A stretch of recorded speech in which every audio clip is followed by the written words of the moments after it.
Hi there! Checking in, are we? You're just in time. We only have 2 rooms left. Since this was chosen as the building site for the new Jade Chamber, we've had a constant stream of people in this area. And not just workers either. Visitors, business people, tea sellers, all sorts. So, business is very few vacancies. You're lucky you got here when you did. Great! One of your rooms is still being cleaned. I guess it should be ready within the hour. The other room is just through the door on the left. Here are your keys. All right. Hope you enjoy your stay. Please excuse me, I'll leave you to it. Shenhe, you should go get some rest. We'll hang around outside until the other room's ready. Paimon's gonna go see if there's anything good to eat around here. Paimon couldn't help but notice one of the guests walk in with a huge grilled chicken drumstick before. Let's buy one for Shenhe too. She can have it as a midnight snack. Or save it for breakfast tomorrow. All right. I will head to my room for now. If you need anything, don't hesitate to disturb me. I'm a light sleeper. I will hear if you knock on the door.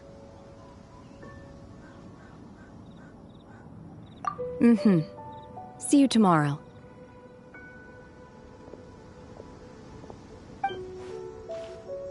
Hey! Isn't that Cloud Retainer? What's she doing here? Let's go and say hi.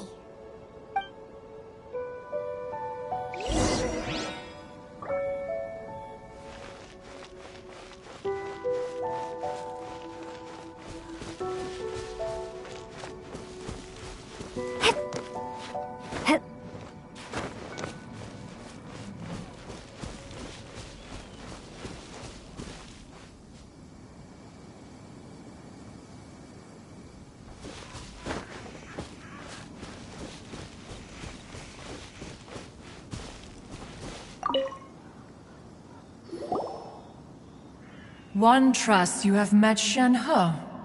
So, are you getting along quite well? So far, so good. Yeah. So, you know Shenhe too, Cloud Retainer? Naturally. Save for Ganyu, who spends the majority of her time in Liyue Harbor. All the Adepti living today are acquainted with Shenhe to some.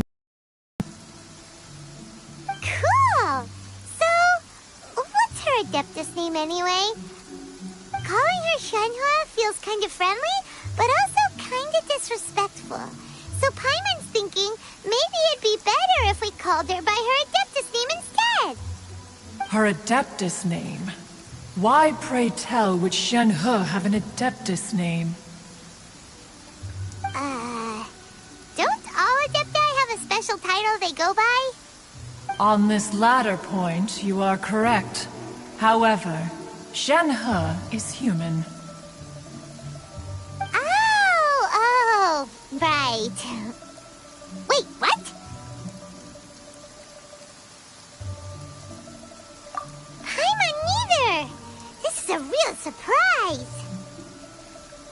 Do you mean to say that she presents differently from ordinary human beings? Well, to start with, her problem-solving methods are extremely direct. Ah, yes. She was like this all those years ago when one first met her. In this respect, she has not changed. One first found Shenhe by chance in a cave. One was passing by and sensed the presence of a god's remains.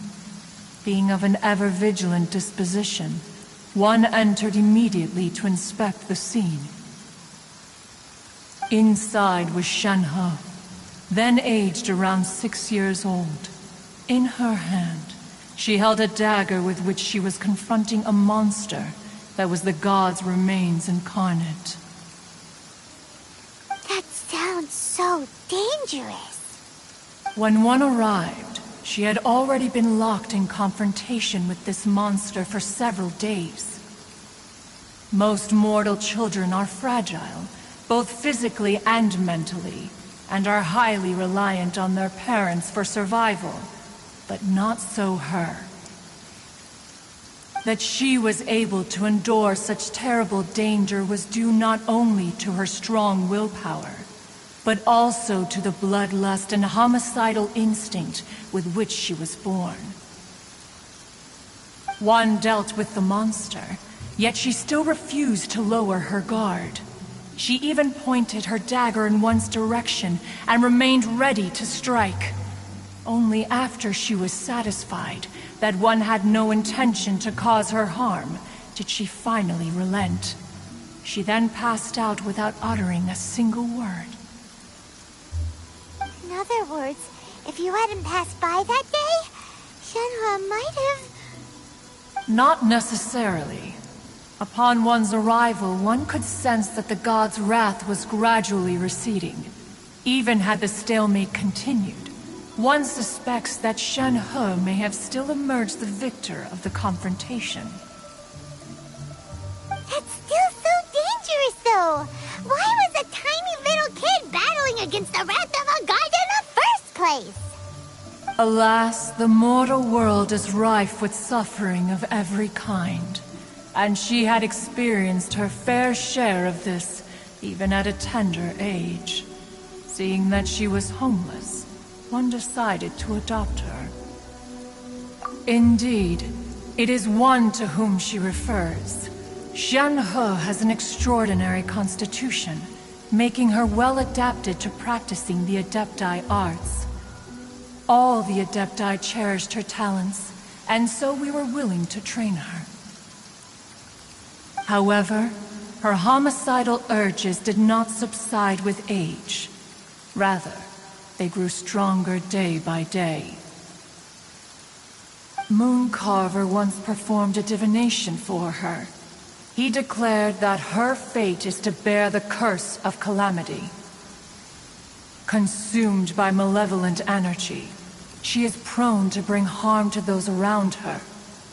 Such is the magnitude of the danger this poses, that her soul must be bound with red ropes to keep her homicidal instinct at bay. The red ropes have indeed served to keep her calmer and more content. They also seem to have rendered her somewhat inexpressive. Perhaps the red ropes are so powerful that they have suppressed some of her other emotions as well.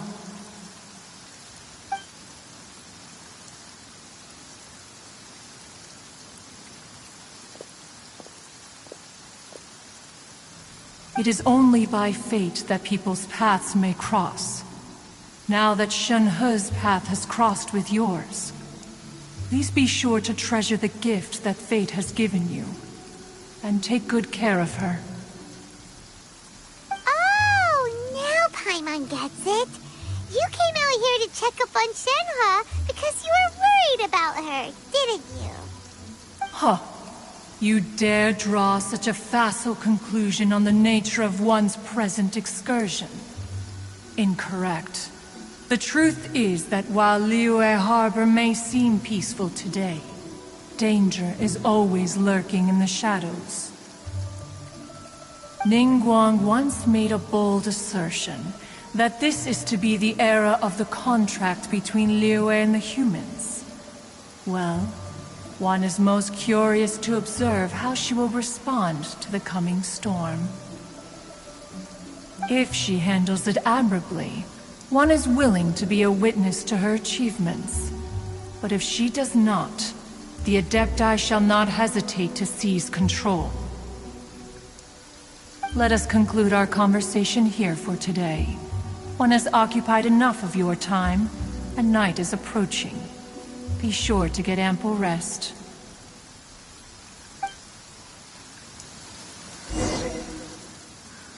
So, Shenhe isn't an Adeptus after all. She just grew up around the Adepti. Oh, no wonder she doesn't like being treated as an Adeptus. Having everyone falling over themselves to show their respect all the time must be kind of hard to deal with.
Master has relayed my situation to you, I take it? Oh? How did you know? I'd intended to wait until you came back before going to sleep, but I didn't hear you come in. I was worried that something may have happened to you, so I went outside to check and caught sight of my master. On top of this, you have been acting very strangely around me this morning, causing me to suspect that my master must have told you everything about me. After all, Master is very talkative. Sorry, Shenhua. Paimon had you down as an adeptus this whole time, but it turns out Paimon was wrong. It's okay. I don't mind. The fault is mine for not explaining everything to you sooner, because in my experience, trying to explain is a futile pursuit. Still, though you mistook me for an adeptus, you never treated me as distant and unapproachable. Instead, you treated me as you would a friend. For this, I am very grateful indeed. To be fair, we've met our fair share of real adepti, too. Anyway, now it's settled. From now on, you're our friend. Whether you're an adeptus or a human isn't the important thing. First and foremost, we're just plain old friends. Got it.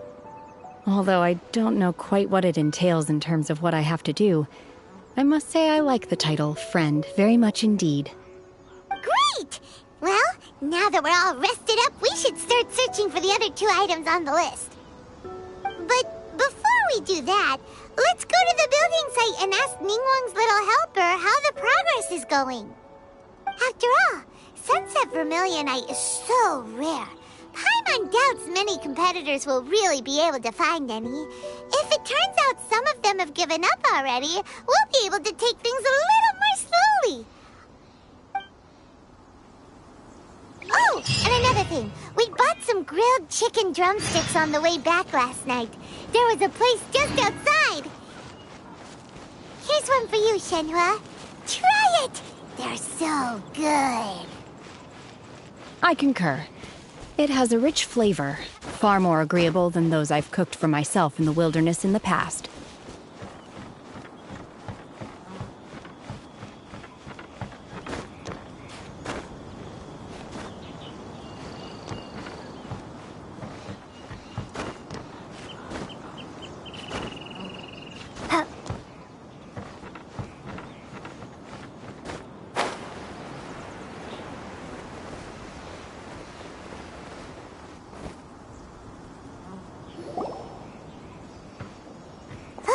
Look!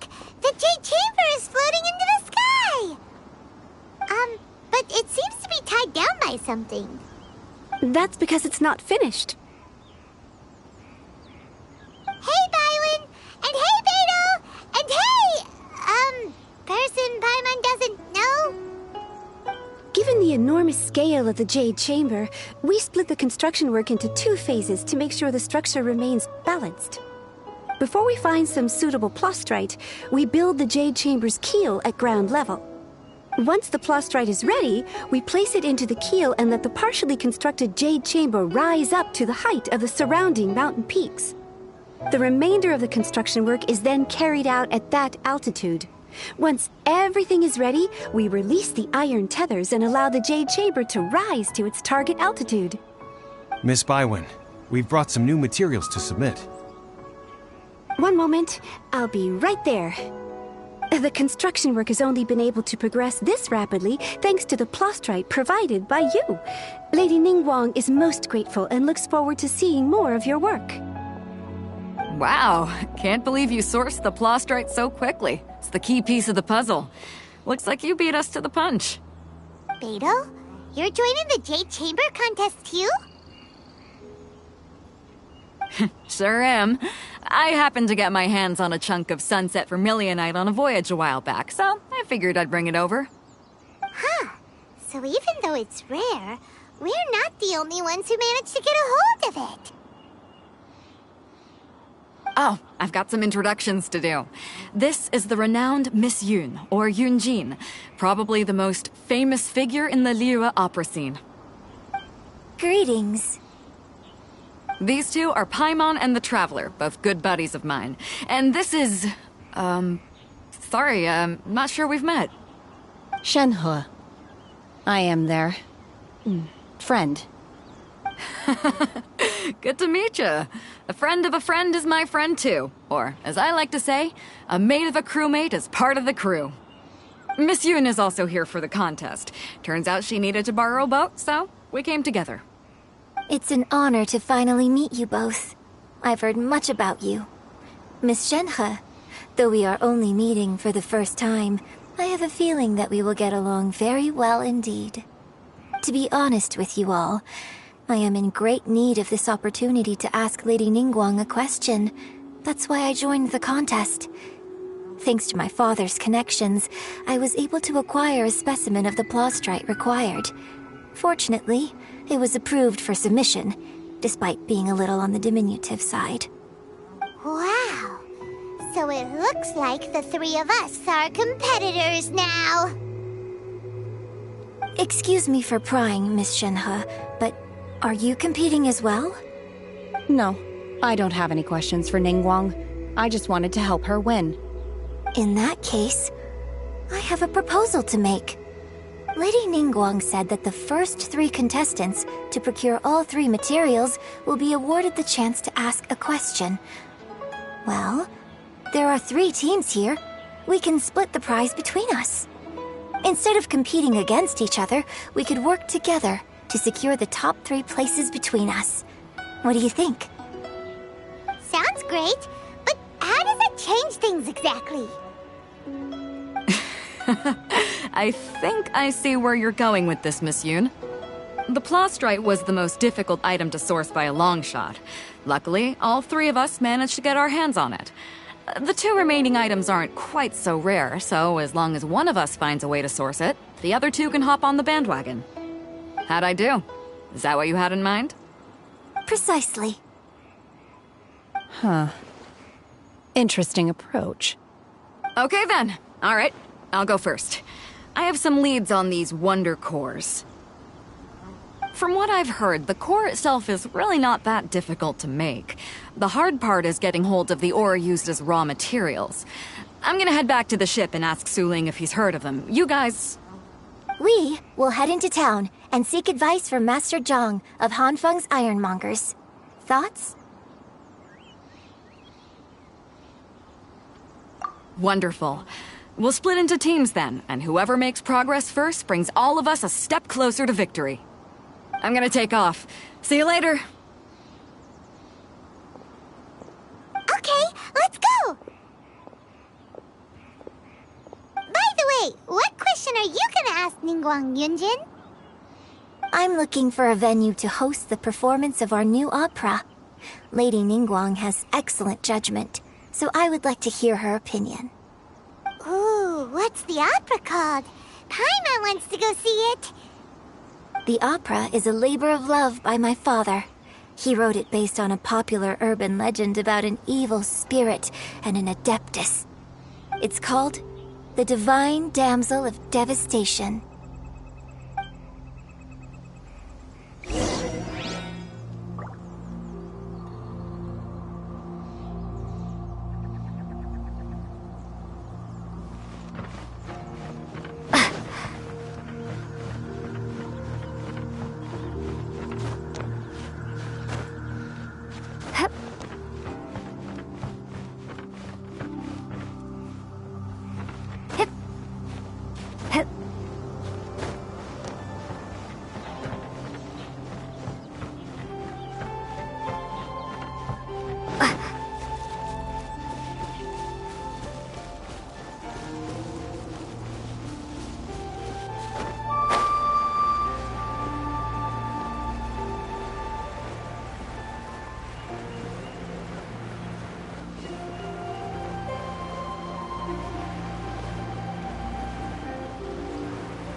second rifle. Satisfaction guaranteed.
Try something new at the mall.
Hello, nice to meet you. My name is Xiangling. I'm a chef from Liyue. My favorite place is the chicken. I I mean, the kitchen. Ugh, I practice so hard, but I still get nervous when introducing myself.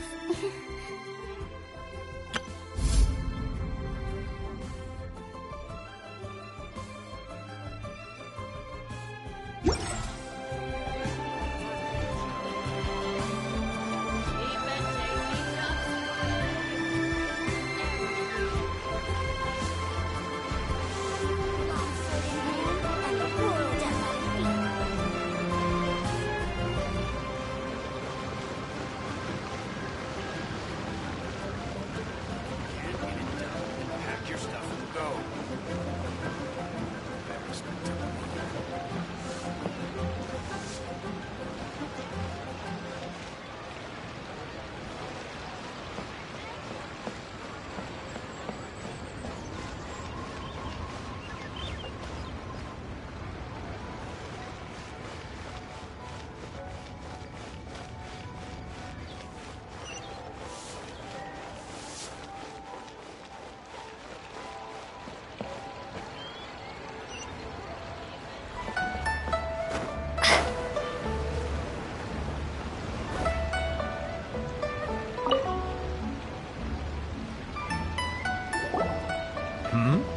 Ah, hello. Are you here for something off the shelf, or do you need something forged? Excuse me, Master Zhang. We were wondering if you'd heard of something called a Wonder Core. Of course I have. Sorry, who's asking? My name is Yunjin. Perhaps you don't know me, but I believe that you forged some weaponry for my father in the past, for stage use. Yunjin? Stage use? Oh, so you must be Miss Yoon. Sorry, my brain's finally caught up. It's not used to doing much beyond bashing a hammer all day. Everyone's heard of you, Miss Yoon, even the opera all that often. Like myself. So, you're here to ask about Wonder Cores, huh?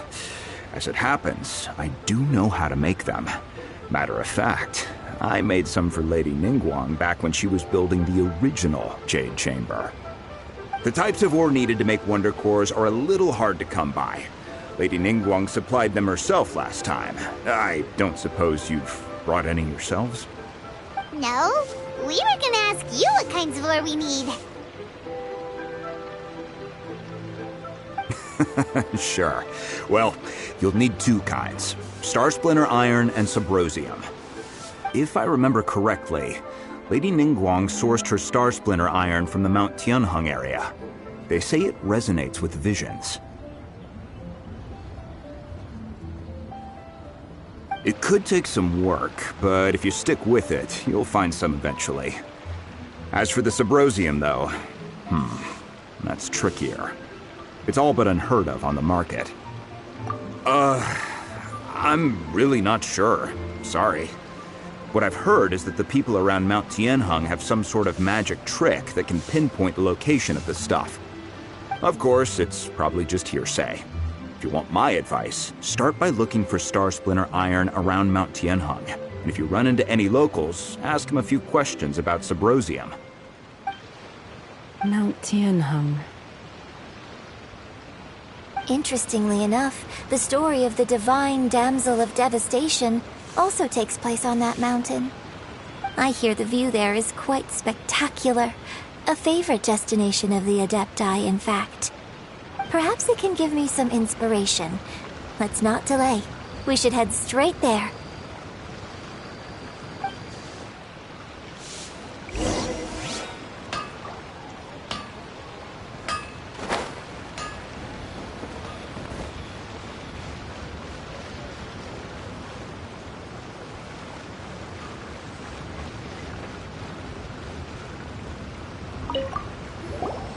Oh, it's you.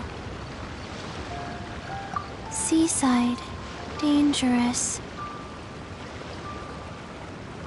Chi-Chi is helping with the evacuation.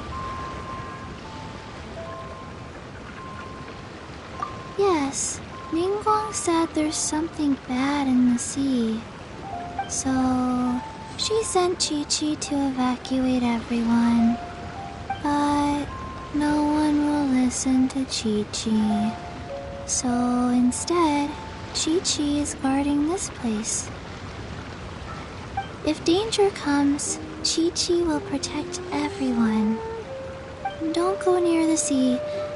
It's too dangerous.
I came to Mount Tianeng once with my father as a child.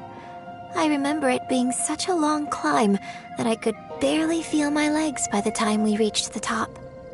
Oh, this is quite a trip down memory lane for me. Look at these majestic, towering peaks and the gently flowing streams. It's like setting foot in paradise. No wonder the legend of the divine damsel of devastation is said to have taken place here. Adepti wander oft where mortals seldom stride. Indeed, this looks like a place that one might expect to be frequented by Adepti. The Divine Damsel of Devastation is your upcoming opera, right?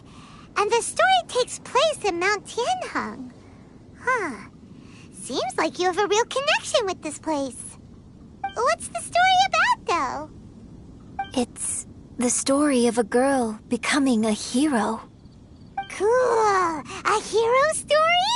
They're Paimon's favorite! The legend first arose in this area. It is said that there used to be a prosperous village on the mountain.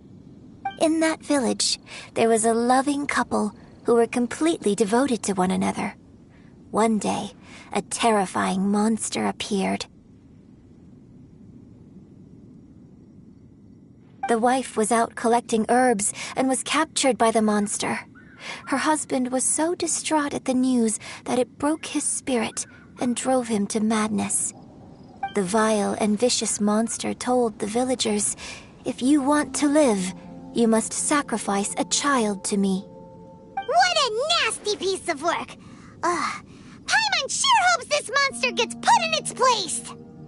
But the monster was so terrible and so strong that all within the village were terrified of it. They had no choice but to give in to the monster's demand. Just while they were discussing whose child would be given over to the monster, a little girl suddenly stood up and came forward. No! Don't do it, little girl! Unbeknownst to anybody else, she was concealing an exorcist's blade. She approached the monster's lair, feigning fear and trepidation. When she finally arrived, she courageously drew her sword and entered into a fierce struggle with the monster, from which she eventually emerged as the victor. Her extraordinary abilities drew the attention of the Adepti, and they took her as one of their own. Her story became the stuff of legends. But alas, The paths of mortals and adepti seldom cross, and she would never again re-enter the mortal world. And so, destined to grace the mortal realm for but a brief moment, she vanished like a wisp of smoke into thin air. I really like this story. But I personally think that perhaps the little girl was not as brave as the opera makes her out to be. I'm not sure she deserves all the praise she is given. I've never considered that before. Opera is always an interpretation of the events it purports to portray. A certain degree of deviation from the truth is always inevitable. When my father wrote the script for this play, I suppose his intention was to inspire his audience with the character of the divine damsel. I think it's a great story. The ideal story. Well, it sure inspired Paimon! Let's go get ourselves some Star Splinter Iron! Yeah!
a reward on the road.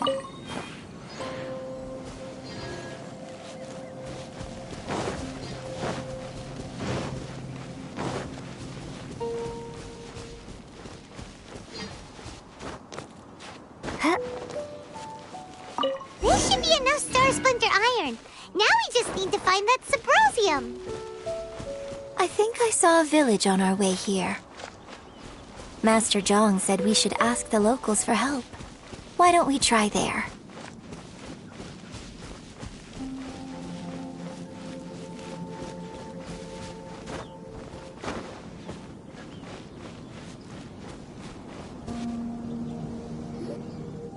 Hey, there really is someone here. Yunjin, looks like you were right. Excuse us, sir.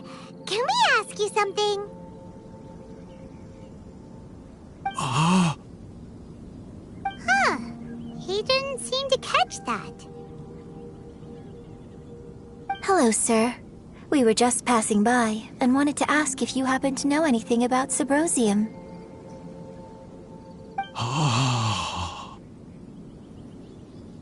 Is he trying to tell us to look for clues in the village? Well, whatever. Guess we're on our own here. Shenhua, Yunjin, let's have a look around. Sorry, you can go ahead without me. I'd like to have a word with this gentleman. If that's okay with you, Uncle Mingjin. It's... Shenhe. Shenhe. You're alive. The rumors were true. So, all these years? I'm sorry, I don't know how to find Subrosium. But I think you can find some information in the village. This place is deserted now. No one ever comes here. So you can rummage around all you want. Huh? You know this guy, Shenhua? Thank you, kind sir. We'll go and take a look around. Don't worry. Mingjin has no ill intention towards Miss Shenhe. She'll be quite safe. Okay, then let's see what we can find in this village.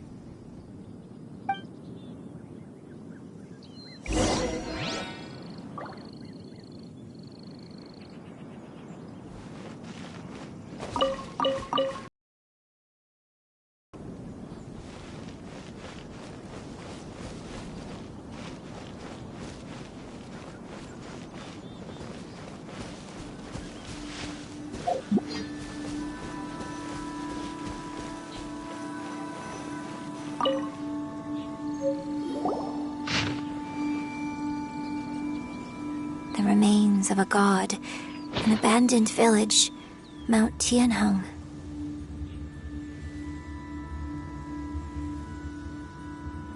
Does this mean that the true story of the divine damsel of devastation happened right here, in this village? The time frame certainly matches, so it seems we're in the right area. Let's keep looking around.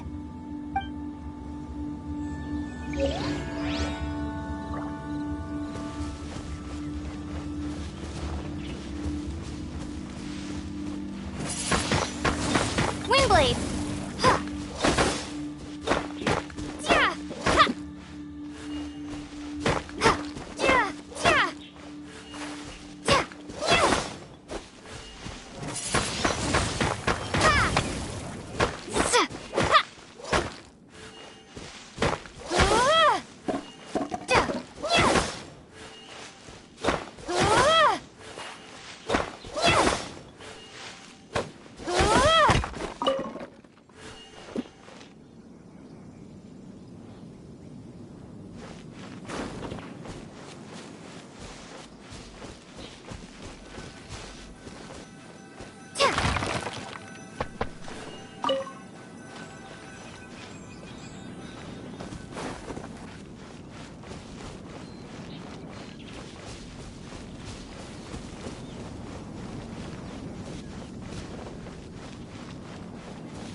Is this an answer from this world?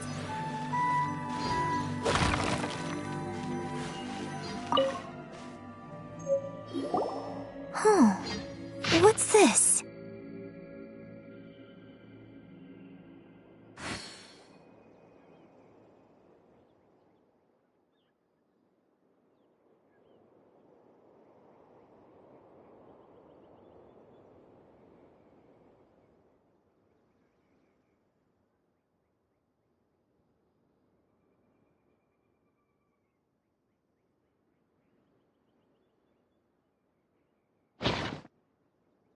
So, Shenhe is the divine damsel? Now that I think about it, she does behave rather like an adeptus, and she is about the right age. So that's why I've been getting the strangest feeling whenever I chat with her. I should have noticed it earlier. According to this text, the divine damsel from the opera was actually the daughter of the loving couple. And she didn't volunteer. She was sacrificed to the monster by her own father. Oh, the truth is even more lamentable than the opera. Now I understand why Shenhe said the girl was not as brave as people think. It wasn't her choice to enter that ghastly situation. She was forced into it. Oh. It looks like my father may need to make a few revisions to his beloved opera. We've looked everywhere, but still no mention of Symposium. Let's have a look over there.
So basically, we need to go to the middle of the lake south of Mount Tianheng at dusk, and we'll find us some Symposium.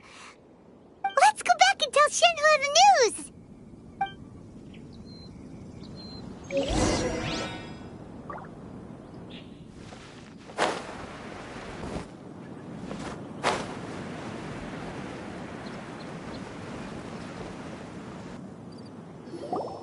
One year when I was back visiting, I heard a story about a white-haired adeptus from a merchant passing by.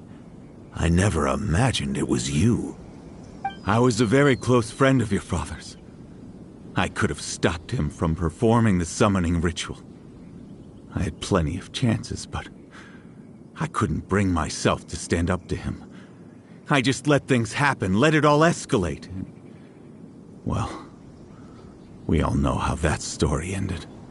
I bring flowers back here every year. And each time I wish I had a chance to apologize to you.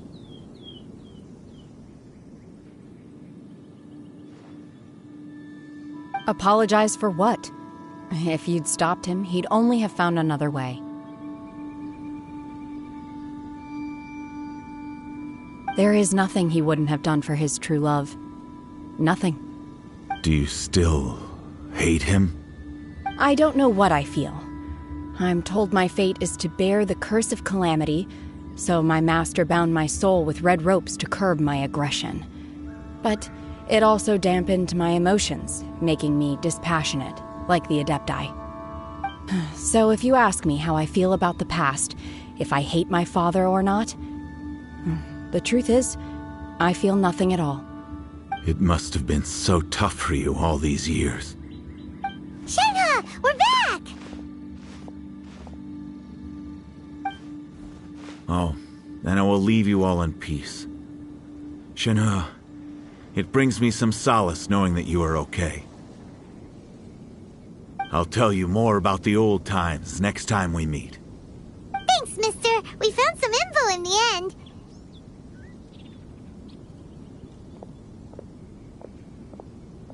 Shenhe, look! This tells us how to find Sybrosium. All we gotta do is go to the middle of that lake! Let's go then.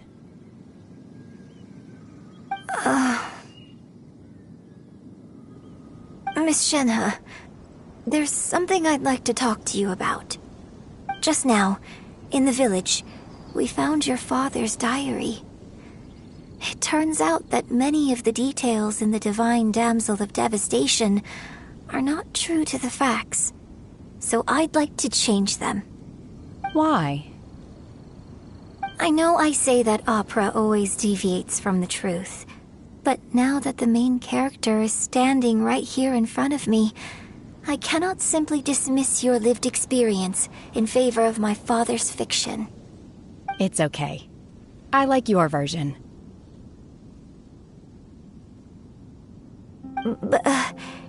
Huh? My master once said that the day I learn how to use my strength for the good of others is the day that I can truly become part of human society. So, I hope that one day I might be brave enough to stand up and protect others, just like the girl in the opera. But I've never thought this way before, and I wonder whether I will continue to think in this way. Don't worry. I believe you will. In fact, I think maybe you've already started to become the person you aspire to be. You just haven't had the opportunity to see it for yourself yet. Shenhe! Yunjin! Cut the chit-chat! Let's go! We can't let someone else beat us to it!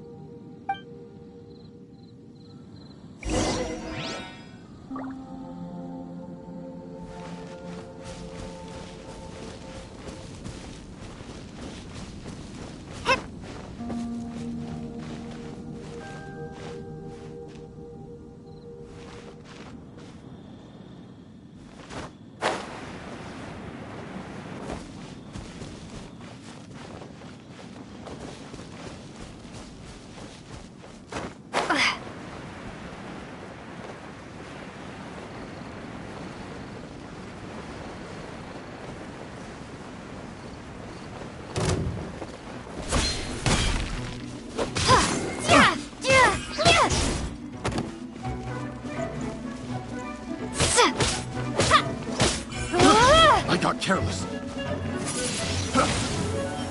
You're open. Fry!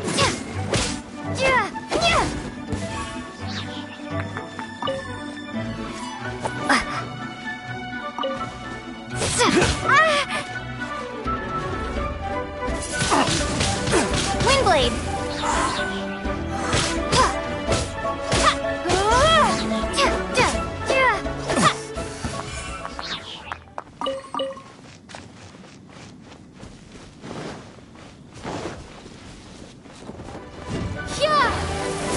That tingle?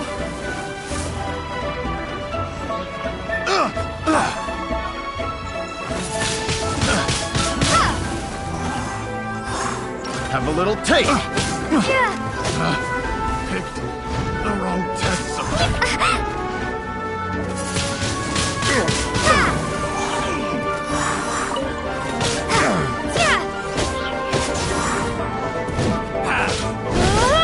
A hunter becomes a hunter.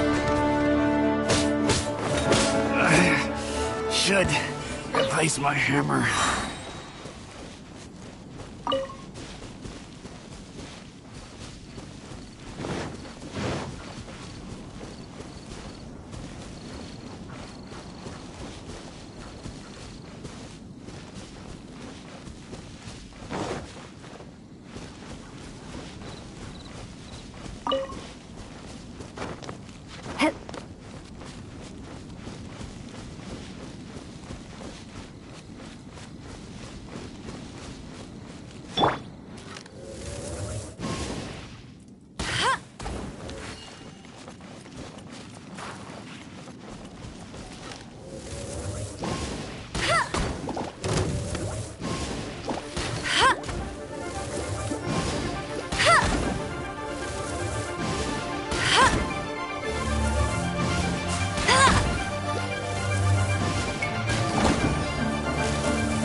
this an answer from this world?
What brings you here?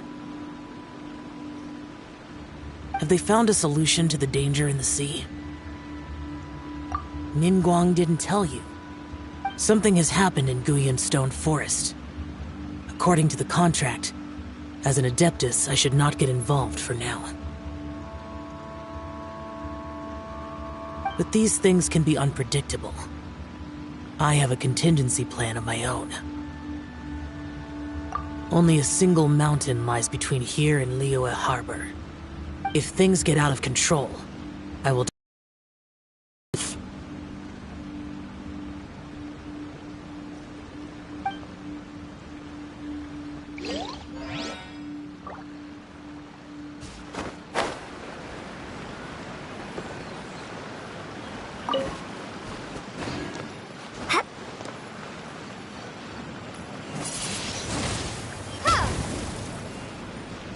That's everything we need! Let's head back and report in!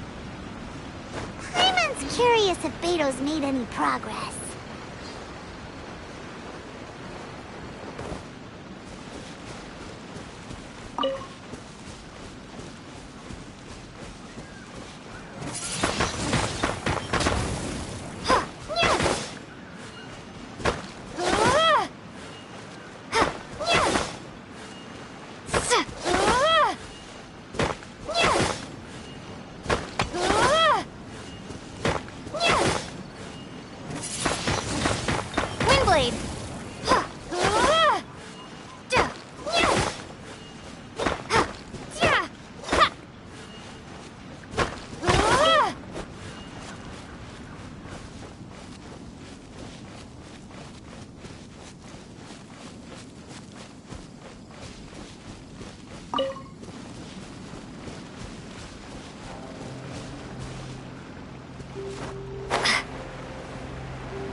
Oh, goodness. So, are they okay? This is some top quality ore you found. I think I'll get a good end product out of these. Guess now it's my time to shine. Hey everyone, how's the A-team doing? I ran into a bit of a brick wall on my end. Suling's never seen a Wonder Core before, and says it'd take a lot of research for him to get up to speed. Leave the Wonder Cores to me. I'll work on them while you go about your business. Don't worry. It won't take me too long. Much obliged, Master Zhang. We should look into the Adepti sigils next, but where should we find items relating to the Adepti? I'll sort that out. Oh? You got this then? Yes. I have been training with the Adepti for years. I know a thing or two about making sigils. When we first met, I told you I came for the Jade Chamber, not the contest. In fact, I came specifically to deliver Adepti sigils. Master heard that Ningguang was planning to rebuild the Jade Chamber, so she sent me to deliver some Adepti sigils to her. Master also said she hoped that I can take this opportunity to rejoin human society. But now that I'm here, I wonder if I've been removed from the world for too long. There's so much basic knowledge that I lack. Maybe it won't work for me to stay here after all. But either way, I'm very glad to have met you, and I'll take care of those Adepti sigils. Without knowing the ins and outs of your situation, I can't say whether you should stay or not. But now that our paths have crossed, we'll always have a connection. So if you're ever feeling down, come find me on my ship. There'll be a drink waiting for you. Thank you. So, Master Zhang, I'll need to use your facilities to make the sigils. Fine by me. I'm actually curious to see how the Adepti arts work. Maybe I'll learn something.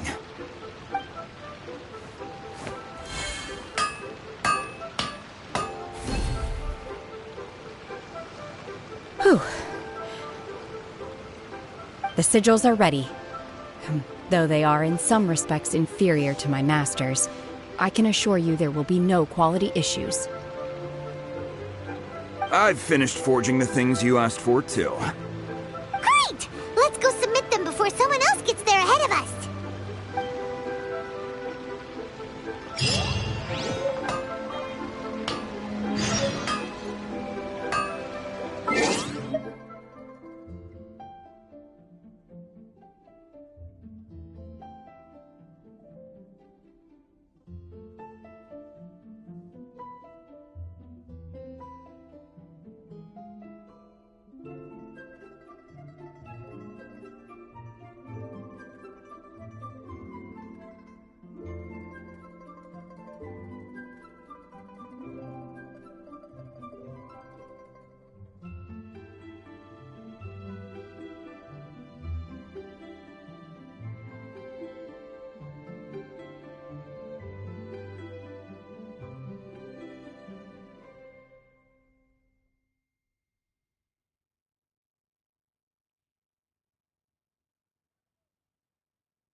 handsome sum today.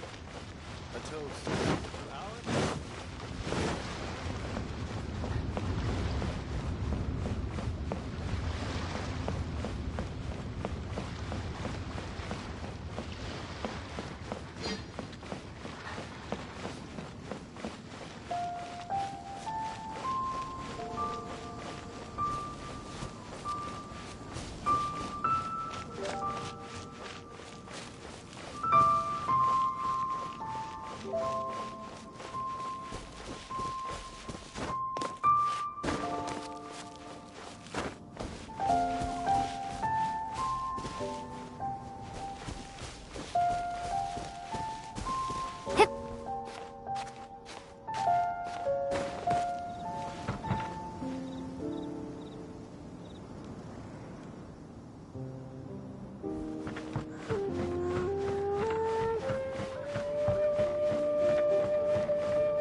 Ningguang's little secretary! We found all the materials!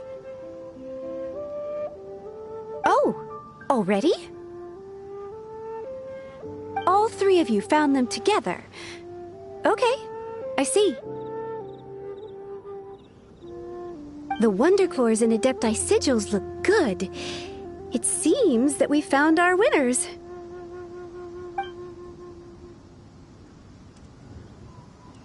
I hereby announce that the winners of this material procurement contest are the Traveler, Yunjin, and Beidou.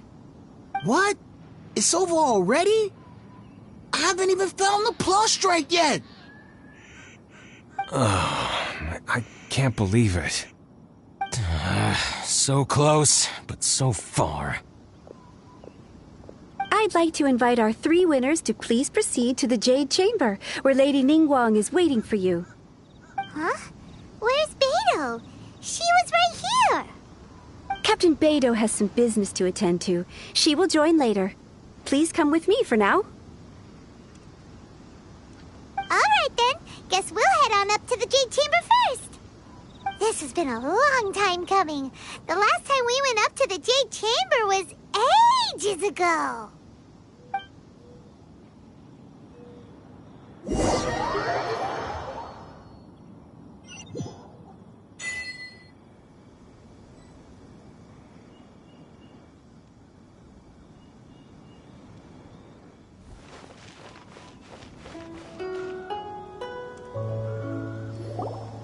Combine the Adepti sigils with the Wonder Cores and insert them into the Jade Chamber's control compartment. The construction of the new Jade Chamber is now officially complete. Once the tethers are released, it will soar into the sky. Thank you all for your work. Now it is time for me to fulfill my promise. Yeah! Miss Yun, I've already heard something about the reason for your involvement. You are looking for a venue for your new opera, aren't you? That's right. Lady Ningguang, I would like to hear your opinion. The unveiling of Miss Yun's grand new opera surely requires a venue of equal grandeur. So what would you say if I proposed that we stage your first performance right here, in the newly built Jade Chamber? The Jade Chamber offers a splendid panoramic view of the mountains and the bustling city. It is fitting for the finest performance to be hosted in the heavens. I can think of no better stage for you than here, Miss Yun. Thank you, Lady Ningguang. Then I will prepare my props and other articles shortly. Please allow me to bring all these aboard the Jade Chamber. You're quite welcome. It's truly what a good opera deserves.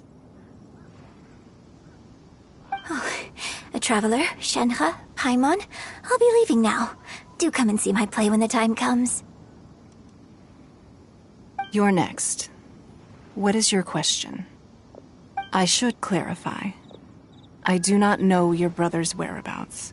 Please, don't waste your question on this matter. Wow, you're a mind reader, Ningguang.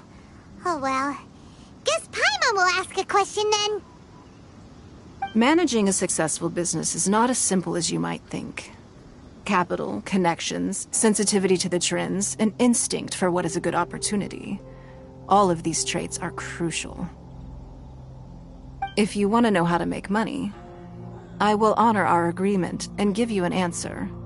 But that is not to say that it will work for you. Wow. Paimon hadn't even asked the question yet. Your question was written all over your face. Now look, you helped me rebuild the Jade Chamber, and I intend to repay you handsomely for it. So I promise you that should you one day require financial assistance, you may seek employment here. I will pay you at the highest rate of remuneration. Oh, great! So next time we run out of Moro, we just need to come to Ningguang? No more questions from us. Shenhe, you got a question? Me? Yes, this is a group effort. Thank you. But I don't have anything to ask. Are you sure? This is a once-in-a-lifetime opportunity. I'd urge you not to squander it. Yeah, just don't waste it. Hold on a second. Paimon can probably think of another one. Lady Ningguang, do you think I can ever fit in Liyue Harbor? Now that is an interesting question. Liyue Harbor is very inclusive. As long as you respect the rules here, you will not be turned away. So, the key is whether or not you yourself can develop a sense of belonging in Liyue Harbor. Huh.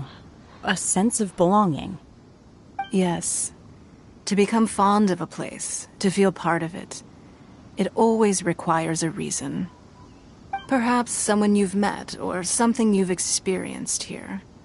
Or perhaps you enjoy the atmosphere of Liyue, and you will become accustomed to it. In short, everyone needs a reason to stay.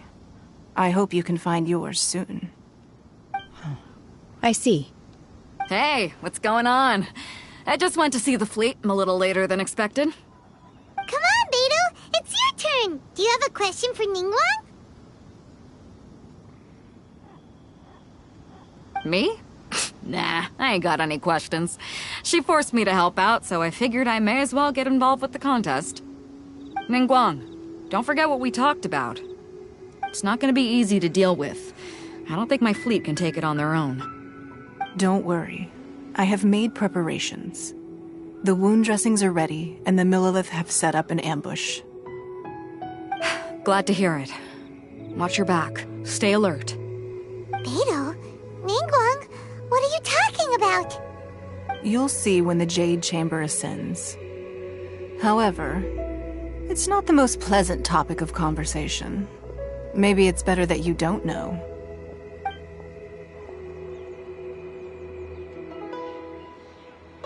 When I first set foot in the Jade Chamber, I stood at the edge of the platform and looked down upon Liyue Harbor far below.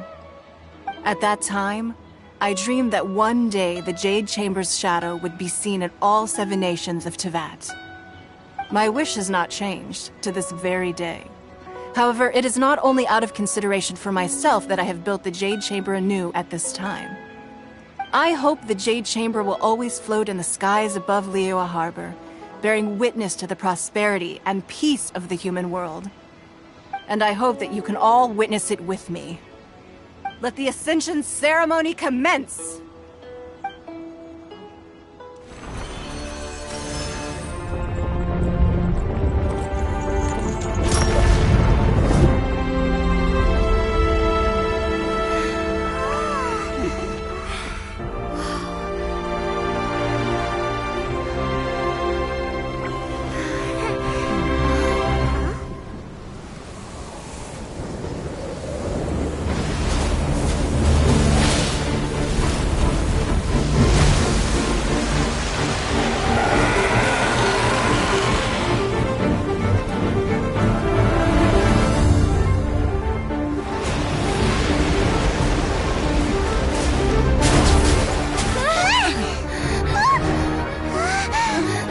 Right on cue.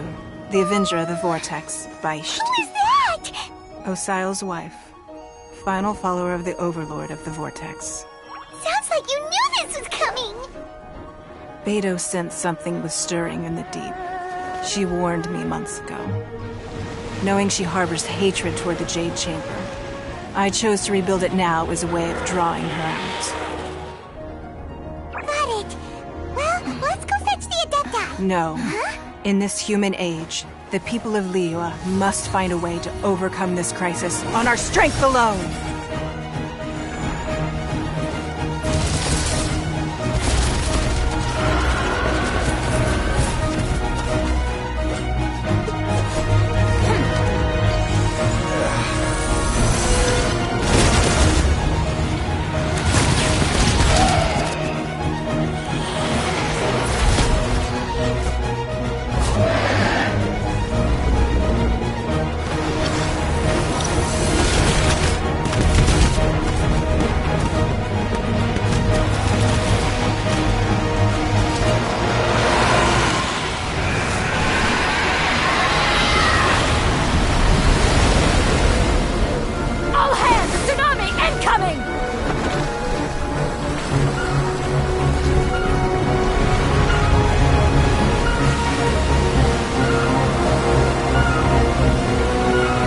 What's that?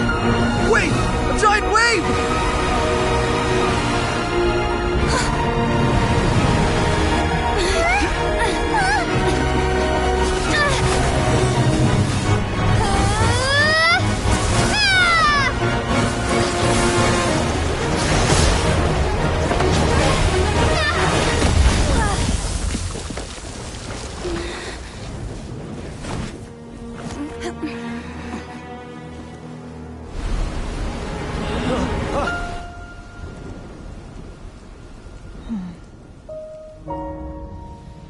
You are a cursed child. Your life brings nothing but disaster to us all. At least if you die, I can bring her back. The day you learn how to use your strength for the good of others is the day that you can truly become part of human society.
What are you doing here?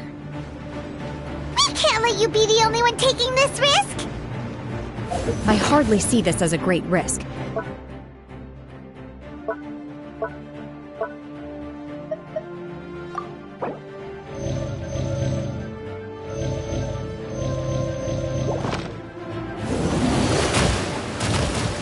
I may be nearing the end of my stamina, but in a fight to the death, I think I have the upper hand. We'll help too!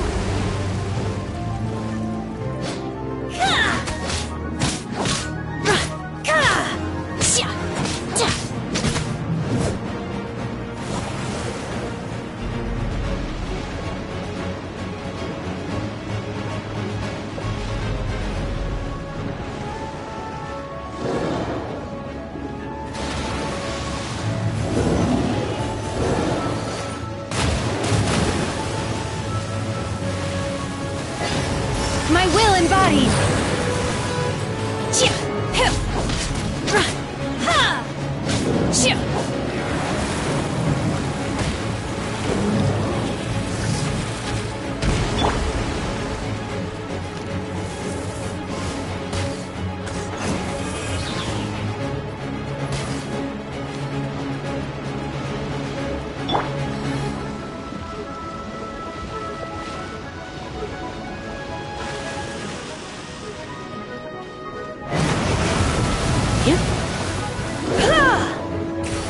spark things up a little.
Dodge this!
your true form!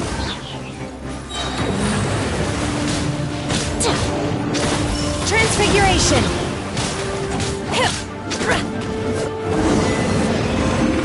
She's getting away! Shouldn't we go after her? This place is unstable. It is too risky to continue pursuing her. If the place collapsed, the consequences would be disastrous. Let's head back.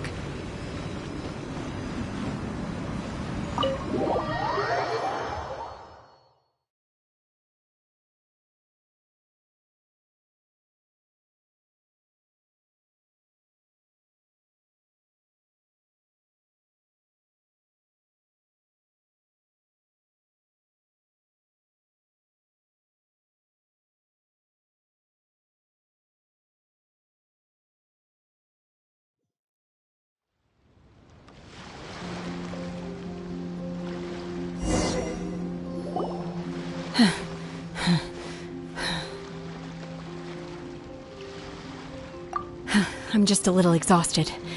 Otherwise, fine. I wanted to deal with it myself. I didn't expect you to follow me.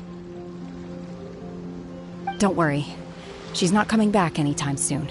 After an injury like that, she'll likely seek refuge somewhere else. How did things go underwater? It's been dealt with. She was injured before entering the water. It didn't take too much effort to finish the job. Good. So the crisis has been safely averted. When you visit the Jade Chamber in the future, you will be afforded generous treatment. Lady Ningguang, the fleet reports that the sea monster has left Guyun Stone Forest and the surrounding waters have returned to normal. Thank you. How are the Millilith? Thanks to the medical supplies you prepared and Lady Keqing's command, our losses were minimal. Of course, we owe huge thanks to this young lady for her help. On behalf of the entire Millilith, thank you for your service.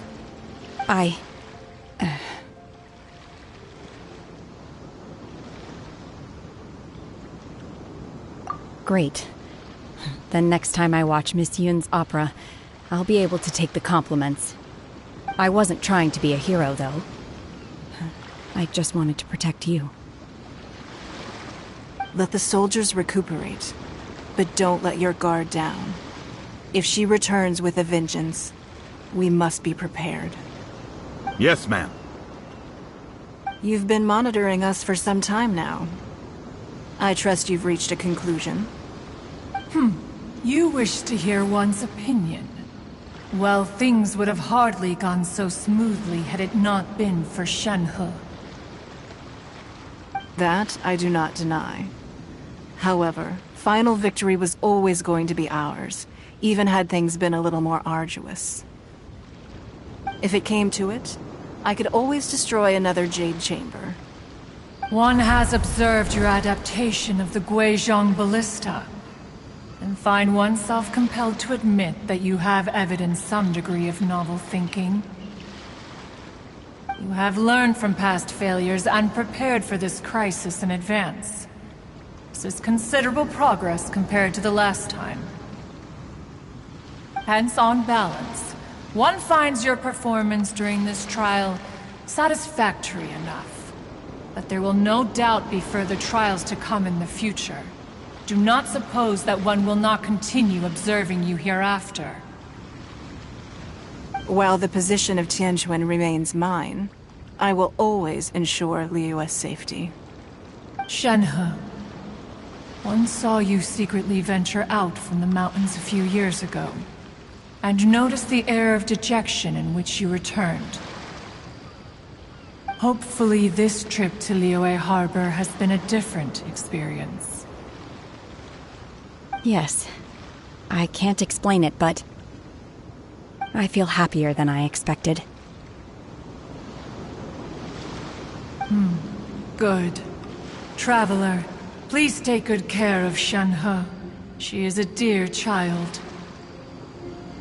In fact, one has many fond memories of Shenhe's childhood that she may be interested to hear about. There'll be no need for that. Oh. They are all like this. Fine. Since you care not to listen, one shan't be telling you. One shall be going homeward now. Please, have a good rest. Come to the Jade Chamber when you have recovered your energy. We must celebrate both the completion of the Jade Chamber and the fact that Liyue has weathered another crisis. This banquet must be the most spectacular ever.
The Millilith's casualties are within the range we expected.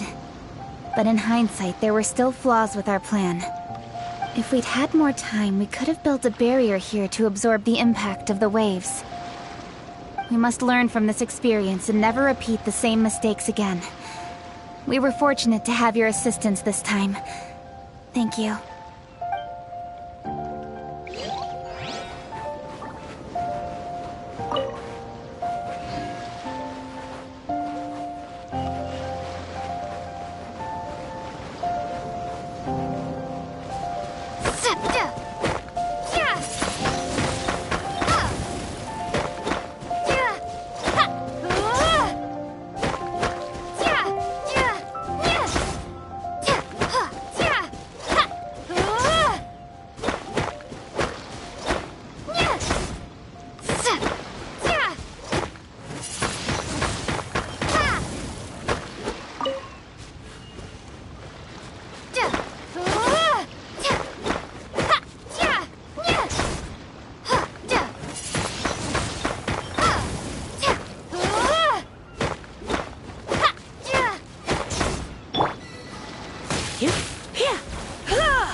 Are you here?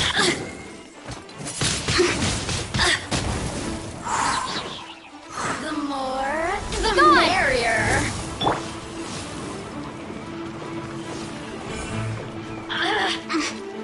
No one escapes my sights. Over here.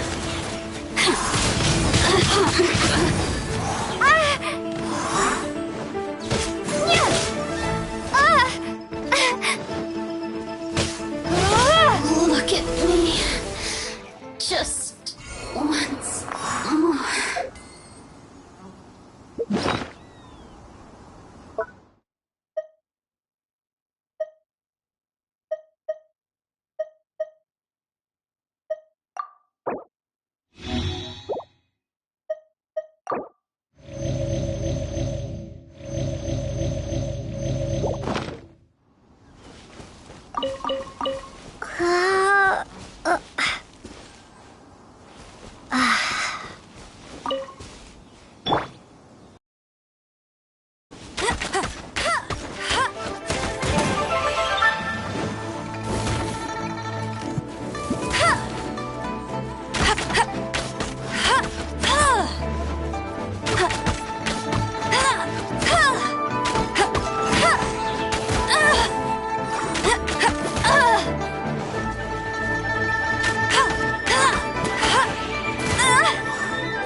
Dodge this!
There's no end to this. Another test. I got careless.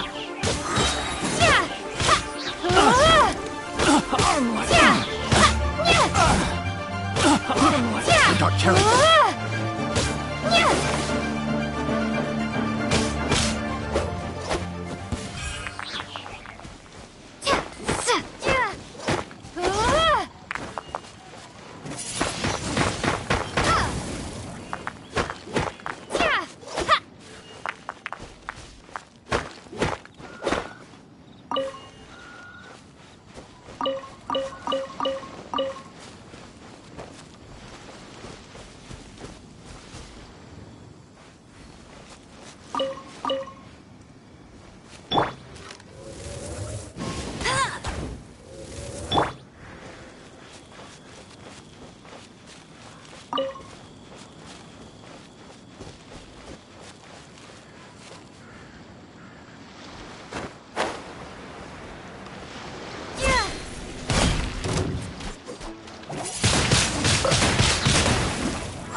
Try not to enjoy this too much.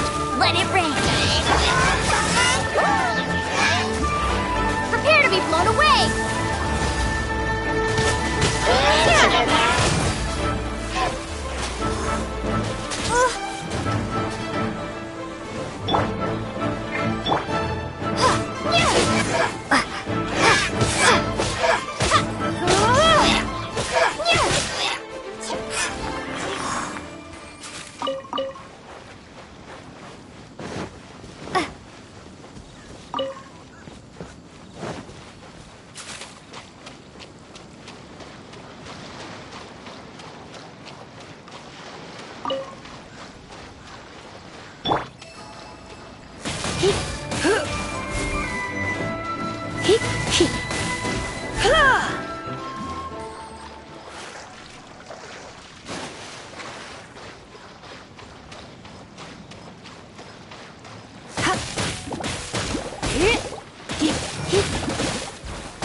No escape!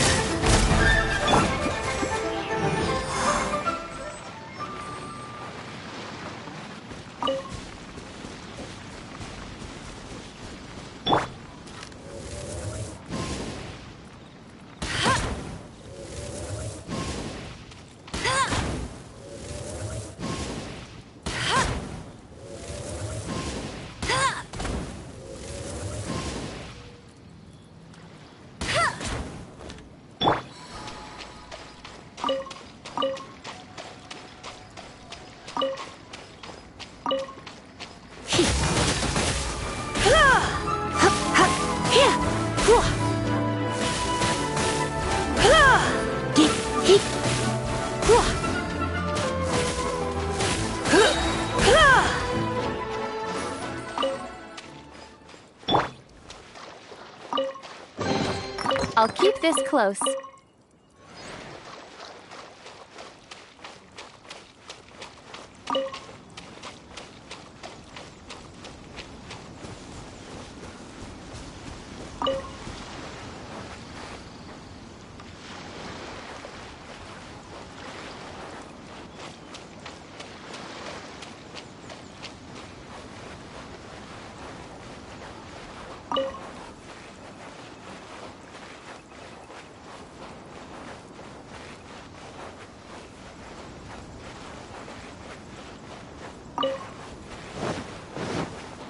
There's no end to this.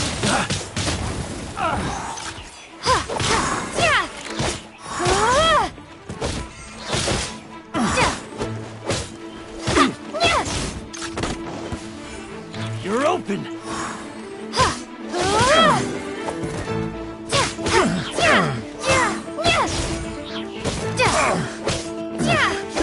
Hunter.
Are you here?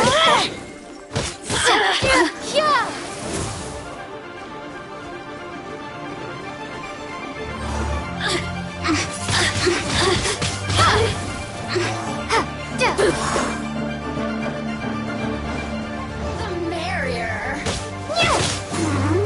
Over here.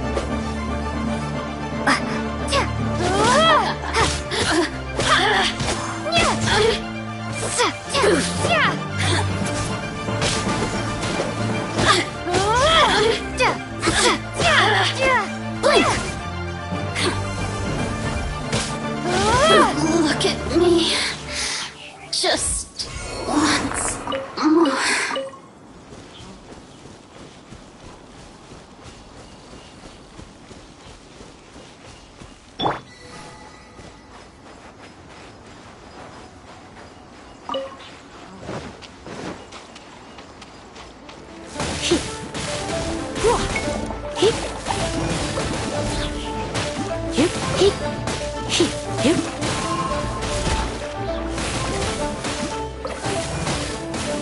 Hit! Ha! Ha! Get! Hit!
Is this an answer from this world?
Blade.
There's no end to this. Unlucky. Have a taste of this.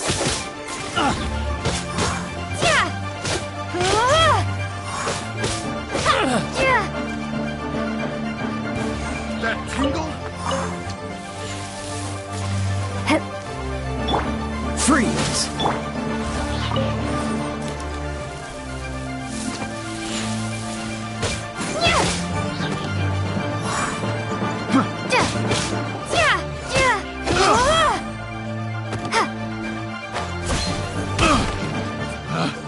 Picked the wrong test subject.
Surrendering will be gentle. No one escapes my sight!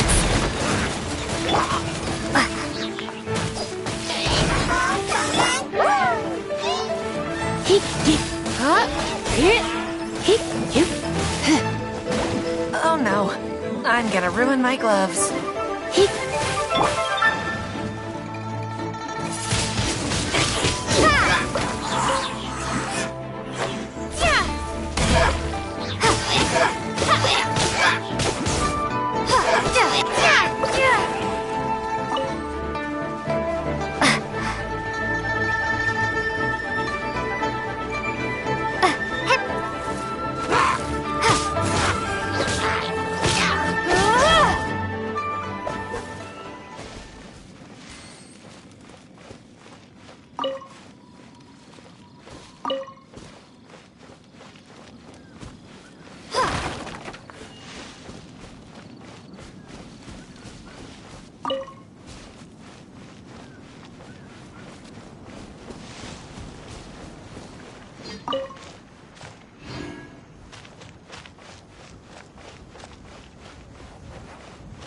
Dues.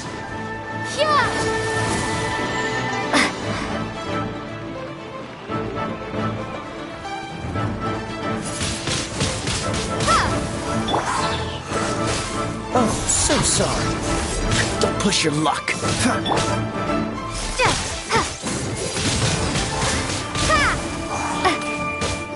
You can't run from death.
blade!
Try something new at the One-Man Restaurant. That's just plain stupid.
Wow!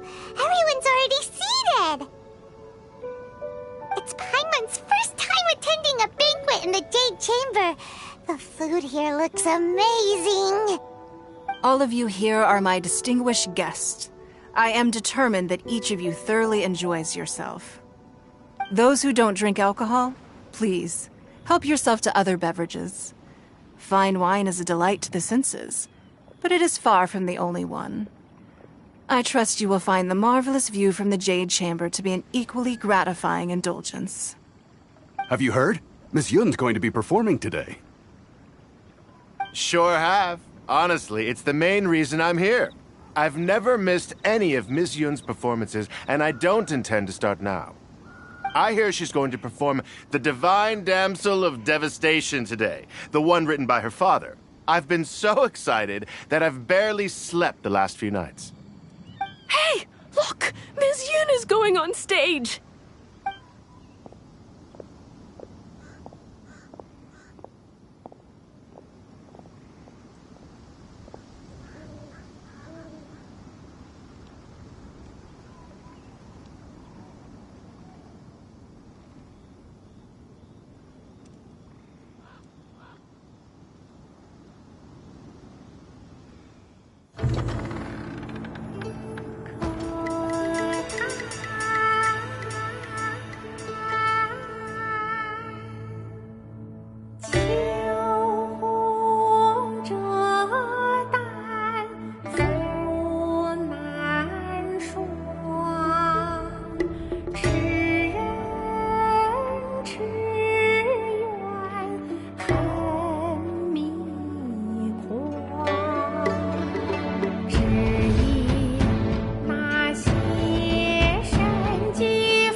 这里本该接近尾声，但今日我再添一笔，唱与诸位听。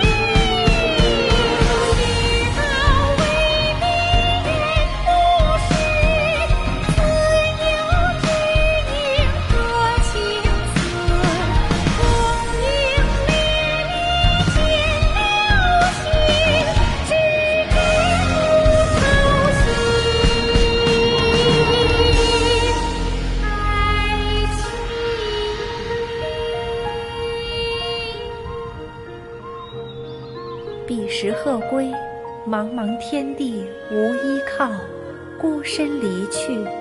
今日再会，新朋旧友坐满堂，共聚此时。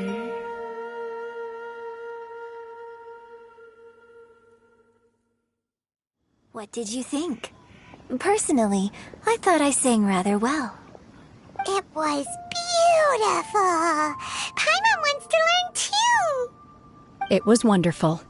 Also, thank you. You're welcome.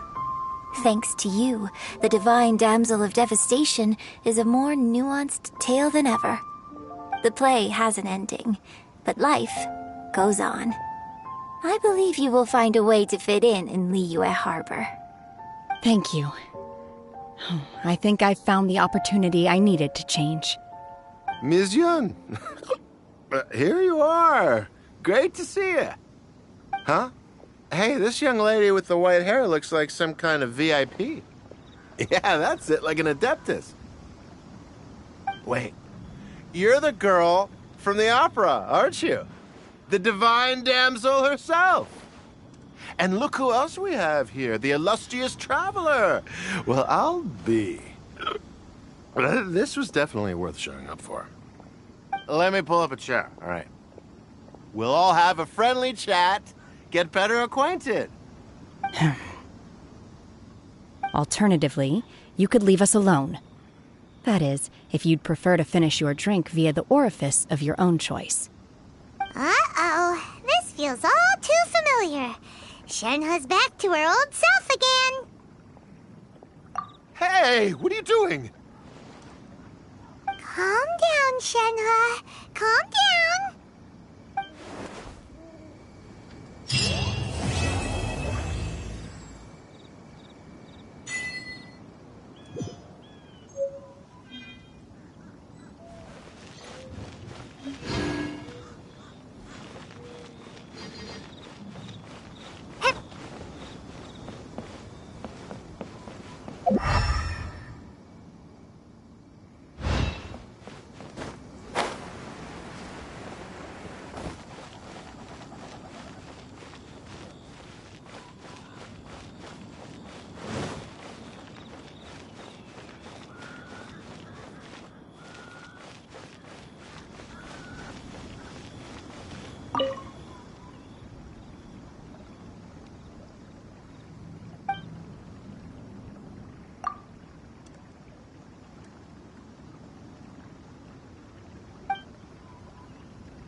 To act, one must first feel.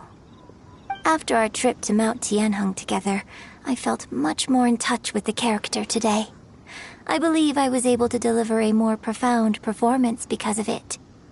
Next time I have a new opera, may we study the character together again.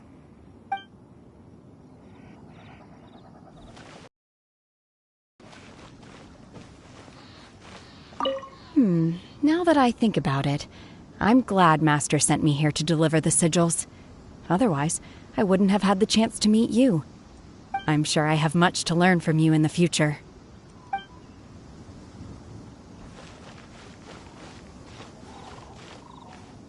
You've made an exceptional contribution toward the building of the new Jade Chamber.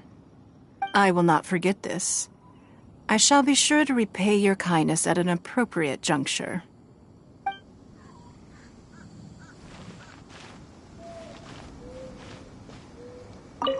More wine! More wine!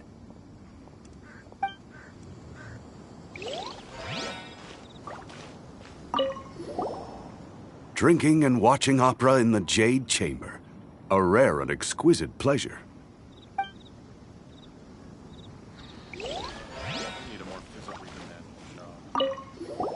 I wonder when I'll be able to build a jade chamber of my own. It'll take a lot more wealth than I have now. But hey, you've got to dream big. Who knows? If I keep working at it, maybe one day.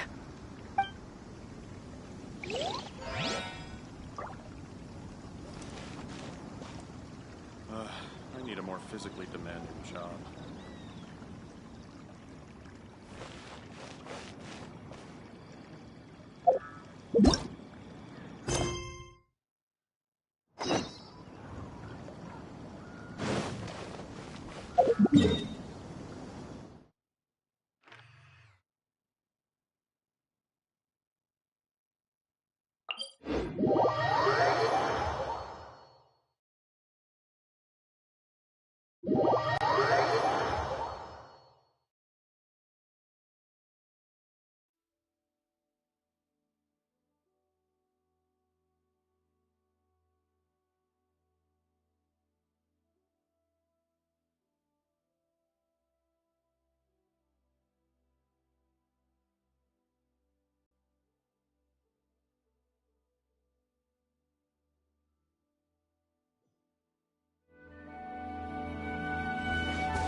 Another test subject. A little taste.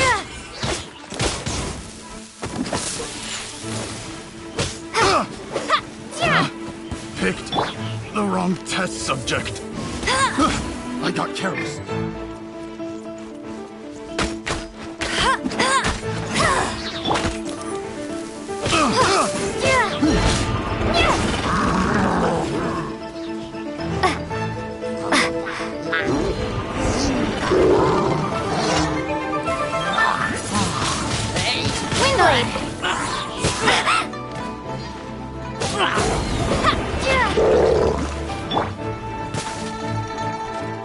Let it rain.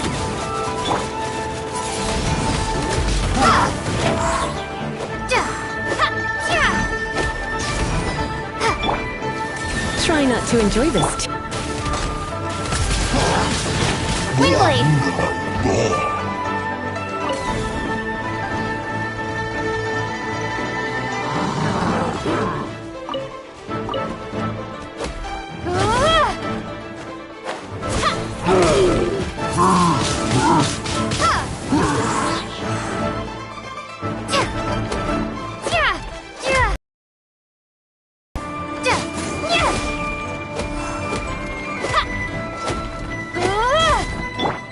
This moment will be frozen in time. Cool it!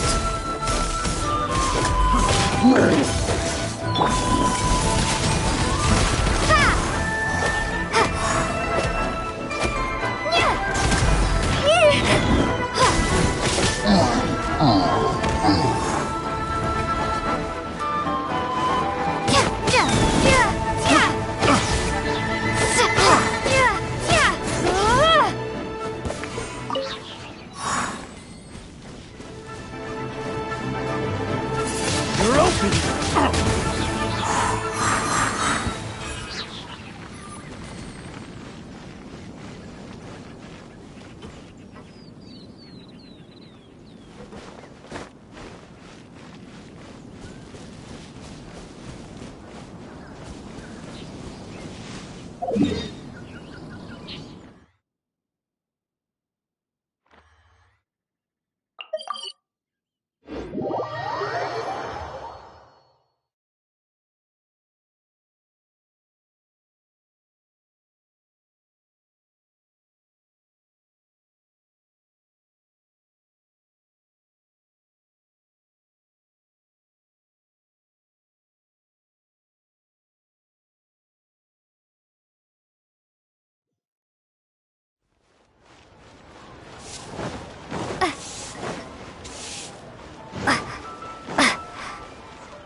Be gone!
Windblade!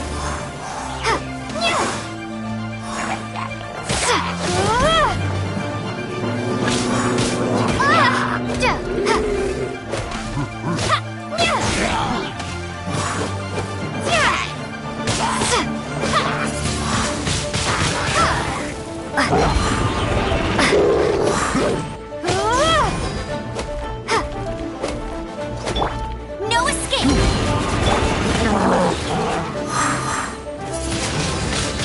Windblade!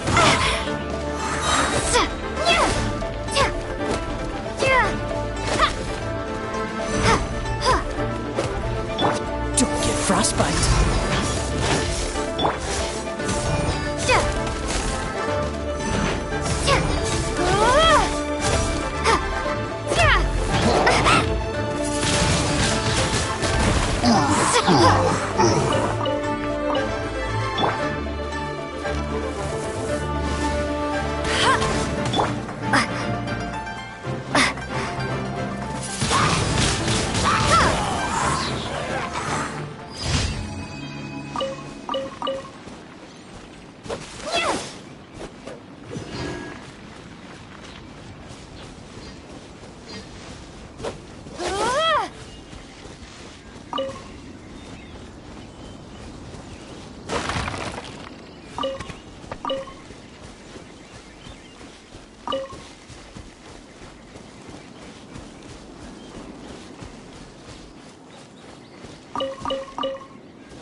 I'll race you there! Let it rain!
There's no end to this.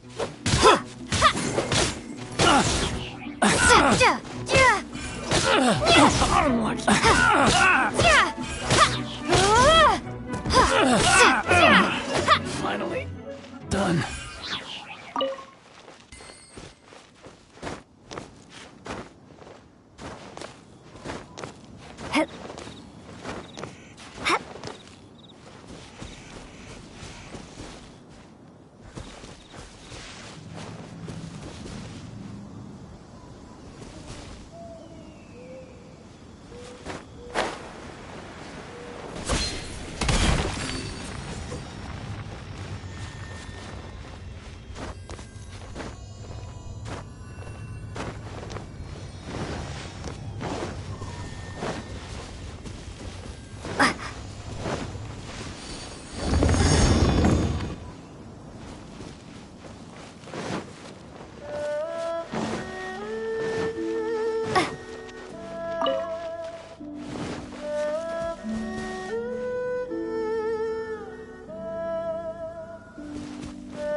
A reward on the road.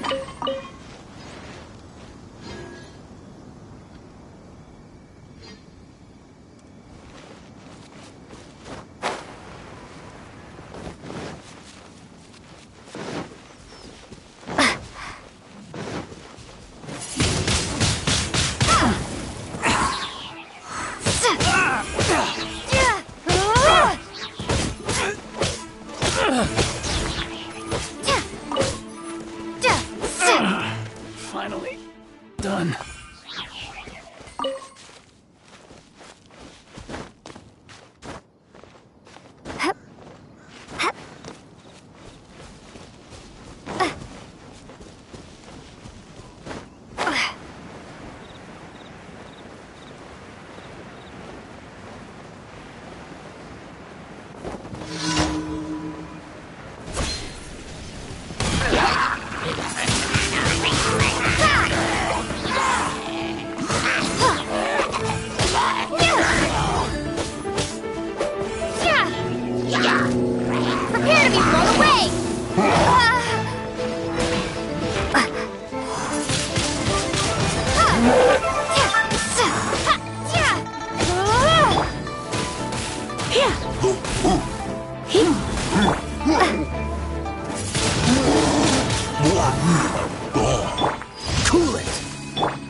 can't keep up with me.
Troubles in the arm.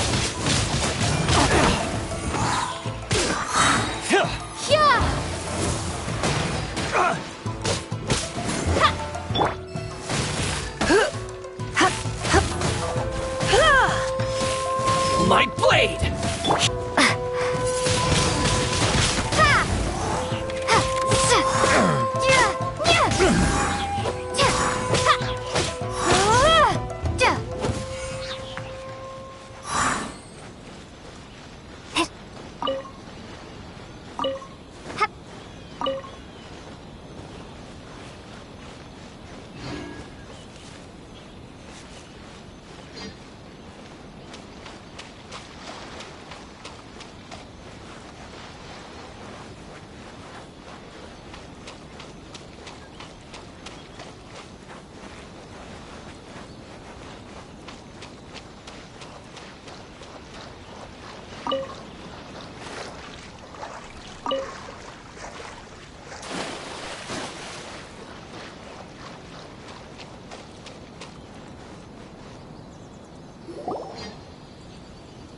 We're looking for the Great Mujina Yokai! Do you know where it lives? Great Mujina Yokai? What's that? Huh? You've never heard of it? It's a sneaky monster that goes around playing tricks on people. It's got magic powers and can even shapeshift into anything it wants. One time, the Great Mujina Yokai stole some rice from our house. And this other time, it pushed my dad into the river. Sounds like a very naughty little monster. 'Cause we finally found out how to chase it away. My dad said that the Great Mujina Yokai likes to play tricks on people who stay out all the time and don't come home when they're supposed to. So all we need to do is chase it away. Then we can come out and play whenever we want. This monster sounds scary. scary, though. Aren't you guys afraid? Surely your parents must be worried about you. Oh, not really. I told my dad that I was gonna find the great Mujina yokai with some friends, and he didn't even say anything. So we think it must be weak right now. It's probably hiding away so it can rest. Yeah, so as long as we get home before it gets its strength back, we'll be safe. Something sounds very strange about all this, but Paimon can't say exactly what it is.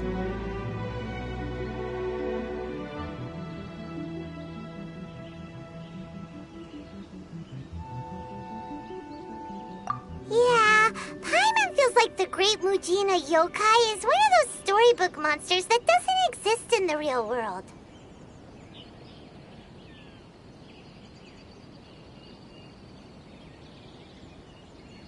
We should tell them so they don't waste all their time looking for it. Oh, children, listen up. There's no need to go looking for the Great Mujina yokai, alright? Because it isn't real. Huh? No way. That's impossible. My dad wouldn't lie to me. Your folks are just worried about you is all. They don't want you wandering too far from home because it's too dangerous. That's not true. The Great Mujina yokai is definitely real. Yeah! Yoimiya's even making some weapons for us. And then she's gonna show us how to blow it up. Yoimiya, huh? Wait, as in fireworks prison break, Yoimiya? We told her all about the Great Mujina yokai. She said we shouldn't be scared of it. We should learn how to chase it away instead. We've been waiting for ages now. And finally, Yoimiya said that today's the day. Yoimiya plays with us and tells us stories all the time. She wouldn't tell a lie. But... Come on, let's get out of here and go find Yoimiya. Wait, hold on, don't go! They didn't seem to take that very well. But Paimon was only trying to look out for them. Who knows what Yoimiya's got to do with this? Let's follow the kids and see what's going on.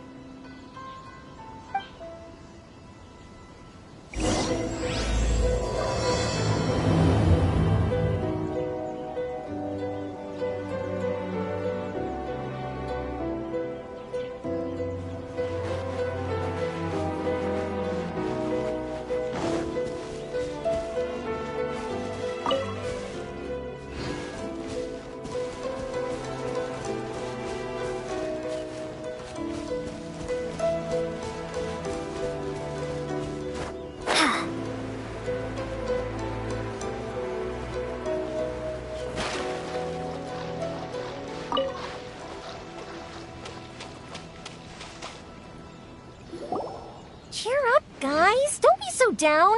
She was only joking back there. How could the Great Mujina yokai not exist, huh? But we've never seen it for ourselves. That's because the Great Mujina yokai is extra powerful. And that's exactly why I need your help, isn't it? It's okay. Don't be discouraged. Hey, remember, if you want to be a hero, you gotta have patience. And wisdom, too. Even if you can't find it right now, it'll definitely... So, remember to come and pick up your weapons from me before then, okay? No matter how powerful the Great Mujina yokai might be, it's no match for my specially made fireworks. Just light them up and you'll scare it off no problem. It's up to you guys to protect your homes, your crops, and your folks. Got it. Thanks, Miss Yoimiya. We'll try and be more patient. Oh, yeah. Hold up a sec. I have a few slips of paper for you guys. One each. Remember to give it to your parents and tell them to keep it safe. Just tell them it's from Yoimiya. They'll know what it's about. Okay. Thank you, Yoimiya. We're gonna go back now. Oh, thanks, Yoimiya. Come play with us soon. Sure thing. Will do. Take care on the way back, and I'll see you later.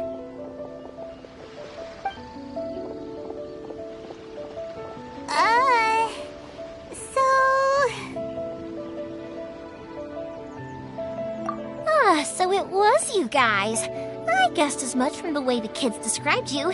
No worries, though. I'm not blaming you.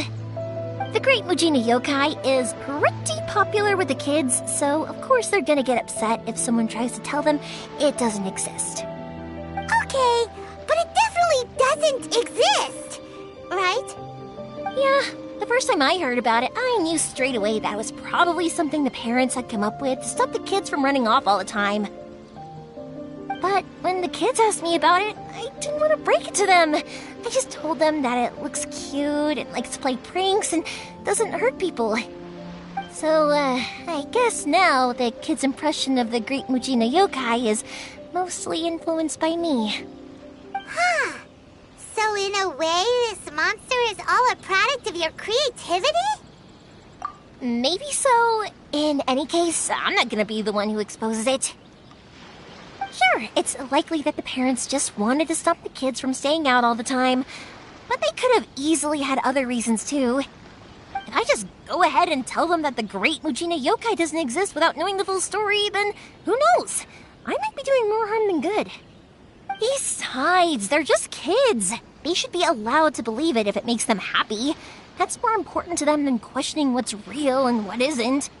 Heck, I entertain my fair share of fantasies too. The fire diamond that spins around and shoots out lights that are all the colors of the rainbow. Ooh, the mist spirits that live far off in the mountains and guide you to fairyland if you can find them. I know that they don't really exist, but I still enjoy believing in them.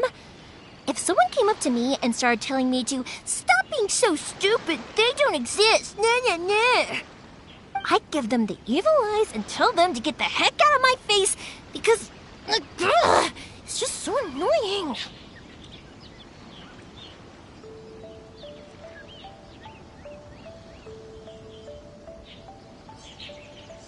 Because maybe it doesn't matter so much if something's real or not. Maybe magic and awesomeness are what makes something worth believing. Why should someone else get to take that away from you? The things we believed and the experiences we had when we were young turn into our priceless treasures as we grow up. When you were kids, surely you guys believed in things like heroes who slew dragons and sacred swords that cut through darkness. It's the same thing. If we tear apart these kids' fairy tales now, what else do we have to tell them? That Inazuma's locked down? All the grim tales of the Vision Hunt Decree? I think it's a bit too early for all of that. Yeah! Oh, way too early, for sure!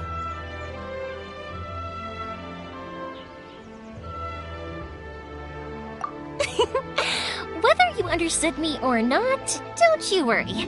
I'll take care of the kids and make sure they stay safe. Okay, it's about time I headed back.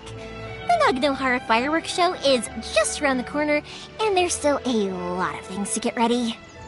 Naganohara fireworks show? Is that hosted by your family or something? Well, yeah. I mean, that's why our name is on the event. It's well known throughout Inazuma. Oh, on the subject, are you busy these days? If not, then you should totally come along. I'll prepare an extra pretty firework just for you. In that case, come with me to Naganohara. We'll go see my boss. There's still a few fireworks to finish off before the show. Inazuma is home to the Yai Publishing House, and a lot of people who like to write stories too. In fact, most of what they write is based off of the kinds of fairy tales I was just talking about. A load of them have bad endings, though. Like, the fire diamond will get put in a rich person's gallery where it will never be ignited again. Or, someone will see the mist spirit and not manage to catch it, but because they angered it, it'll never show itself again. The hero who slays the dragon becomes the next dragon. The sacred sword that once fought the darkness now becomes a doomsday weapon. I know these kinds of stories are all the rage nowadays, but I really can't bring myself to like them. If something's magical, it should be kept that way.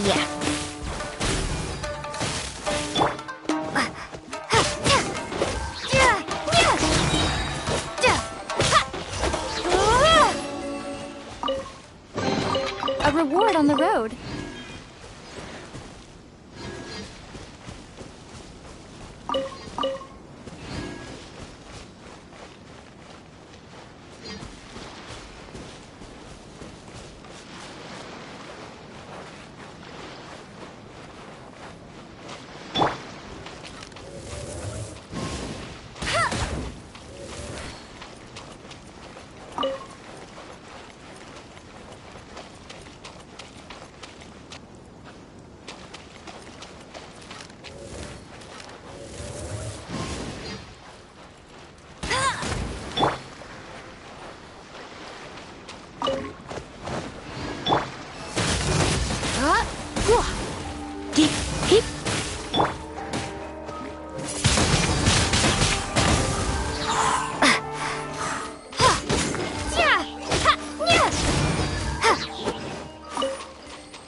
I'll keep this close.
It's karma.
Please speak to President Sung. I'm just...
fireworks show is almost upon us, and the fireworks for each family are almost ready. Oh, new faces? Who are these two? Friends or customers? A bit of both, actually. They arrived in Inazuma just recently. Can't let them miss out on a fireworks show after coming all this way, can we? Well, either way, come on in and have a seat. And I, Naganahara Ryunosuke, will tell you all about the long history of the Naganaharas. That can wait. Pops, I need to ask you about something. A long, long time ago. Pops has started telling his stories again. Sorry about this. Ever since Pops had his accident, his ears don't work too well. Really? But for a moment there, it almost seemed like you were having a coherent conversation. Much, much later, people eventually realized that if you grind certain materials into dust, they burn with many beautiful colors. Pops, wait! Huh? What's that? Did they deliver those firework materials that we ordered yet? Oh! Yesterday's fireworks have all been delivered. So have the ones from the day before yesterday. And the ones from the day before that. No, Pops, I meant the materials. The materials that we ordered. They should have arrived today. Ah, today's fireworks are almost ready too. Don't you worry.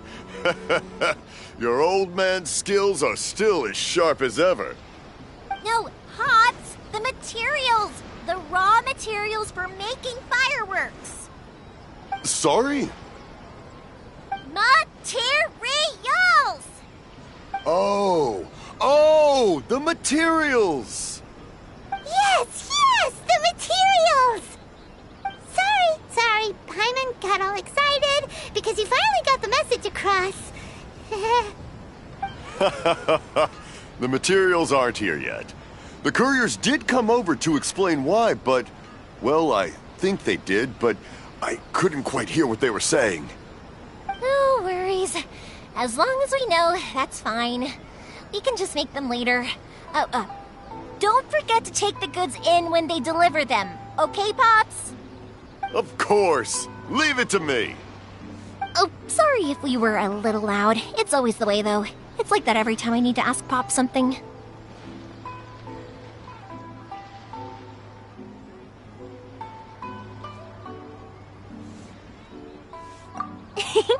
I get told that a lot. Because my Pops is deaf, he never argues with anyone and never contradicts them. He just listens cheerfully. When I was little, I thought it was because he really understood me and agreed with whatever I had to say. So, I'd tell my Pops everything. Eventually, I realized that the reason he was like that was that he's deaf. But I still tell him stories every day. Huh? Why would you do that? It just makes me happy to see him smile, and it keeps him from being lonely, right? Anyway, more importantly right now, the fireworks show is right around the corner and the materials still haven't arrived. We need to think of an alternative. Yoimiya? Is that you? Ah! Oh, you scared me there! I thought I told you to be more careful before you speak. Sorry. Hold on, I'm coming over.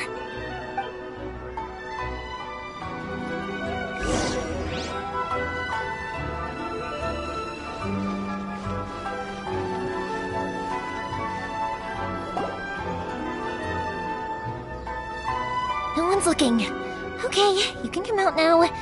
Come around the side. We're lucky that no one from the Tenryo Commission was around. Otherwise, we'd all be in big trouble. Sorry, I guess I was a little rash, but when I heard you come back, I just... Don't worry, Sakujiro. So far, at least, everything is going according to plan. We're going to look for firework materials shortly. While we're out, we'll sort out the boat situation for you, as promised. Thank you for all your help.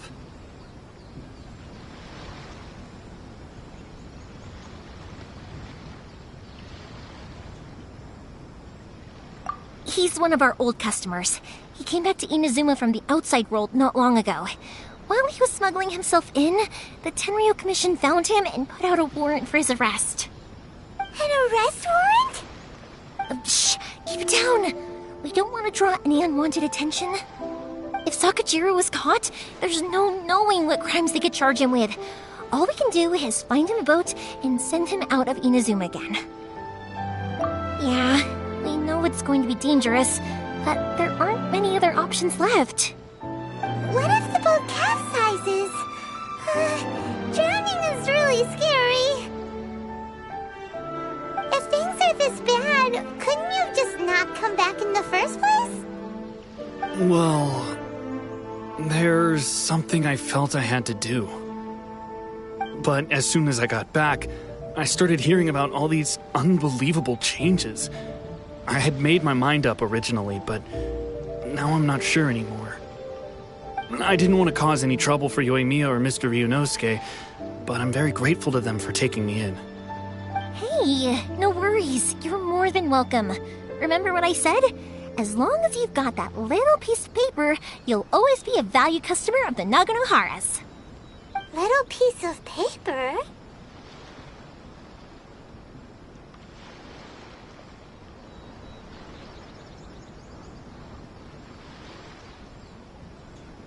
Yep, the same paper slips as the one I gave to the kids earlier. Whenever a customer orders fireworks for a commemorative event, we always include a little paper slip with the goods. Only people from inside my family can understand what's written on it. It's the recipe for the fireworks they ordered. If someone shows a Naganohara that paper slip, we guarantee we can make the exact same firework as the original one they purchased, whether it's 10 or even 100 years later. Wow! That is so awesome! It's a family tradition. All our regular customers know about this.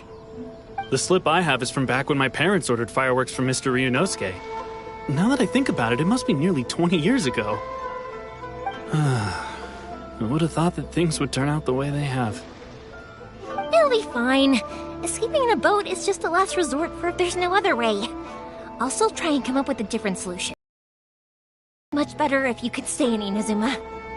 Whatever their reasons might be, if our customers come to us looking for help, we're not about to leave them high and dry. Thank you. This way, I still have some time to consider my options. All right. Well, let's not stay out here in the open for too long. Hurry up and get back inside. I'll let you know as soon as I have an update for you. All right. I'll leave it to you then, I guess.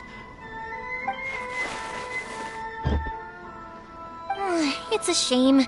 They still wouldn't give him a permit, even though he was born and raised in Inazuma. Speaking of, you guys only got here recently. How did you manage to get a permit? Even then, we only got through thanks to some help from Miss Hiragi Chisato of the Kanjo Commission. I see. So you had big shots helping you. I guess that won't be of much help to Sakujiro. I just wish the commissions could be a little bit more flexible. I bet nowhere else you've been is quite like Inazuma, huh?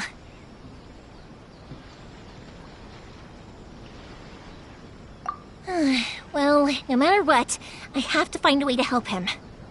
I'm sorry. I invited you to come watch the fireworks, but now I have to run a few errands.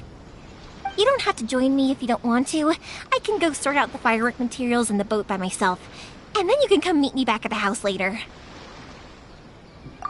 Oh, cool! Then let's start with Sakujiro's boat. We can chat along the way. Oh yeah!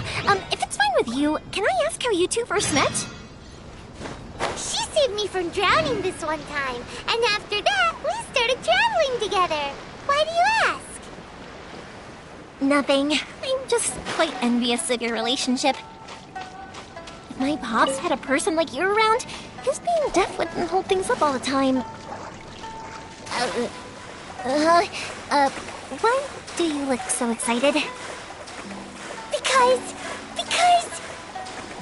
you said person and not floating child or a mascot.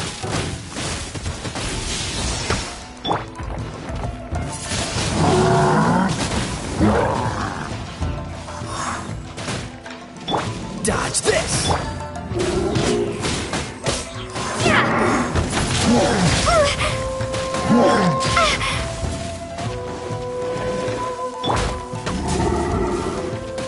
Come a little closer.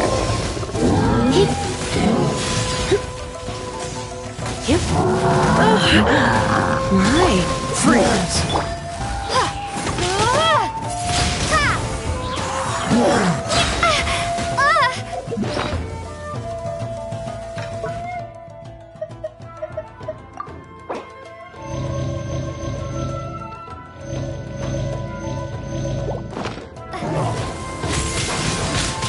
Windblade!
Windblade!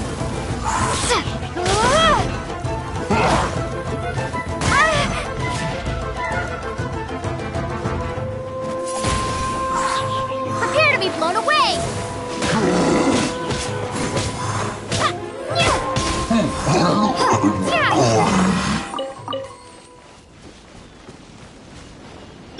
Dodge this!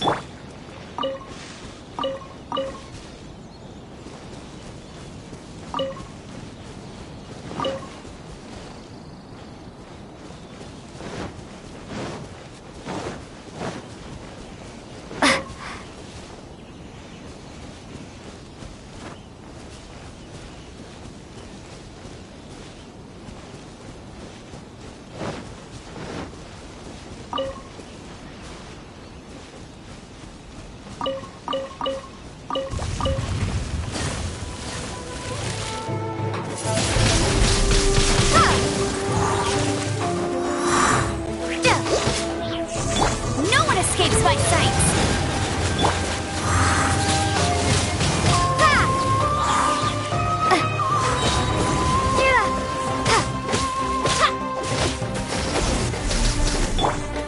Freeze! This moment will be frozen. Windblade!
being number one.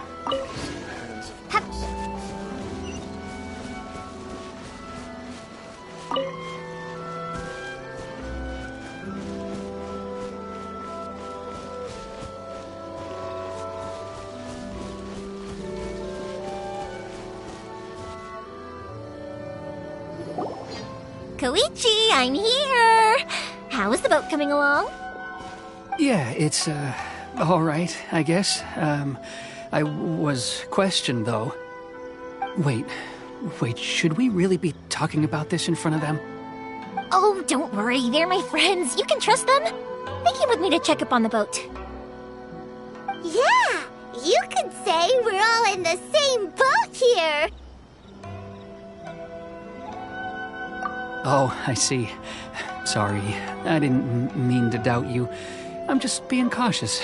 The boat is ready, but I'll have to be discreet moving it here. Huh? Why is that? Because of the Sokoku decree, the Tenryou Commission is really suspicious of any kind of seaborne vessel. Even the smallest ones, they'll stop and interrogate us, demanding to know what we plan on doing with it. It's a real nuisance. I understand. I'm sorry for dragging you into this mess. Don't be silly. I'm actually happy you came to me for help. I've always come to you for fireworks, and again this time. So just consider this my way of saying thank you. Right, I'll go fetch the boat now. I should be back shortly. Thank you. Oh, if it's on the way, you can always pick up your fireworks from my house. Everything was made in strict accordance with what was on the paper slip. You won't find the slightest thing wrong with them. All right, then. The fireworks show will be starting soon, won't it? You should make sure your new friends get to see it. It's an Inazuma tradition after all. Yep, that's the plan. Oh, you know what? You should tell them about your past. About the first time you ordered fireworks for my family. That's a long story, actually. Where do I start? Maybe I'll come back to that after moving the boat here. Oh, right, yeah. Got caught up in the conversation there. Okay, well, I'll leave you to it for now and meet you back here later. Lucky you reminded me. Otherwise, I would have ended up chatting the rest of the day away. I've been so busy with the fireworks business these past few days that I haven't had a moment to stop and chat with anyone. It's killing me. Of course, Pops is happy to listen to me chatter away, but because he can hardly hear anything, it's difficult to get an interesting reaction from him. And I'm doing it again, aren't I? What I meant to say was, while Koichi is bringing the boat here, we should try to find some firework materials. I need to make fireworks not just for you guys, but for those kids and Sakajiro as well. We're missing a lot of materials. It'll be fine. It's actually like this every year. There's always a bunch of extra orders to slot in here and there. When people want fireworks, it's always because they have something to commemorate. And if they miss the chance, they might never get another one. So, no matter how busy I am, I'm always happy to take their orders. So, what you're trying to say is that you enjoy the work? Oh, I do! I really do! Being born into a family of fireworks makers, I feel like since I was a kid, I've been obsessed with watching things go boom! And then seeing all the lights and colors and... What I really wanted to say was, don't worry about me. It'll all be fine.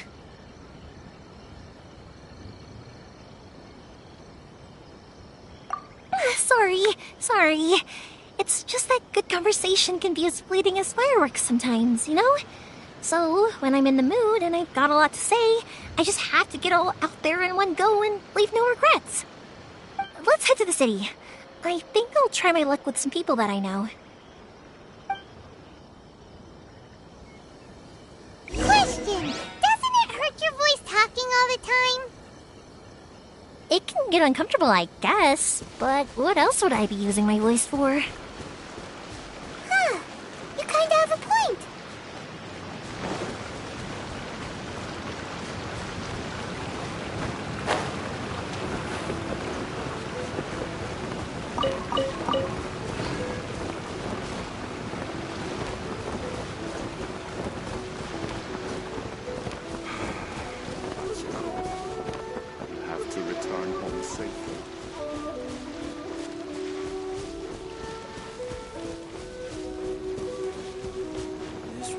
was a hard road after all.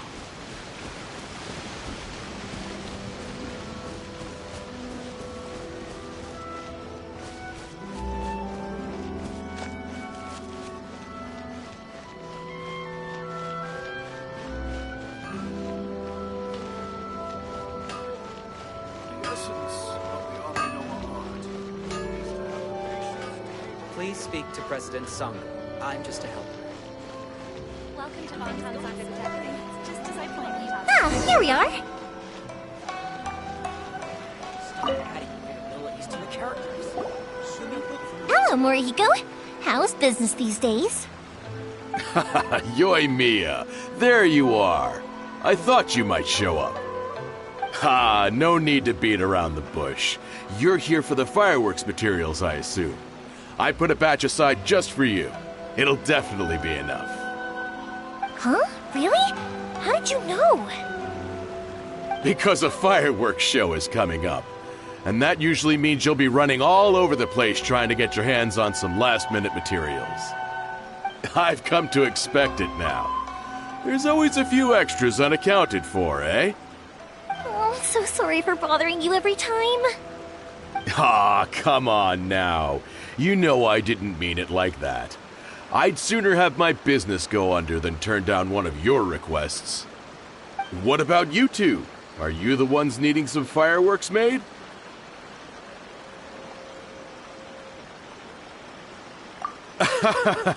It's no trouble at all, my friend. Once when I had an argument with my son, Yoimiya was the one who came and calmed him down. I'm hopeless at communicating with him. If it wasn't for Yoimiya, who knows, he probably would have run away by now. Nah, he was never gonna come to that. He's a sensitive kid and he cares a lot about your feelings. It's just, he doesn't know how to express it. Maybe if you turn that frown upside down once in a while, he might feel more at ease. Yeah, I guess I'm probably too serious. Which is strange, because I don't think I'm anything like that when I'm talking with other people. Don't worry about it. No one's perfect. If you have any more trouble in the future, just come to me. Even if it's not fireworks related, I'll happily oblige.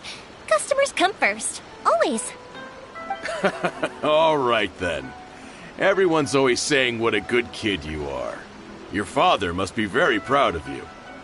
Go ahead and take the ore, by the way. It's on the house. Oh, no you don't! That's out of the question! Don't worry. Just take it as a token of my gratitude. Gratitude won't pay your bills, though. Don't do this to me. Can't we just play by normal business rules here? I already said it's fine. Please, just take it. Surely you've got a load of other things you need to get done today. Well, how about this then? I'll record this in my notebook, and we can consider it a down payment against any fireworks you want to purchase in the future. There's no convincing you, is there? All right then, if you insist. Pass on my regards to your dad. Tell him Morihiko wishes him health and happiness. Will do. You look after yourself as well. Don't push yourself too hard. You don't want to make yourself ill again. Everyone seems to really like you, Yoimiya.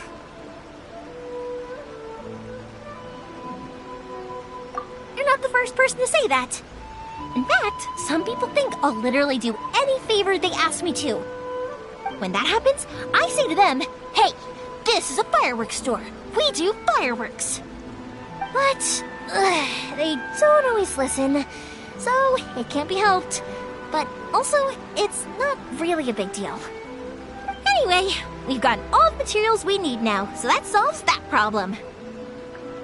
Next, we just need to go find someone to process them.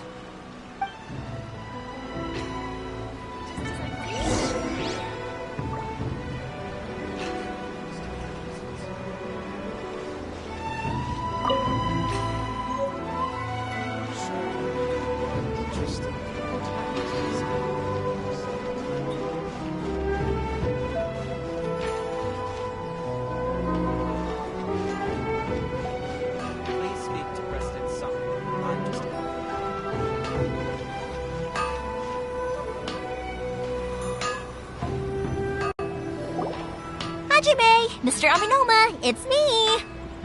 Ah, Yoimiya. If I'm not mistaken, you must be here for some firework materials. Seems like everyone knows how busy Yoimiya gets leading up to the fireworks show. I'm very sorry. Would you be able to wait for a while? I have quite a backlog of weapons orders right now. No worry. Oh, wait, actually. Yeah, that could be a problem. Some worries. How about this? Do you need a hand? As long as we can get through your orders, you can help me process my ore, right? That will depend on my master. Oh, you don't mind, do you, Mr. Aminoma? As you know, it's not long now until the Naganohara fireworks show starts. There's still a lot of fireworks left to make, if I don't finish them on time. Talkative as ever, I see, dear child. The essence of Amenoma art is patience and focus. When the mind is disturbed, it will show in the blade that is forged. If you badger Hajime like this, you will only succeed in disrupting his concentration. But this is a special circumstance, surely. The Naganohara fireworks show is right around the corner. So give me your ore, and I will process it for you. Huh? Master, you mean you'll do the work personally? Is that so surprising? It is, after all, the only option. Thank you for helping out, Mr. Aminoma. You're quite welcome. The Naganohara fireworks show is an important event. This I know well. In addition to this, I am indebted to Ryunosuke for all the business he has given me. But Yoimiya, you should plan things more carefully in the future. Do not rush everything at the last minute. I'll try my best. In the future, I'll get some extra materials in to cover any unexpected changes of plan late in the day. Though for you, dear child, no matter how much you prepare in advance, it may never be enough. Excuse me. I will be back shortly. Wow, Mr. Aminoma! Just look at the shape and size of these grains! It's beautiful! I'm at a loss for words. It's been a while since I've seen you take up your tools, but it looks like your craft hasn't degraded one bit. Of course. I have studied these techniques my whole life. They are impossible for me to forget. So have Amenoma Art and Naganohara Fireworks been working together for a long time already? Back in the day, it was my master, and Ryunosuke's father. The people may have changed from one generation to another, but the ingredients required to make fireworks have remained the same. Hajime, in the future, this will be up to you. I know.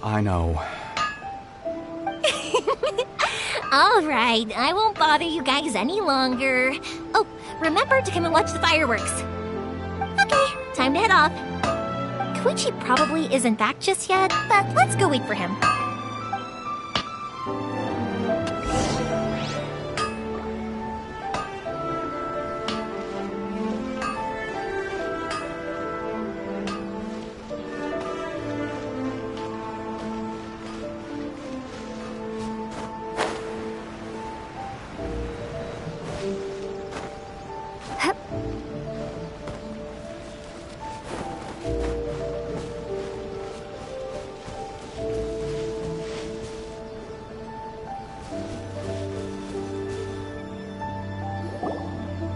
Just as I thought, he isn't back yet.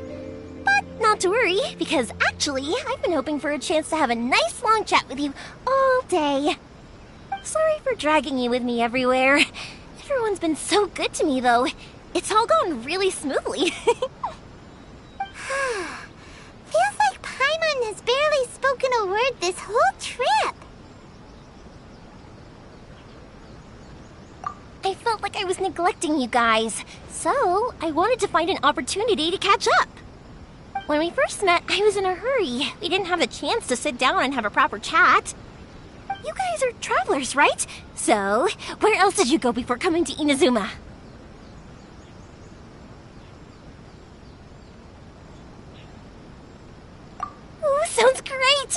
I heard they pretty much have no rules over there, right? So people are free to live their life however they want, doing whatever makes them happy.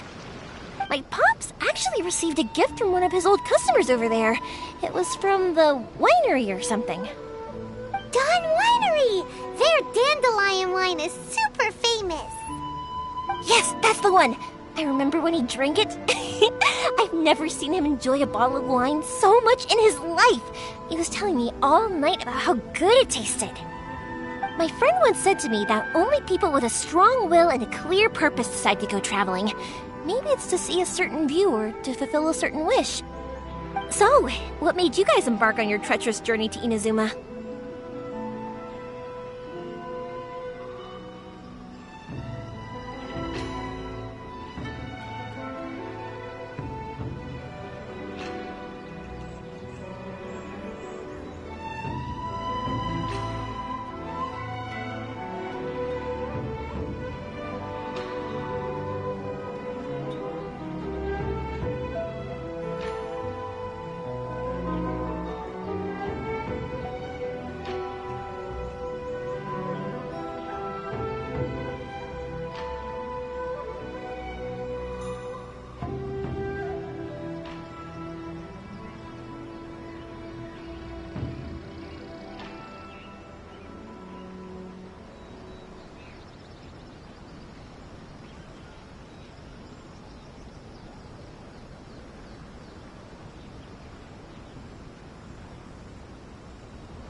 looking for answers from the gods, too.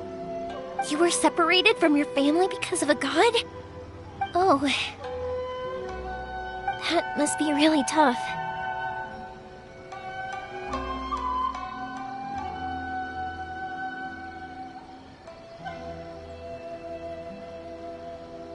I get it. Well, if that's how it is, then that's how it is.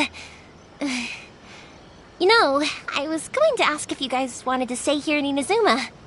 Unlike the outside world, what Inazuma seeks is eternity. In other words, a state of tranquility where very little ever changes. The advantage of that is that if you're ever tired from your journey, Inazuma's a great place to come and rest. Let me put it this way. I was just worried that you might be getting weary. If you keep pressing on in that state, you might start to lose sight of the things that made you want to start your journey in the first place. Sometimes. That's also just how it is. When you're exhausted, everything becomes an uphill struggle. Even trying to have fun. You won't be able to enjoy yourself if you're too tired. An adventurer friend of mine once told me that if you're too focused on reaching the end of the race, you'll miss a lot of opportunities and precious moments to be had along the way. Don't worry though, I'm sure I can think of some way to get you feeling relaxed and happy. And you're here now, so even if you're gonna leave eventually, I want to make sure you at least leave with fond memories. Who knows? Once you're reunited with your family, maybe you'll find Inazuma the right kind of place to call home.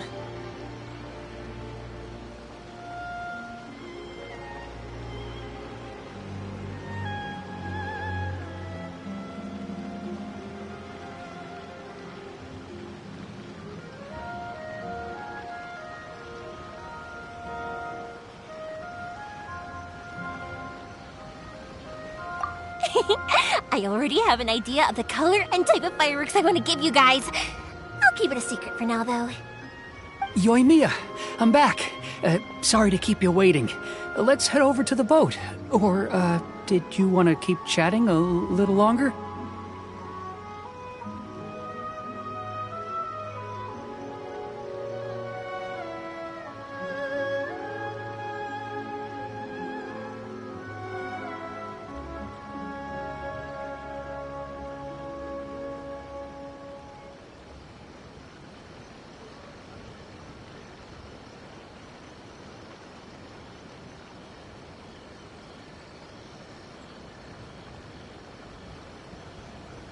Okay, good. Let's go then. Just act naturally, though. We don't want to raise any suspicion.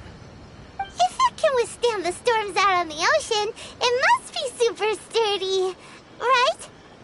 Absolutely. Rest assured that the quality is guaranteed.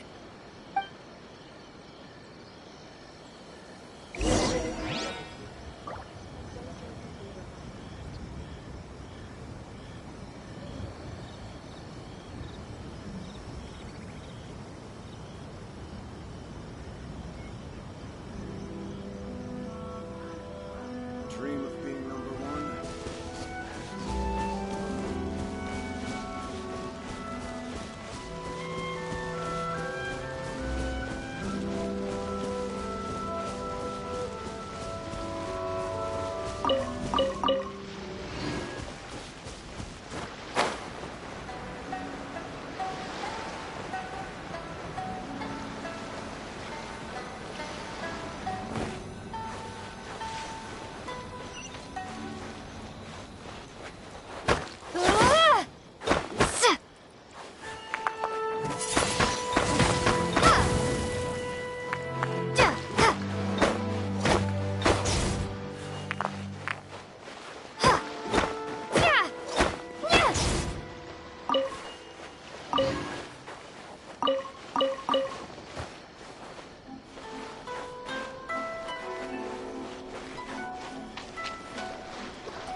Can't be helped, I'm afraid. This is the biggest and sturdiest boat that I can provide. It's built from the finest Inazuman timber. Still, I'll be the first to admit that if he's planning to ride this into the storm, it's going to be exceedingly dangerous. I'm also hoping Sakajiro won't have to use it. It's just there as a last resort. I gotta say though, Koichi, it feels like your craft has improved once again. I'm not the one you should be praising. It's all thanks to the guys who kindly pitched in. To avoid detection, we each worked on our own materials separately, then assembled them secretly in the night. This is the largest we could afford to build.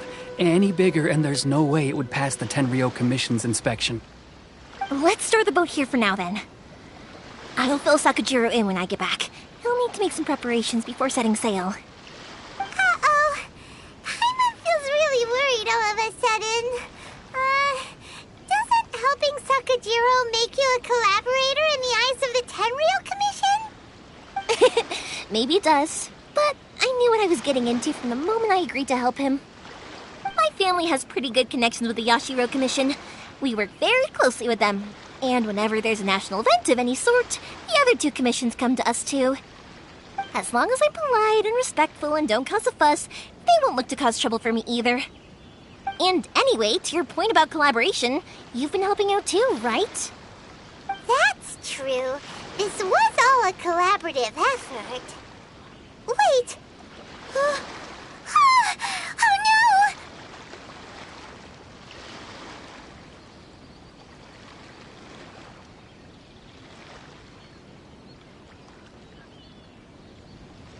no! Ah, so you're seasoned crooks already, eh? Don't know what I was worried about then. Anyway, thanks for everything, Koichi. And your fireworks are ready, so just go pick them up from my house whenever you want. While you're there, you can get my pops to settle the boat construction fees. Oh, don't worry about paying anything. Third Sis would be sure to scold me if she found out I'd taken Mora from the Naganoharas. Who's Third Sis? Oh, let me explain this one. It's a story my pops told me. There used to be a thriving merchants guild in Inazuma. It got really prosperous. At one point, there were a dozen or so kids born around the same time to the families of the guild. They all grew up together, each of them learning their respective family's business. They were a tightly knit group of friends, but eventually, they all grew up and decided they each wanted to go into business themselves. It was inevitable that business would send them all to different corners of the world, and that they'd have far less opportunity to see each other in the future. That's right. Just before we went our separate ways, the eldest of the group suggested that we should all go watch some fireworks together one last time. They were all very ambitious types, and each had their own knack for doing business. One by one, they left, until Koichi was the only one of them remaining in Inazuma. After that, he hardly saw them. But whenever one of them did come back to visit, fireworks would always be involved. Yeah, no matter how close you and your friends are, there's always going to be some distance after being separated for a long time. But as soon as the fireworks lit up the sky, it'd instantly take us right back to our childhood, and we'd be chatting away like in the old days. To us, those memories are eternal. Oh, so this is what you meant when you were talking about commemorating things. Yep, that's exactly right. That's why I can't let people down when they're counting on me for their fireworks. Anyway, I need to go update Sakajiro. See you, Koichi. Thanks again for your help. Yeah, I should get out of here too. I don't want to get caught red-handed. Okay, story time. So, whenever Koichi brings one of his friends from the trade association to see me, they always mention how they used to play with me when I was a kid or held me once as a baby or something.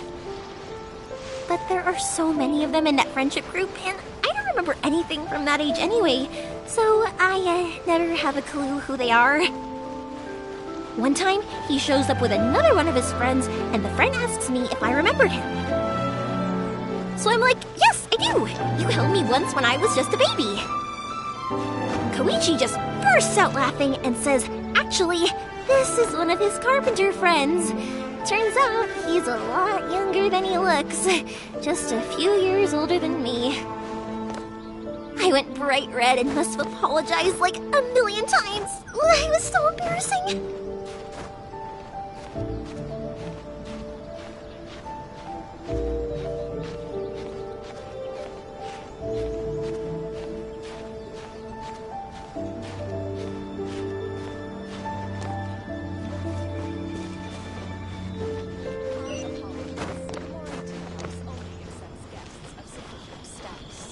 Please don't enter without permission.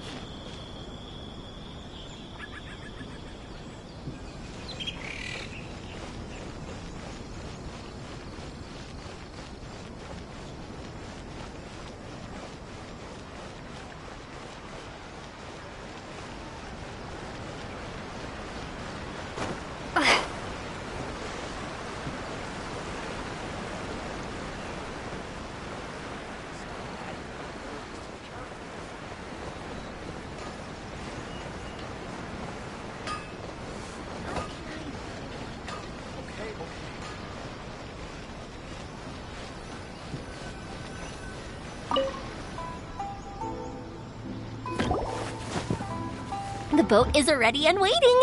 I'll mark the location for you on the map. Before you leave, I recommend you can never be too prepared. After how much effort it took to get back in, it's hard to convince myself to leave again. Especially when I'll be going up against the stormy ocean on a tiny little boat. My prospects don't look great. Well, they won't look much better if you get caught by the Tenryou Commission. I'm afraid that sooner or later they are going to find you here. Time is starting to run out. I'm sorry. I'll make sure to get out of here before they come. I promise I won't cause you and your family any more trouble. I didn't mean it like that. If we ever ran into any problems, I'm sure I'd figure something out. But if the Tenryou Commission does catch up to you, then make a run for the boat. Okay, I won't let them catch me. But... no, I guess this whole trip was a waste in the end. Why did you want to come back to Inazuma anyway? Is there something you wanted to do? I didn't used to like this place at all. That's why I left. But looking back on things now, I was really just running away from my responsibilities. Once I started to realize that, I got restless. I couldn't stop thinking about the people and the things I'd left behind. So forget it. What does it matter now? It's too late anyway. I originally wanted to make up for all my regrets, but instead, I found myself in this situation I'm in now. What a pity. Talk to us about it. Maybe we could... If only there was no Sakoku decree, huh? Anyway, don't worry. We're not going to bother you about it.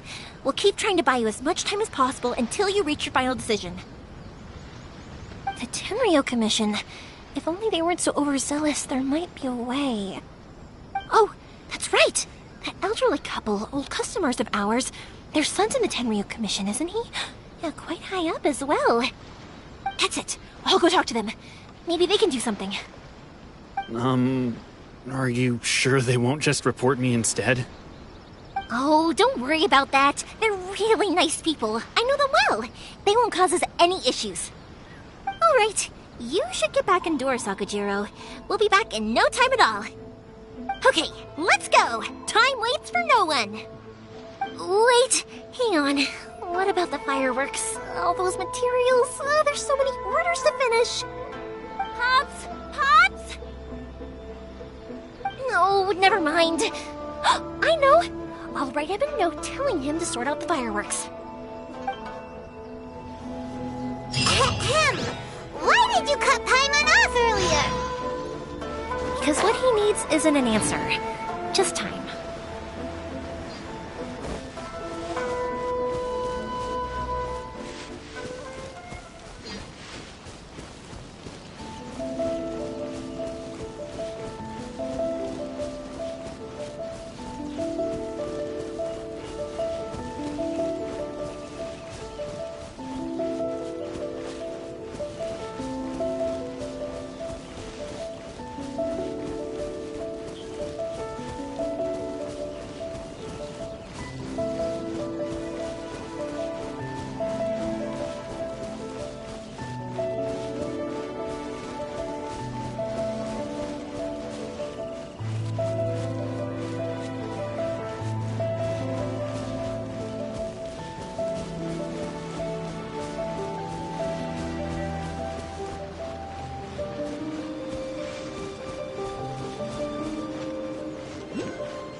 Let's get down to business.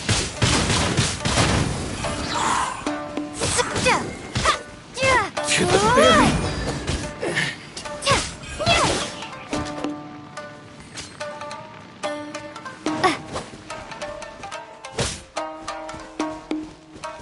Finally, No.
Well, if it isn't Yoimiya.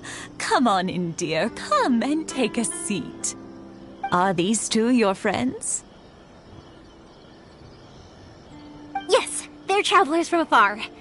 Outsiders have a very difficult time getting into Inazuma nowadays. Indeed, these are unprecedented times. But seeing as they came all this way, we locals should give them a warm welcome.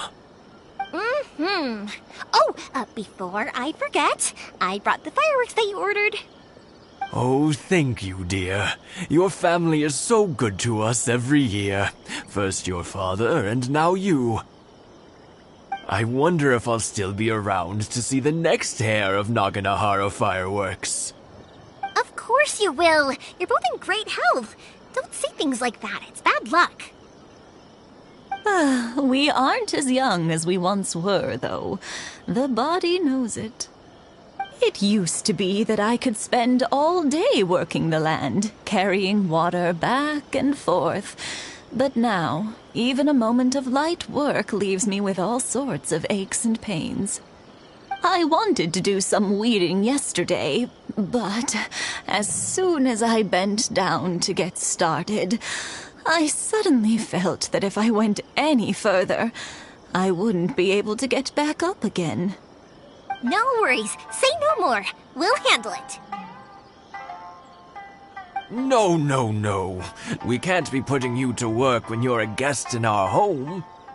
I'll just go fetch the tea and some snacks, and then we'll continue our conversation. It's fine. It's not like it's the first time I've helped you with chores. I just haven't had much time recently with the fireworks show coming up. But once that's out of the way, I'll be sure to come by more often. It's no trouble, really. We don't mind helping. Oh, you're such good kids. As for mine, he's all grown up now. Hasn't found anyone yet. And he doesn't visit very often. If you're quite sure it's no trouble, then I have some pickled radish here. Would you mind delivering it to Satoru on the other side of the village? Sure, it won't take us a moment. The old folks aren't very mobile, so come on, let's help them out. We'll get rid of the weeds first, and then deliver the pickled radish.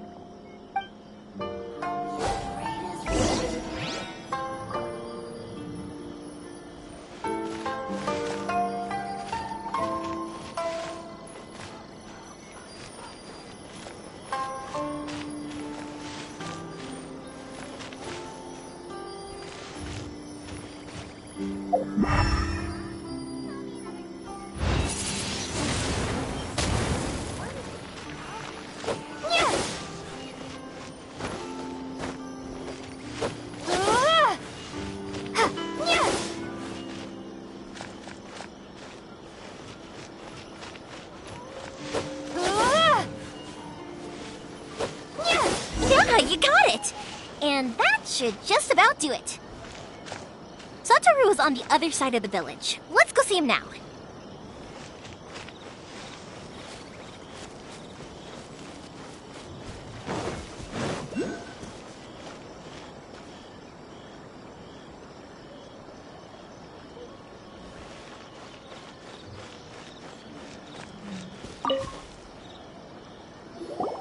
Hey, Satoru! How have you been? Keeping well?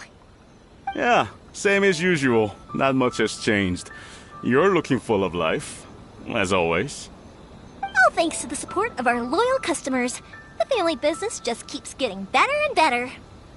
We sold some fireworks to Liu a while back, and word is they were a real hit. So it looks like we'll be getting more business from over there in the future. That must mean a lot more work for you, though. Are you sure you and Mr. Ryunosuke can manage? If it gets too much, don't forget, you can always ask me for help, hmm? We should be fine. I think we can cope. Oh, yeah. This is some pickled radish from Mrs. Imatani. Oh, wow, thank you so much. I never used to be a fan of pickled radish, would you believe? But then I tried some of Mrs. Imatani's homemade stuff and I couldn't get enough of it. It's a family staple now. Speaking of your family, how's everyone doing? We have the occasional heated argument, but I guess that's every family ever. Being close to family is better than never getting to see them, even if it does mean putting up with some conflict. Now, Mr. and Mrs. Imatani seem to have a great relationship, but still, they must get lonely with their child never visiting. Huh, they didn't seem that way to me. I think they're just used to it. You make a good point, though. I should drop by more often in the future. That way, they won't get so bored. Oh, I'm sure they'd love that. As would all of us in Konda Village. You're always welcome here. Thank you! Now that we finished all the chores, it's time to talk to the Imatanis about Sakujiro.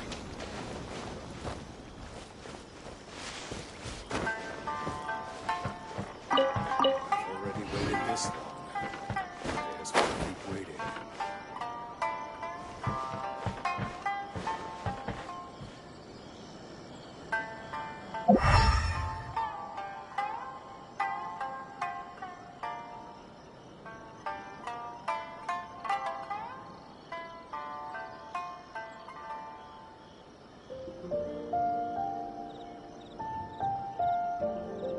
I've already waited this long. May as well keep waiting.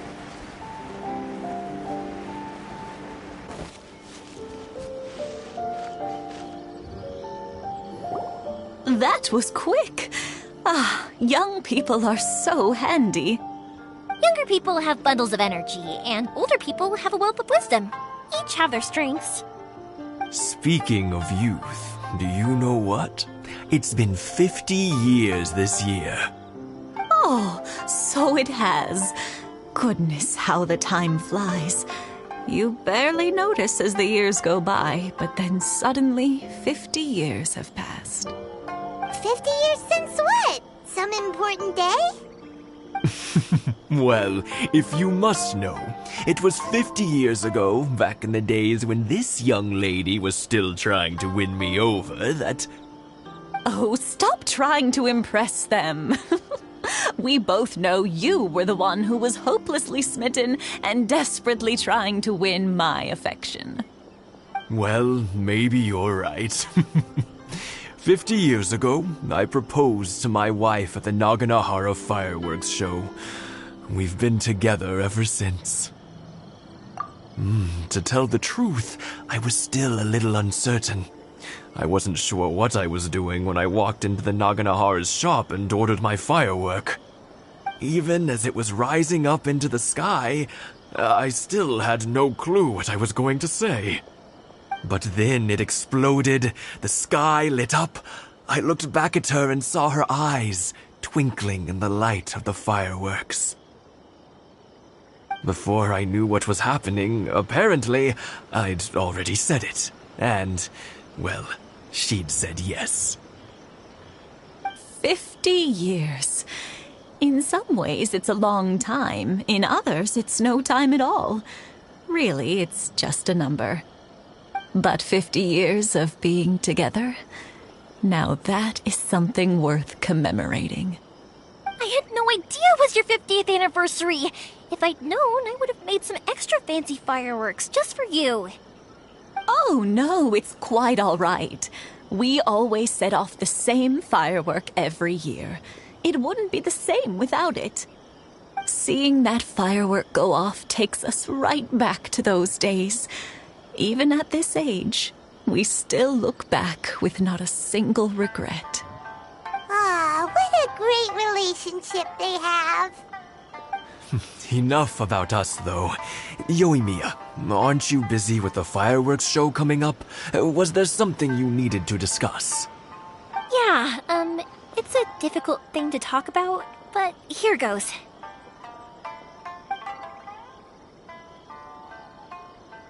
Sakujiro. So he came back.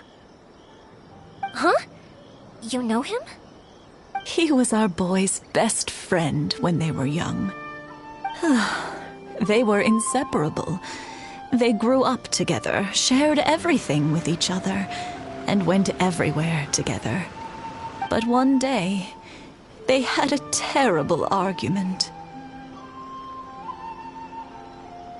Sakujiro seemed to feel that Inazuma was too peaceful, and wanted to see what the outside world was like. But our Keisuke took after his father and mother. He felt that there was nothing wrong at all with being peaceful. You know what children are like. They get terribly worked up about these sorts of things. In the end, Sakujiro stormed off, and that was that. I see. Keisuke said nothing to me or my wife about the fight. We could sense that he was very hurt by it, but he didn't want to talk with us about how he was really feeling. Eventually, whether out of pent-up anger or for some other reason, he joined the Tenryou Commission. He rarely comes home anymore. If it was anything else, I could talk to Keisuke, and I'm sure he'd be willing to help. But since it's Sakujiro, I don't feel there's any way we can get involved. What a strange coincidence. Who'd have thought? I understand now. When I asked Sakujiro why he came back, he just said because of past mistakes and wasn't willing to elaborate. Now I finally understand why he can't decide what to do. Two best buddies in childhood. One grows up to join the Tenryou Commission, the other grows up to join the Tenryou Commission's most wanted list. Well, no worries. If that's the case, then never mind. We can find some other way to help Sakujiro. There's no need to make things difficult for you. This sounds like something for Sakujiro and Keisuke to resolve between themselves. Yes. It'd be so nice if they could go back to the way things were. I think after all these years, they ought to let go of their grudges. Well, can't say we didn't try. I'll let Sakajiro know after we get back.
Let's get down to business.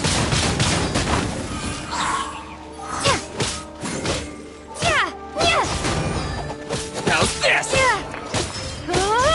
Finally,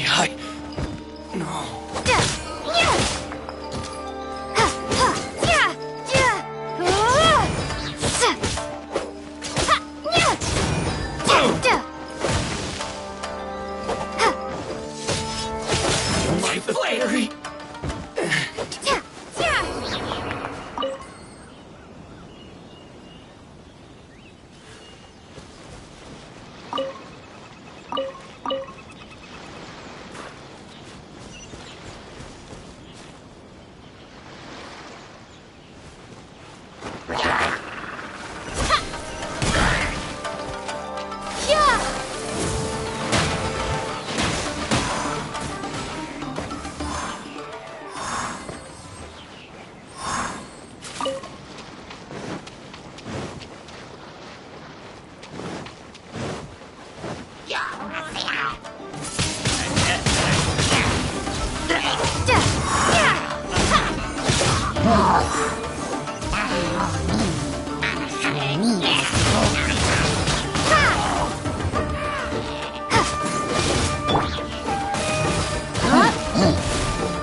Another test subject.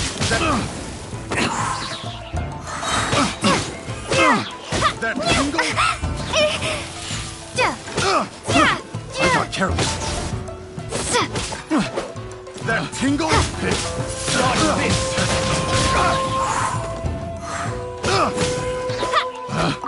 Picked the wrong test subject.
Is this an answer from this world?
Just me? Or are there more outlanders now?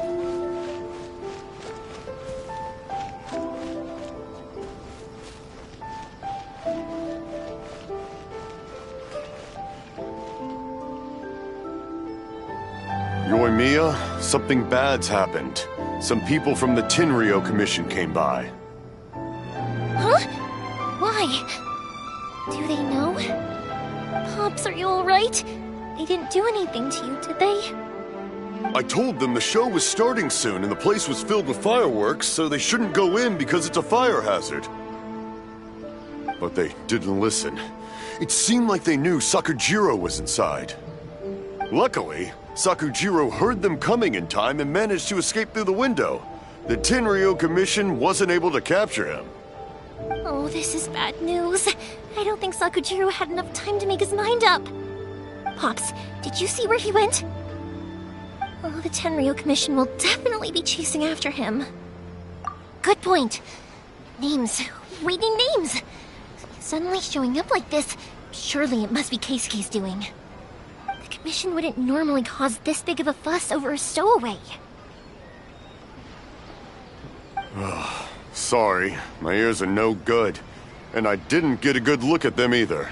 If you're wondering which way they went, they left the city. I wish I'd caught their names. But I didn't hear a thing. As it happens, I did. I was getting some ore from my friend's place and happened to bump into them on the way over. I think their leader's name was Keisuke, just like you said. Just as I thought. Thanks. If Sakujiro still hasn't made up his mind, those two running into each other won't solve anything. And even worse, there'll be no coming back from it for Sakujiro. We can't let that happen. Come with me. Let's track them down.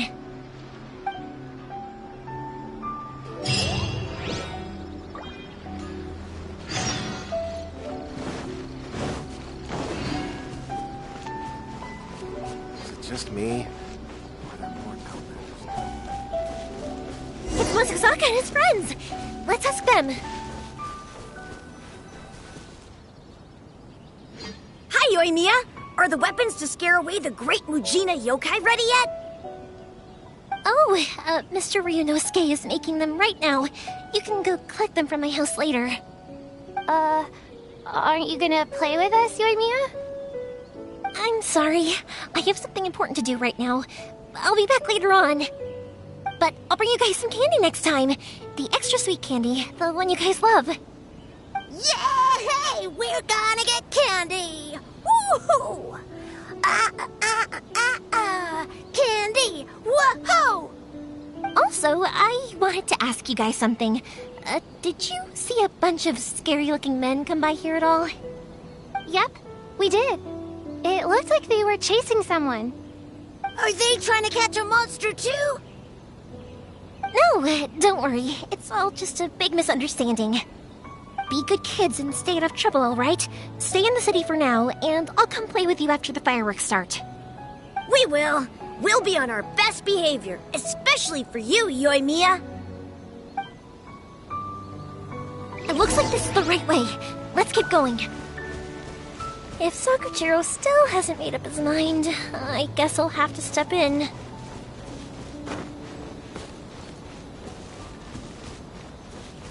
Look! There are people from the Tenryu Commission over there! It must be them!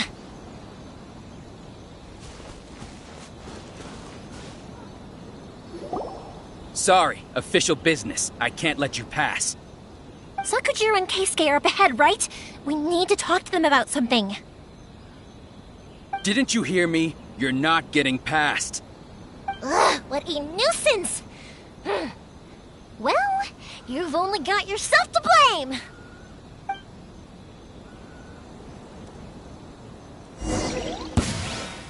The fuse is lit!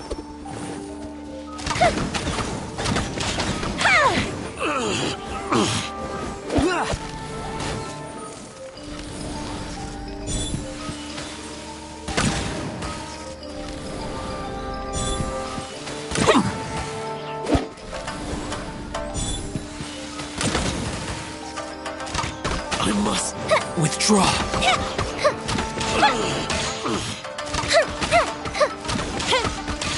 I must withdraw.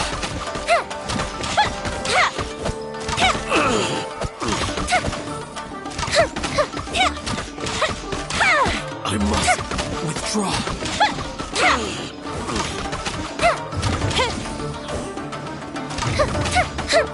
I must withdraw.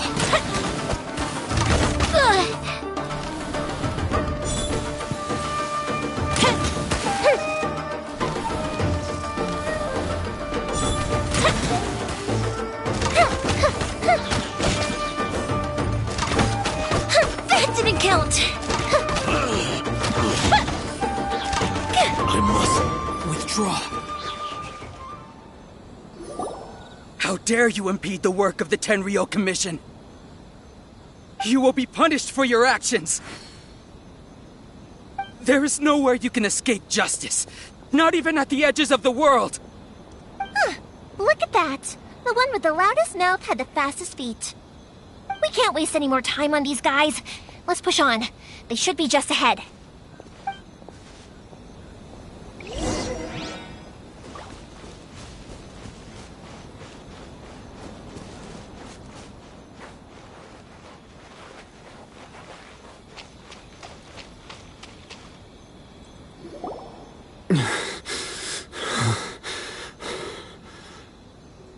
Your skills with the sword have stagnated, Sakujiro. You should have known that you stood no chance against me in a duel. I never imagined I'd fall into your hands.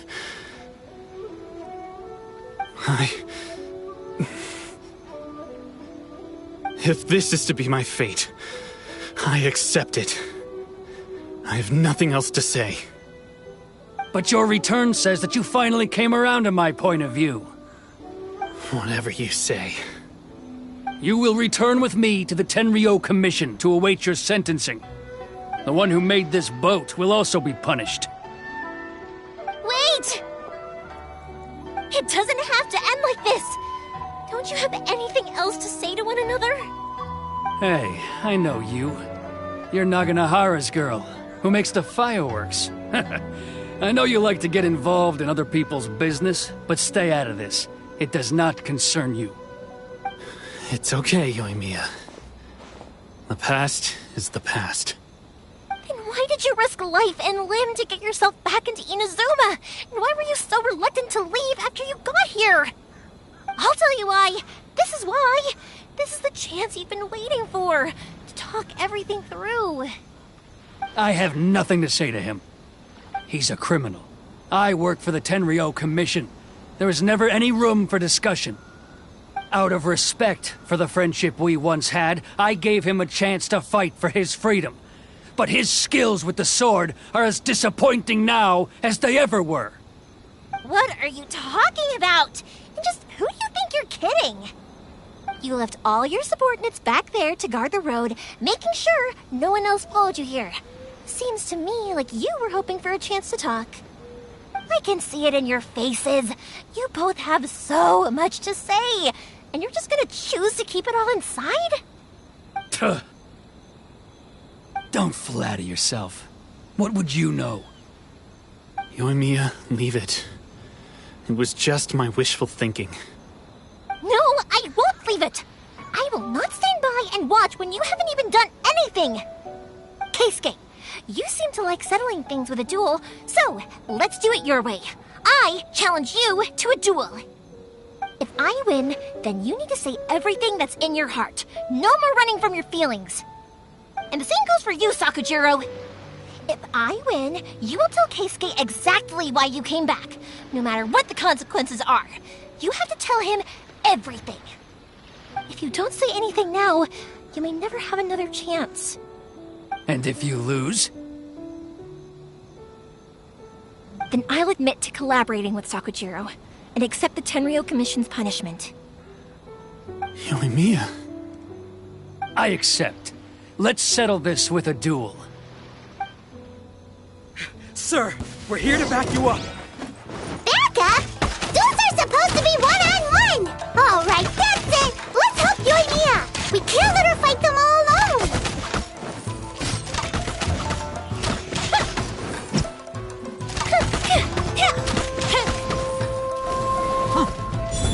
I must withdraw.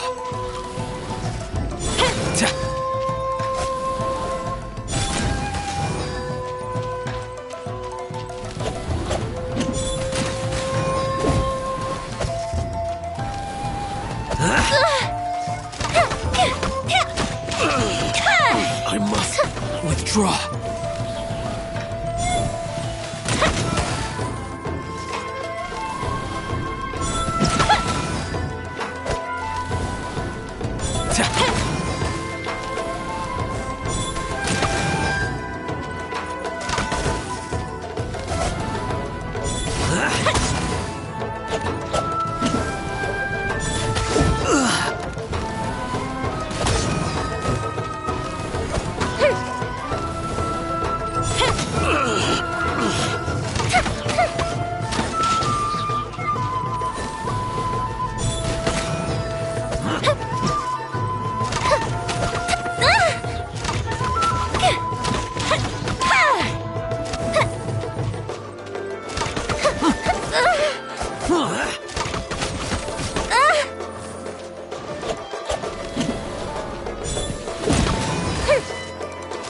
I must withdraw.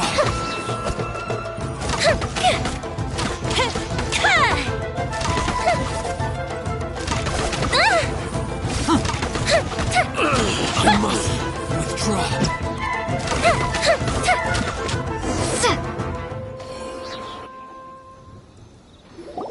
Sir, they are too strong. We need more men. Stand down. What? I thought I told you to stay away. Now stand down. Yes, sir. Sorry.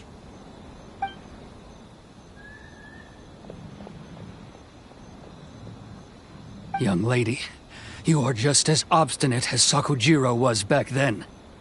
Why were you so convinced that we had things to say to each other? Because Sakujiro may not have told me about you when he came back, but he did order a firework from me. Then, your parents told me about what happened between you when you were younger. Once I'd heard the story, I realized that the firework meant something special to you both. And that's why I simply refuse to believe that you have nothing to say to each other. Nobody sets off a firework to feel lonely, do they? The reason I came back is that I felt lost. It wasn't that I'd changed my mind, I just felt that what I'd done in the past was to try to escape from reality. I saw the freedom of Mondstadt, the contracts of Liyue, the wisdom of Sumeru, and the justice of Fontaine. It all left a deep impression on me. I was glad that I'd left Inazuma, but then I happened to hear about the Sakoku decree. I was an escapee, and I was proud of that. What I should have tried to do is take the good things from the outside world and bring them back home. So that's why you came back? Out of your naive hope of changing the way things are here? No, I let go of all those delusions of grandeur. I just felt that I never should have run away like that. After all, you never ran away. Huh? I don't know about you, but life hasn't been easy for me. But I just had to come back and visit. It was like fate was calling me, and I couldn't ignore it any longer. Life isn't easy for anyone. I truly worship the Raiden Shogun. Her ideas were my personal creed, and I desired nothing more than to see her will done. But now, my role is to punish violators of the Sakoku decree and confiscate people's visions. It's not what I signed up for when I joined the Tenryou Commission. I do wonder, am I really doing the right thing? The boat is yours. Huh? I couldn't make you stay in Inazuma, but that doesn't mean I want to keep you here by force. What will you say to the higher-ups? Don't worry about that. I'll handle it. If you want to come back, I hear the process of returning to Inazuma from the outside world is long and complicated, but it can be done. I will lend you my help, but until then, you'll have to wait. And don't kick the bucket on the way out. Don't worry, Keisuke. I won't. Any chance we can watch the fireworks together? Maybe next time.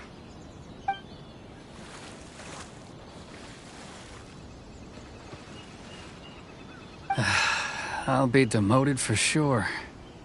It's not like me to give in to childish sentiment like this. I can't explain why I went through with it. It's the one that Sakujiro planned on using for his escape.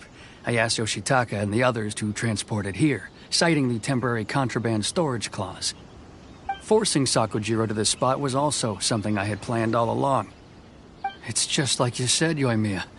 Even though I hadn't fully made up my mind, my actions betrayed my intent.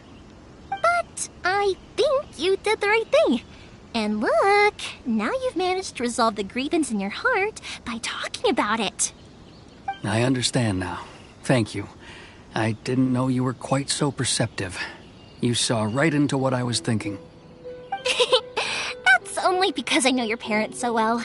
They're both really nice people, so I didn't think the apple would fall too far from the tree. I had heard there was a new Naganohara running things these days.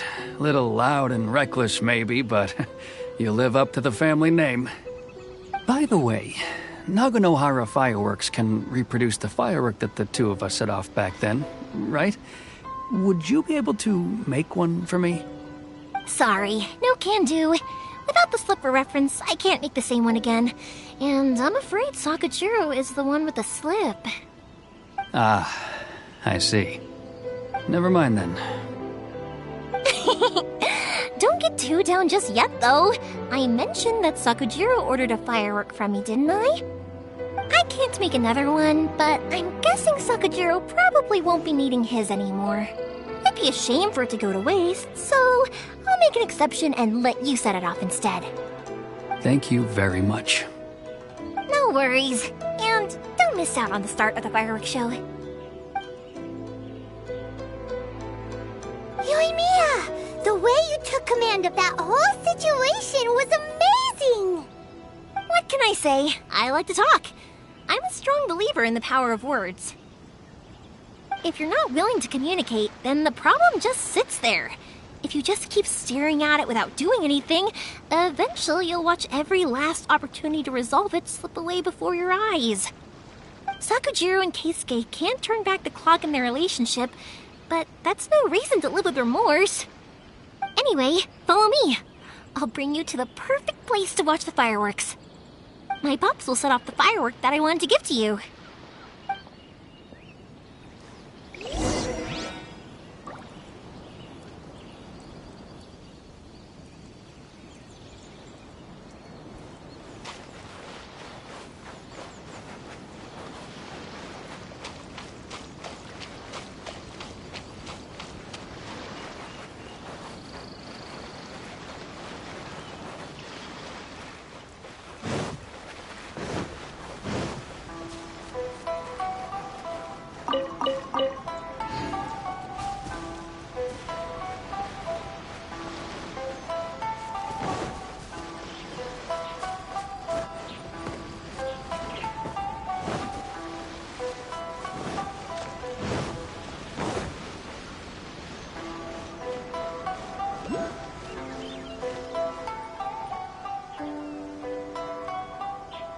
One day, I will showcase Inuzuma's fireworks to all of Teyvat.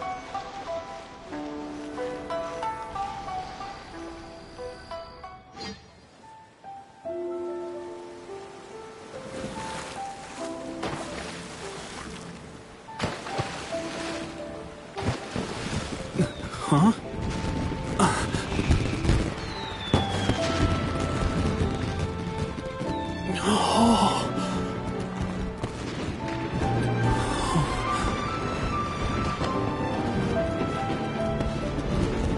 Oh, it's...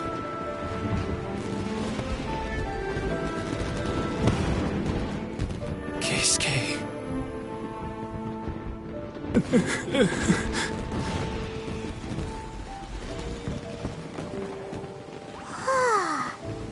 So, Yumiya, these fireworks, what do they mean to you? Yumiya? Shh. Huh? Oh.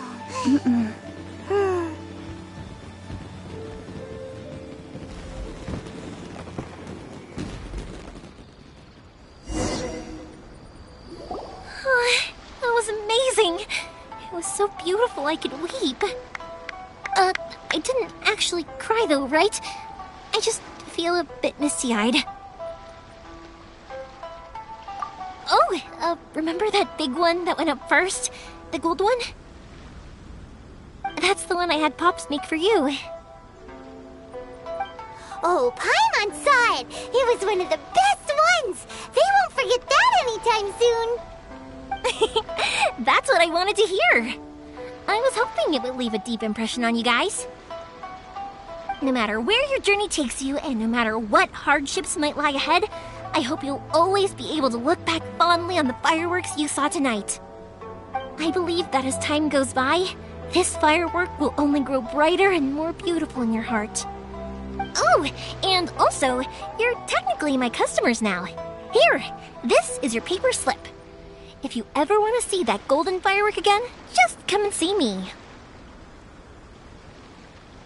You know, Yumiya, you seemed to turn into a completely different person during the fireworks. You were so quiet, and it was like you couldn't hear anything at all. Oh, I can hear you.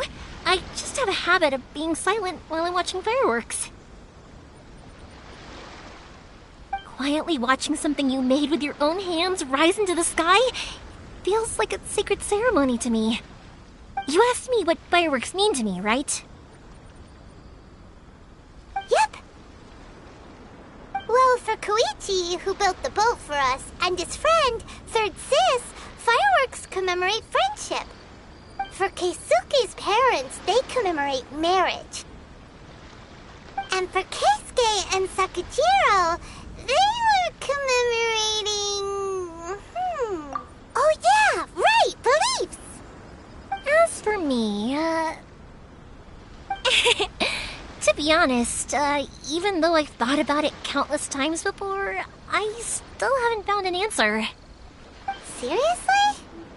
Huh. Paimon was expecting something deep and philosophical. Well, no one's ever asked me this before, so I've never really settled on an answer. It was by chance that I happened to be born into the Naganohara family, so it was by chance that I ended up learning this craft from my pops.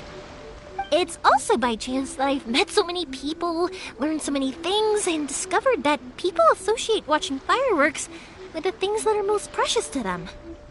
Fireworks that disappear in a flash of light are probably the furthest thing away from the eternity that our shogun desires. But people's feelings don't just disappear, and it's those feelings that give fireworks their purpose. If nobody wanted to watch fireworks, then they wouldn't exist. Also, consider this. You have to have the Naganoharas because so many people are emotionally invested in the existence of fireworks. If we didn't exist, their wishes would go unfulfilled, wouldn't they? You know, I don't really think about complicated things like this very often. But I'm proud that I was born into the Naganohara family and have the chance to make so many pretty fireworks.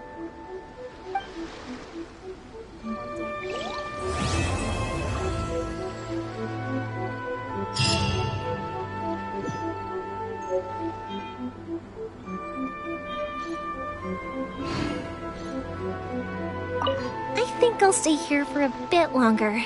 The show is still not quite over in my heart. Oh, but if you wanted to chat, I'll happily oblige.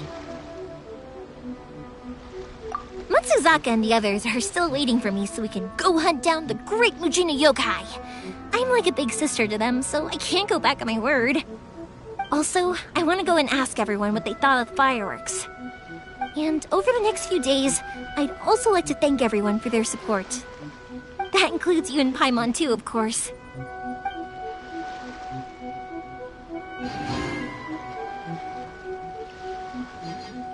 I think I'll stay here for a bit longer. The show is still not quite over in my heart. Oh, but if you wanted to chat, I'll happily oblige. For you guys, I'll do it for free.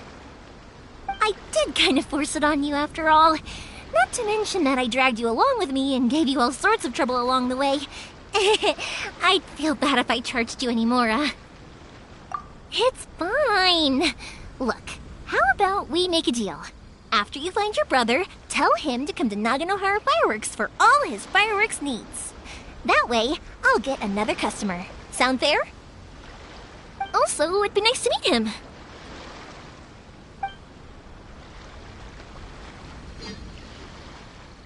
I think I'll stay here for a bit longer. The show is still not quite over in my heart. Oh, but if you wanted to chat, I'll happily oblige. I'll kick their butts again. I'm joking.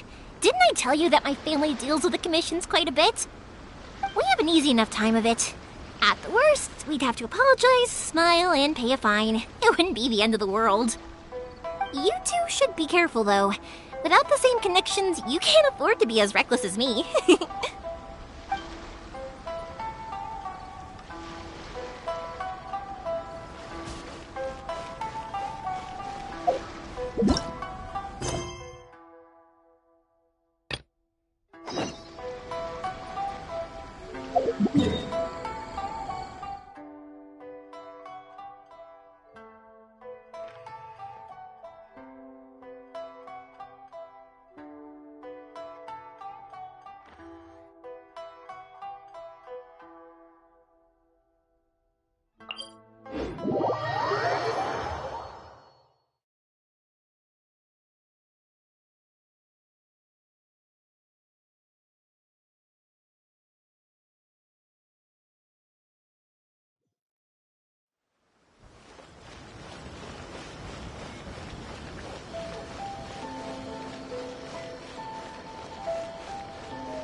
Magical powers to heal your body and soul.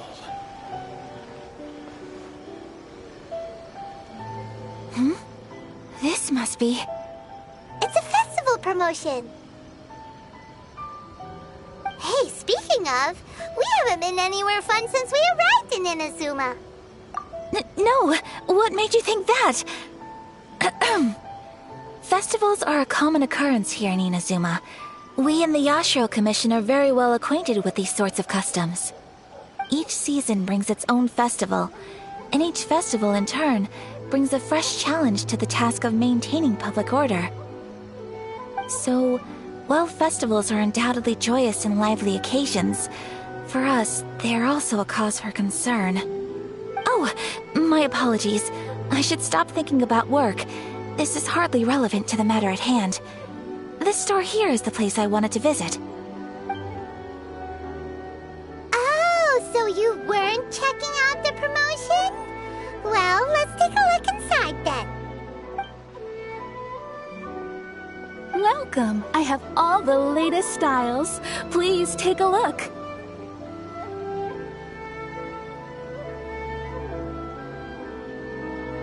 Oh, it's Miss Kamisato, with guests from overseas. Welcome to Ogura Textiles and Kimonos. Are you here to purchase fabric or for tailored garments? Oh, greetings to you too. I have a design here for a garment. Would you be so kind as to take a look? Oh, Ayaka came prepared. Let me see. This could be... It could be... Oh, it's a very fine design. Miss Kamisato, you'd like us to make a kimono following this design, yes? Please, if you could. I'm honored that you'd choose Ogura Textiles and Kimonos for your tailoring needs. However, there is one rather difficult problem. Based on the design, this kind of kimono would require silk made from the silk flower. The majority of Inazuma's silk is imported from Liyue Harbor, but given the current climate... As you well know, Inazuma is currently under a strict lockdown. In all honesty, the impact on the textiles industry has been quite significant. We're struggling to import high-grade fabrics. So much of our tailoring business has been put on hold indefinitely. But of course, where our customers are able to provide the fabric themselves, we can still be of service. So you're saying we need to go and buy some silk first? If even Ogura Textiles and Kimonos can't get a hold of high-grade fabric, where would we buy it from? You could try the International Trade Association. They are a little better connected than we are. After all, the association brings together merchants from all over the world. The only thing is their prices. They're not the cheapest. In times like these, though, we're lucky to even have an option of getting a hold of the things we want in the first place. Huh. So even just getting clothes made is an ordeal in Inazuma. Wait, the International Trade Association? That's Kurisu's thing, right? We haven't been to Rito in a while. It looks like that will be our next stop. Thank you ever so much. We will be back once we've acquired the fabric. Oh, in the meantime, I have one other very small request. Could you?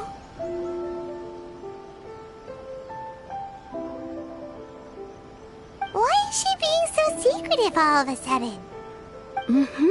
Absolutely.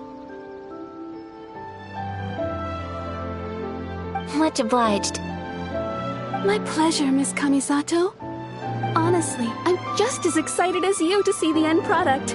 We haven't made a silk kimono for the longest time now, and this is a beautiful design. That's very kind of you, thank you. Goodbye for now. Traveler Paimon, let's try our luck at the International Trade Association.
It's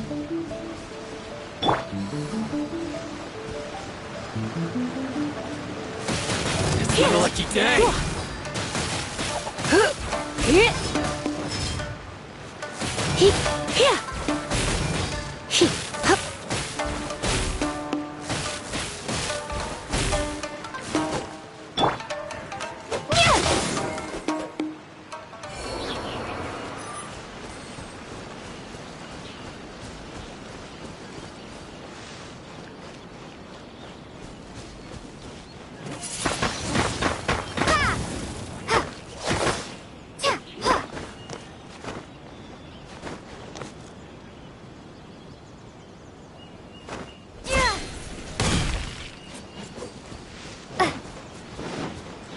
Let's get down to business. Windblade!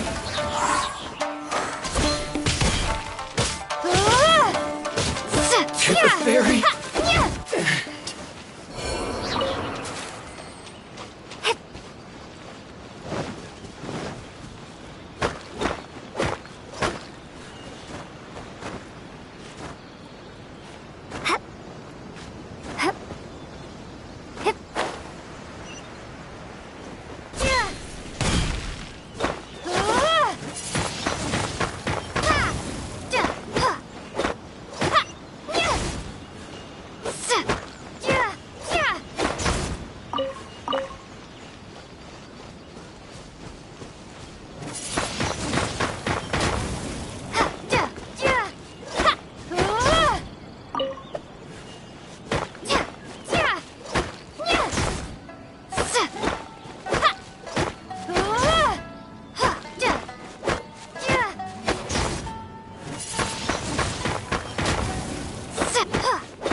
Windblade!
This is it.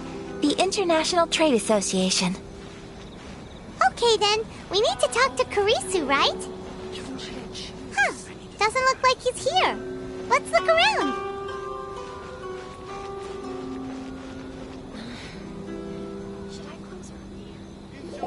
It's not like I'll get any customers. Look, look, there he is.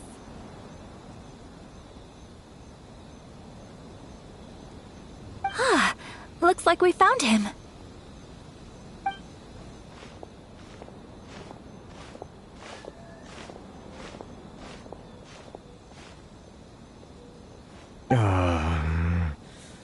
What am I gonna do?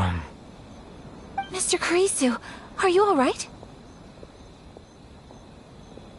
Oh, you're Miss Ayaka from the Kamisato clan. How do you do? Better than you, it appears. And if it isn't the Traveler, I haven't seen you in a while. I take it you've been out of Rito? Thanks again for your help last time. The association is back in business, and it's all thanks to you. That's great, but, why were you staring into space just now? Did something bad happen? Well, you see... It's embarrassing to admit, but some of the association's goods have been stolen by vagrants. Which goods were stolen? It was a batch of high-grade silk. We imported a big batch of silk from Liyue several years ago. It's been sitting in storage ever since. Recently, we heard that clothing stores in the city have more or less sold all their silk stocks. So we figured now would be a good time to bring our batch out of storage, thinking it'd probably fetch a good price. But then... the vagrants swiped the whole batch, then disappeared into the woods. I reported to the authorities, but... Well, as you know, they don't think much of foreign merchants like us. The Kanjo Commission don't want to give us the time of day. Honestly, you can just tell that our suffering amuses them. Well, I also take issue with aspects of the Kanjo Commission's operational methods. Please remember, Mr. Kurisu, that while you are here in Inazuma, you should be careful with your words. My apologies. I had to let off some steam. Anyway, there doesn't seem to be much we can do ourselves to get our goods back. Perhaps I'm doomed to go bankrupt after all. I am afraid I can't intervene in an official capacity, but I can still help you get your lost goods back. Of course, I would never... Wait, what? Huh? Yes, acting in my own capacity, mind you. Even then, there is no escaping the fact that my every action and word will be seen to reflect on the Yashiro Commission and the Kamisato clan. I do so not without reservation, so I hope that you will treat this matter as confidential. That aside, as I'm sure you're aware, I'm afraid that I won't always be able to help you in such circumstances. Given your position and that of the International Trade Association, please try to exercise more caution in the future. You do not want to incur further unnecessary losses. We will. We certainly will. But, are you sure this isn't gonna cause any issues for you? What if someone high up in the Kanjo Commission sees what you're doing and doesn't like it? You're a highly respected member of society. Surely putting your neck on the line for small-timers like me can't be worth the risk. Very humorous. Let's not forget that I am the eldest daughter of the Kamisato clan. I would be very surprised indeed if anybody in the Kanjo Commission felt that I was accountable to them for my actions. Whoa, that sent shivers down Paimon's spine. Does everyone from a powerful clan talk like that? Mr. Kurisu, I need to know the exact time and location of the theft, and anything that stood out about the perpetrator's appearance. Thank you so much. Let's see, it was 2 hours ago now, over at the,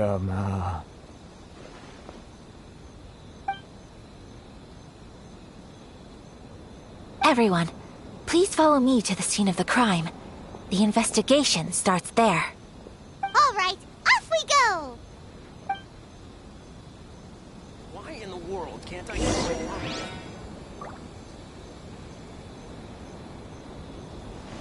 This is the Outlander Affairs Agency.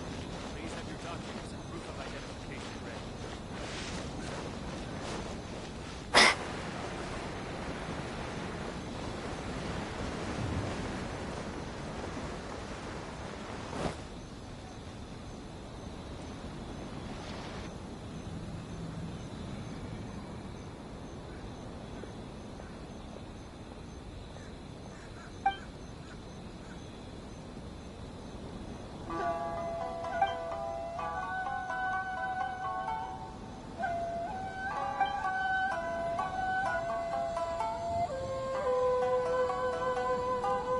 Murakami Island is up ahead. Cannot pass without a permit.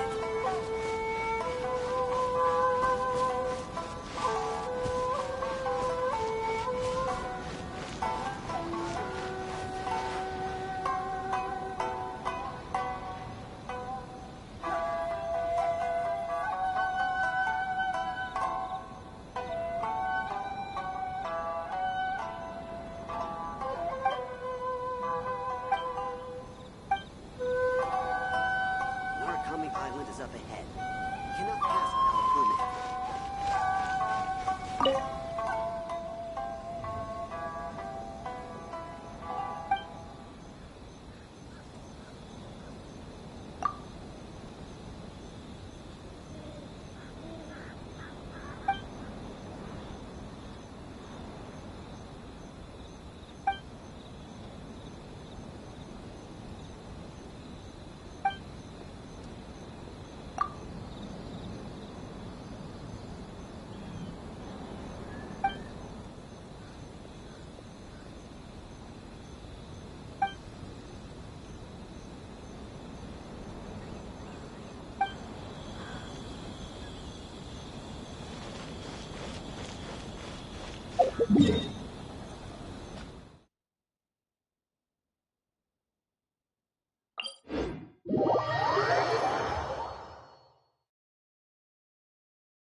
Here we are. This is where we were robbed. Hey, look on the ground! What are those? Huh? Footprints. Very deep ones at that. Leading towards the forest. Presumably the depth suggests that they were carrying something heavy. Let's see where they lead.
You think you can get your stuff back with this bunch? You must be dreaming. Why, you better hope you have the courage of your convictions. Why wouldn't I, old man? Answer me this. You're one of those Outlander merchants, right? You trade association types are worms. Coming over to our land, leeching off our people. Who's gonna leap to your defense, huh? Tell me, who's gonna stick their neck out for the likes of you?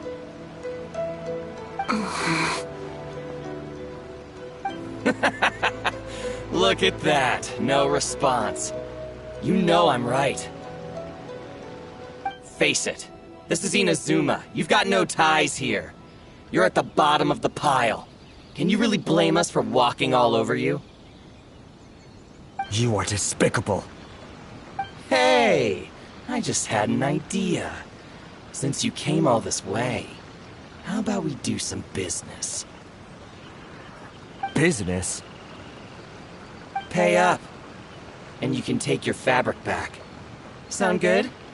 If you ask me, it beats walking out of here with black eyes and a broken nose. You're just a big bully.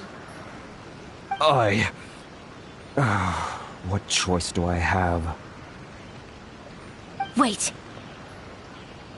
Mr. Kurisu, please do not pay any money to this man. But... I trust you remember our agreement? If you keep your lips firmly sealed, I too shall uphold my end of the deal. Oh, yes, of course. Then please stand well back where it is safe. Now, it is time for me to honor my word!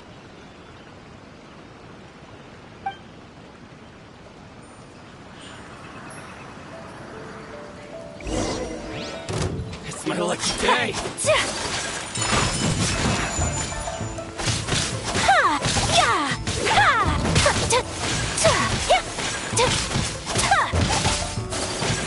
My apologies!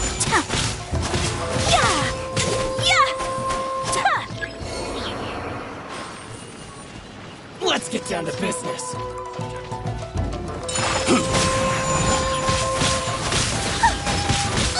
My blade! So rude!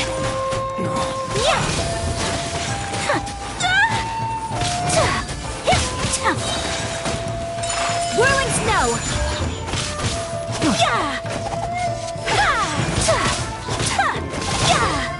To the very... Well, that's resolved then.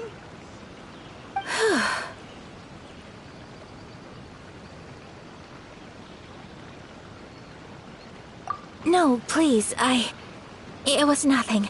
I was simply doing my duty. Miss Kamisato! Traveler! Are you hurt? Don't worry, we're fine.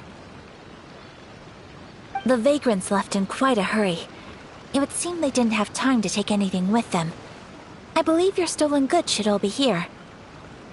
Thank you. Thank you so much. You'd best do a count. 6, 8, 10. Yep, it's all here.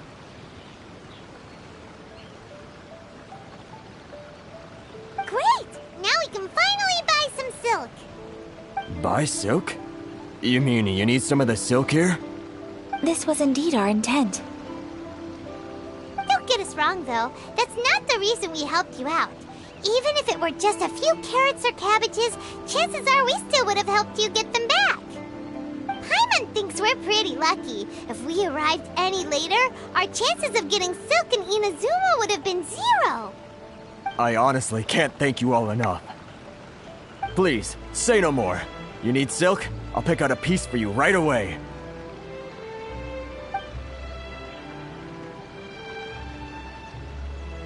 Thank you, good sir. How much do I owe you? Oh, it's free of charge. I could never ask you to pay after everything you've done for me. No, that will never do. Things cost what they cost, and what they cost is what I shall pay. Merchants already have enough challenges to deal with, and as Paimon explained, my help was unconditional. Please, sell your wares to me at the price you would sell them to any other customer. There is nothing to feel distressed about, because nothing, I repeat, nothing happened here in these woods today, did it? Thank you. I don't think I could ever repay you. You have helped me greatly, and I will never forget it. I'm afraid we must part ways. I must get these goods back to the association. If you ever need anything at all, just come to the International Trade Association and ask for Kurisu. Very well. And thank you for the silk, Mr. Kurisu. See you then! Bye! Safe journey home! Don't go getting robbed again! traveler. Thank you for stepping in to help out. But how come those vagrants didn't seem to know who you were? They must move in completely different circles. Maybe they've never seen anyone from the Kamisato clan before. Perhaps. Either way, I'm glad they didn't recognize me. The fewer people who know what happened today, the better. It's not every day an important person like you helps out someone like Kurisu. It really shows what a great person you are. Oh, your praise is quite unwarranted. I really did what anyone in my position would have done. I admit that it did feel strange for me to come to his aid. But this should have nothing to do with identity or social class. As far as I'm concerned, it was one individual helping another in need. I guess that deep down, I don't see how a society can be considered just when people encounter such obstacles in their livelihoods. Sorry, I'm getting off topic. Right. Let's head back to Ogura Textiles and Kimonos and give our hard-won silk to the shopkeeper. Okay.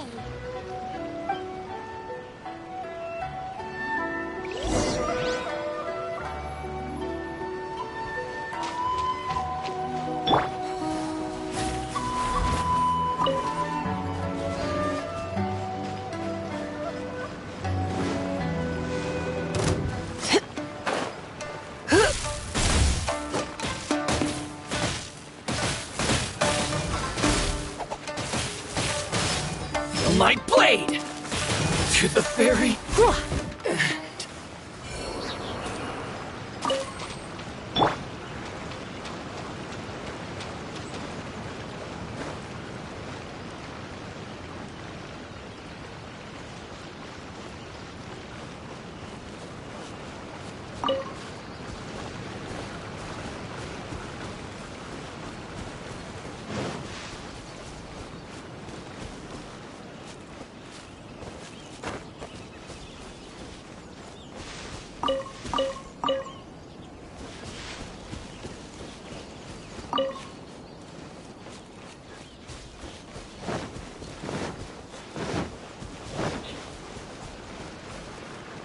Let's get down to business. How's this? Windblade!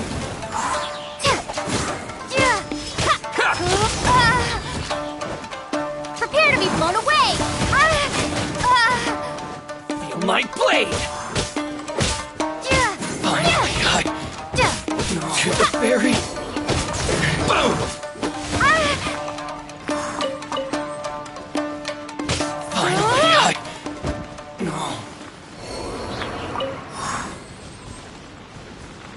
Cool it!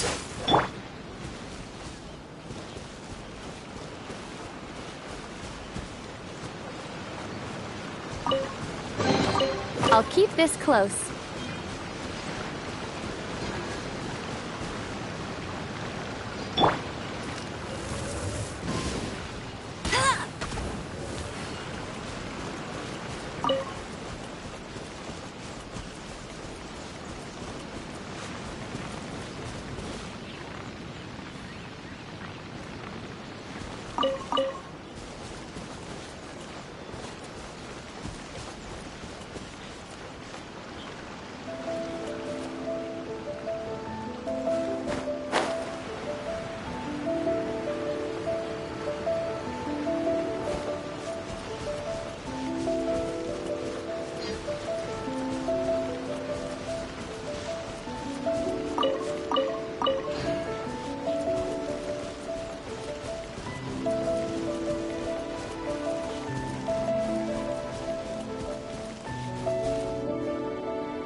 anything in the world that will satisfy my taste buds.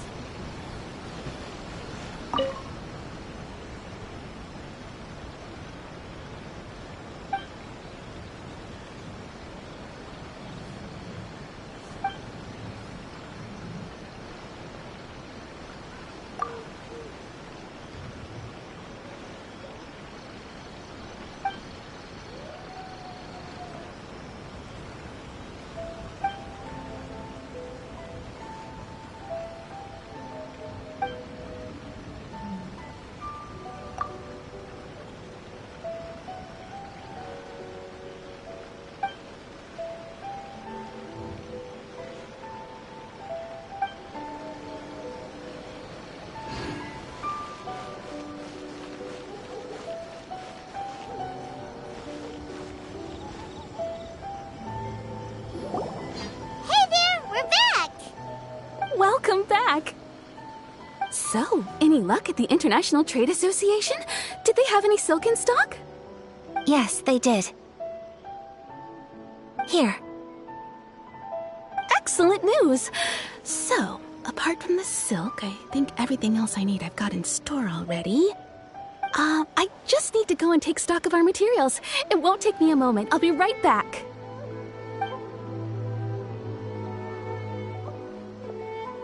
They better all be there. I do hope nothing else is missing. Traveler, on the subject of garments, I've been meaning to acquire a new outfit for you, too. It's just, I wasn't sure how you'd feel about the idea of dressing in Inazuman attire. Oh, are you sure?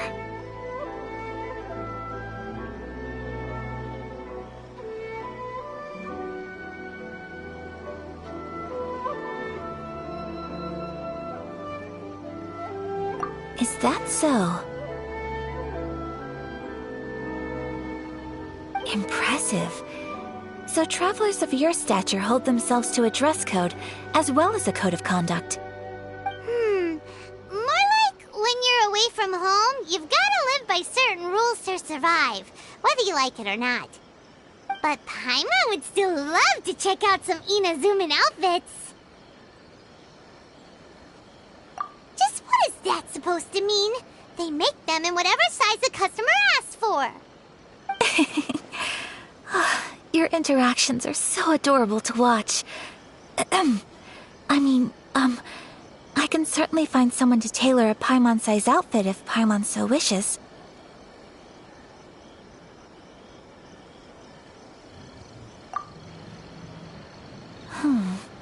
Well, if you're sure, as you wish. Something else I've been wondering is, how do people in other nations dress?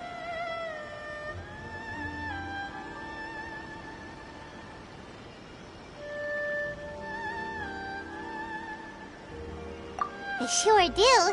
Each nation has its own unique style. Traditional, fancy schmancy, casual, all very different, but each style is suited to its region. The study of clothing is a profound discipline, and I still have much to learn. When clothing becomes part of the expression of one's personality, even an extension of one's body, that is quite a wonderful thing. So I'm not against dressing up. Far from it. Paimon agrees. You couldn't have put it any better. Paimon, you're so adorable that you could wear anything and it would look lovely on you. Wow! Paimon just got a compliment. Sorry to keep you waiting. I've checked my inventory. Thank you. Is there anything else you're missing? Fortunately not. I have all the materials I need. As for the size, would you like me to go by the dimensions given on the design? Yes, please. Understood. I'll get to work shortly. In total, that'll be this much. Here you go. Is it possible to treat this as an urgent order? Well, luckily, we don't have any other urgents at the moment, so I can begin work right away. It will still take me some time, though, so please come and collect it later. Until then, I'm sure you'll find somewhere nearby to pass the time. Good idea. Let's check out the whole area. We don't want to leave any loose ends. There will be no loose ends while you're in my company. I already decided where to go while we wait. For our next stop, I'd like to take you both for a meal. Food? Oh, Paimon likes this plan. I picked the venue especially for you. A humble local eatery called Kiminami Restaurant.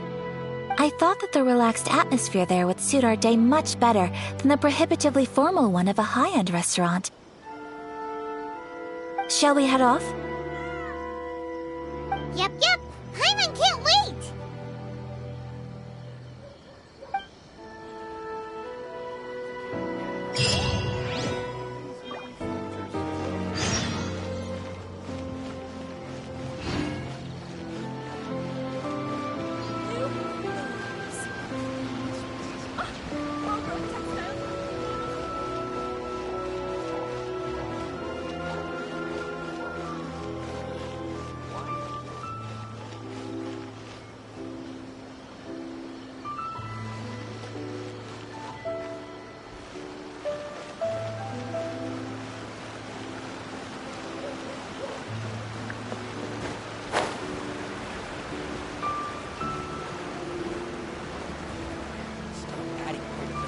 Characters.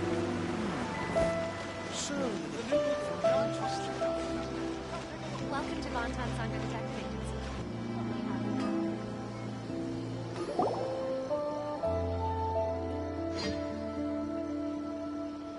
I still think we should change it. This party's a bit boring. Are we here? Ooh, it's one of those street side places. Looks cute and cozy. Welcome! Oh, Miss Kiminami, how do you do? Ah, Miss Kamisato. Perfect timing. Your booking was for... well, right now. I believe so. We'll be sticking to the order I placed in advance. As for the other matter we discussed, thank you for your help. Excellent. No problem. And everything you asked for is ready and waiting. Traveler, tiny customer, please wait here for a moment while I prepare your food. Go ahead and take a seat. There is something I need to take care of, but I'll be back momentarily. It's nothing of that sort. I just have a few minor things I need to attend to. I won't be long.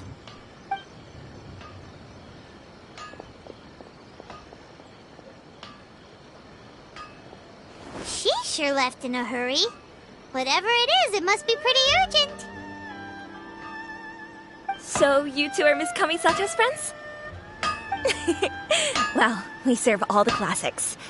Sure, there are fancier looking places out there, but the food here speaks for itself. Hope you enjoy it. Over the years we've been in business, we've gotten to know the Kamisato clan quite well. Miss Kamisato and her brother are both fond of our food. They're always sending staff down here to order something and take it back to them. Her table booking surprised me, not least because it was a group reservation. This is the first time I've ever heard of Miss Kamisato going out for dinner with friends. The first time ever? Whoa.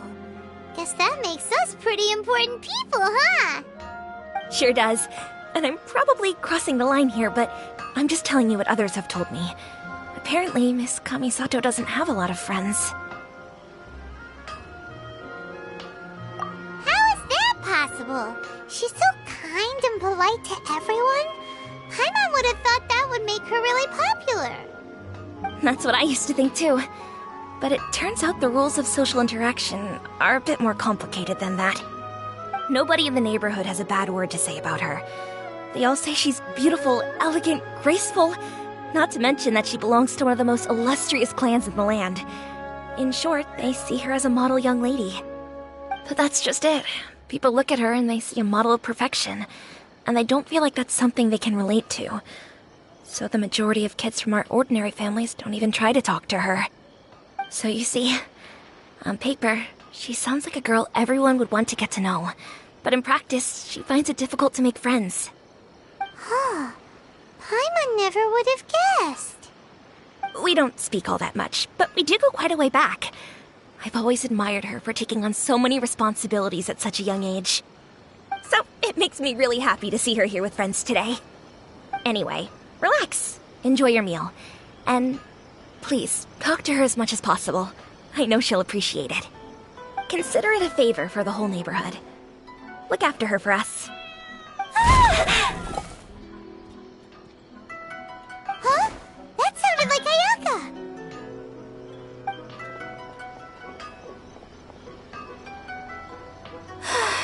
I'm so sorry, Traveler. Could you join me over there for a minute? I need your help with something.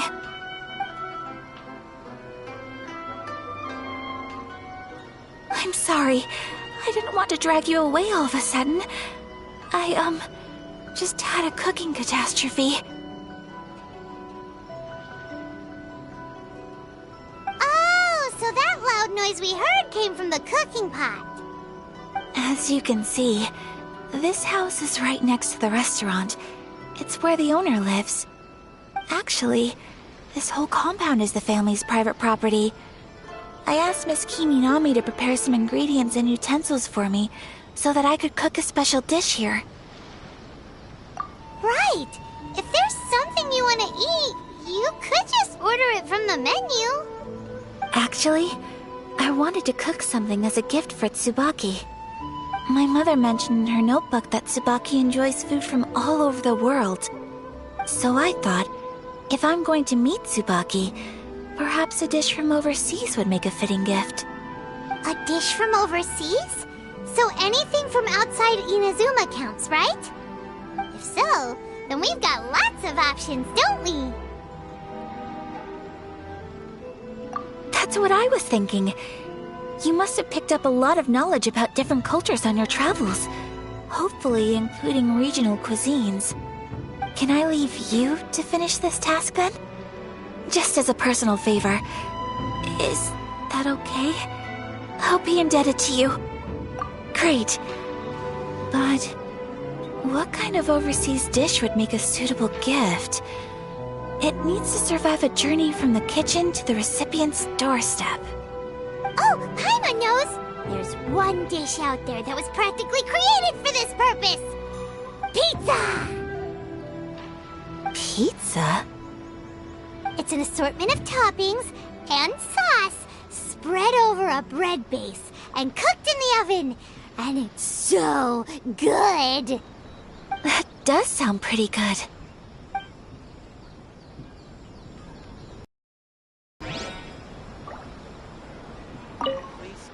Is the pizza ready?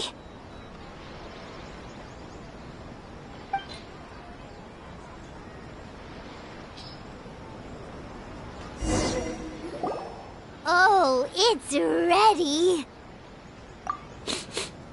It smells delicious. You're an excellent cook, Traveler. I would love to be able to master dishes from all over the world. Well, all you need to learn is a recipe. We can bring you some more recipes in the future if you like. Great. I look forward to learning from your culinary expertise. How are you all doing? Whoa, is this... Miss Kamisato, this must be the dish you were talking about. Yes, an overseas dish cooked by the Traveler. Could I trouble you to package it for me? Sure, no problem. Oh, it smells good. I bet it tastes amazing. Oh, now I really want to put something like this on our menu. Want us to teach you how to make it? Oh, could you? The most satisfying meals are the ones you share with other people. So Paimon thinks that our friends in Mondstadt wouldn't mind us sharing this dish with Inazuma. Really? That's great. I've always wanted to learn how to cook some international dishes. If you can write down a recipe for me, I'll add it to our menu and put a promotion where everyone will see it.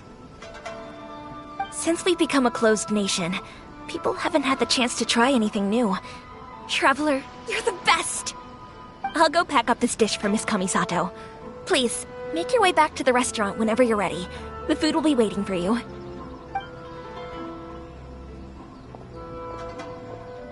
You could have sold that recipe for a high price, but you selflessly gave it away for free. You're a wonderful person. I mean it. I admire you a lot, and I'm so proud to be friends with someone of such fine character. Well, you should probably write down the recipe now, no? Yeah, let's make sure we include all the details and then give it to Miss Kiminami. So, pizza. Start with the basic ingredients. Correctamundo. Right, now to add the next couple of ingredients. Yep, that's right. Now for the cooking instructions. Place onto oven rack at high heat and cooked until golden brown. Alright, it's done! Long may our reputations and our recipes precede us wherever we go in Inazuma. I have no doubt that they will. This dish is exquisite. Cool! Then let's get this recipe to Miss Kiminami pronto!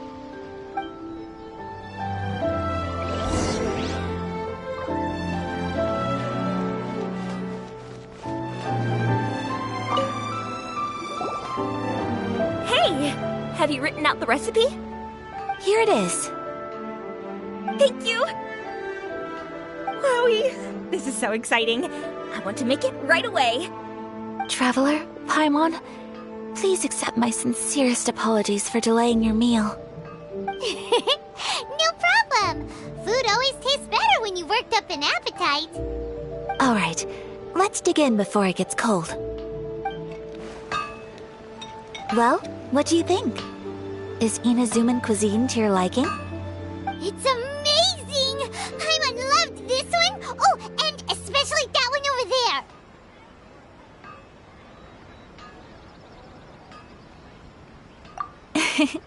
Good. I'm relieved. When I was attempting to cook earlier on, did you chat with the owner at all? And did she, say anything about me? She did, but don't worry. She's just happy for you is all. She's happy for me? Oh, then she must have told you. Did she, what does it matter?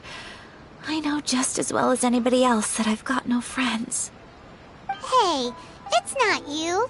Most people just haven't had the chance to talk to you one-on-one before. Thank you for your comforting words, Paimon. It's all true, though. I just don't have very many friends. Most of the time I'm either accompanied by family or staff, so everyone must have found it quite a surprise to see me taking you out for a meal. Exactly! You've got at least 2 friends right here. Aww. Thank you. That makes me so happy. Excuse me. I'm forgetting myself. Hey now, expressing your feelings is the right thing to do. Keeping them locked away inside isn't gonna do you any good now, is it? I agree.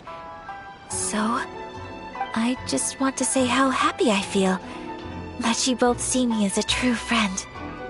Of course we do. That's always been our style. If someone's nice to us, we're nice to them too. Friendship can go a long way. Take your mom, for example. She wrote about Tsubaki in her notebook, and now it's made you want to find them too. Yes. I think friendship is an extremely precious thing, and ours is one that I will always treasure. While we're on the topic though, who is this Tsubaki person anyway? Well, I think I have an idea, but it's just speculative at this point. I think that Tsubaki might be a fox envoy. A fox envoy? Yes, that's what I think. Even I, my mother's own daughter, had never even heard of this friend before. It just seems so mysterious. So I think it must be someone with transcendent abilities who doesn't show themselves very often.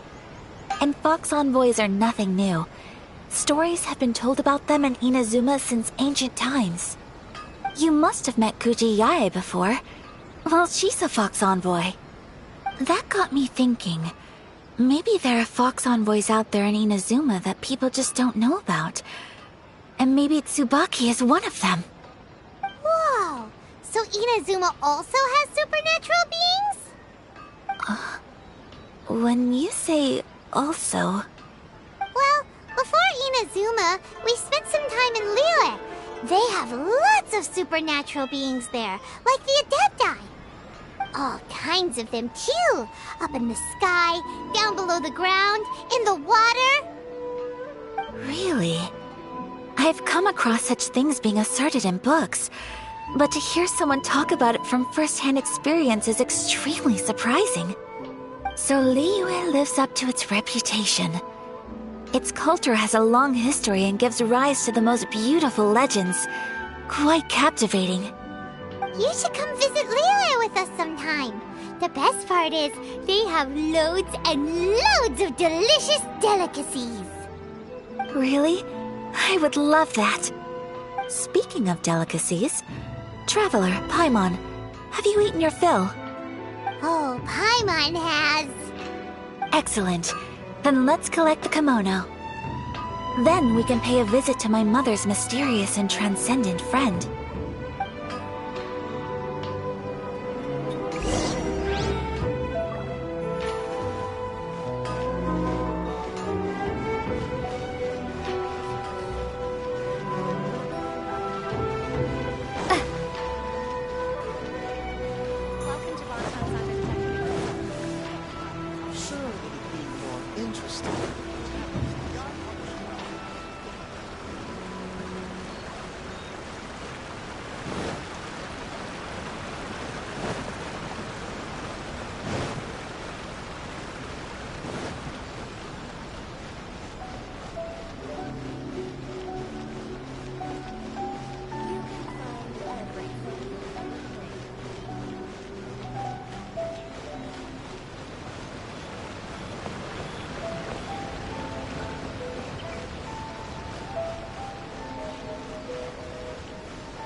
Your garment is ready, Miss Kamisato. I've folded and packaged it for you. Oh, and the other item we discussed? That's ready too. Thank you very much. No, thank you. It is a beautiful piece of clothing, and it was a pleasure to work on. See you again next time.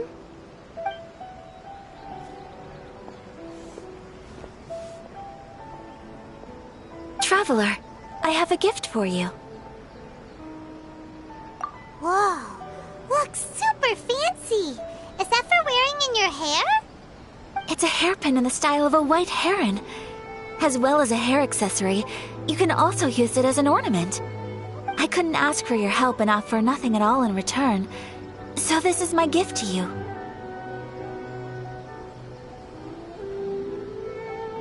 I'm glad you like it. Speaking of white herons, that's what your title means, doesn't it? Shirasagi Himegimi. So this gift is like a little piece of yourself.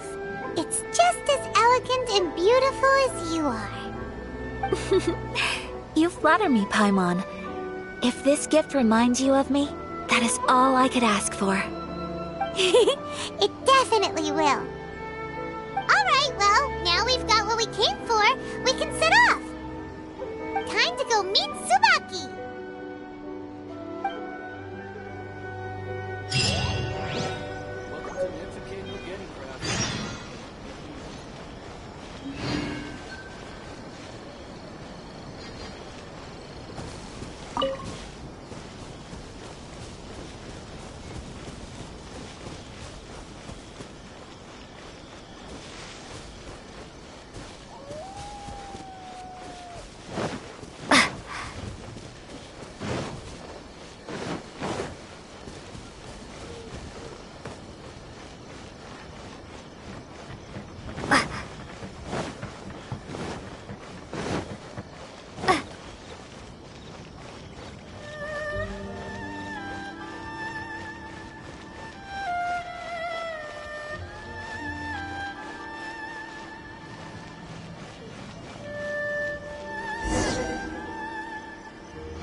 too young.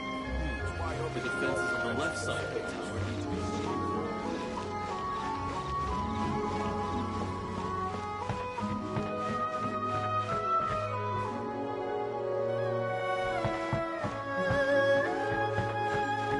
The only rule that holds true in this world is survival of the fittest. It's about time you realize that.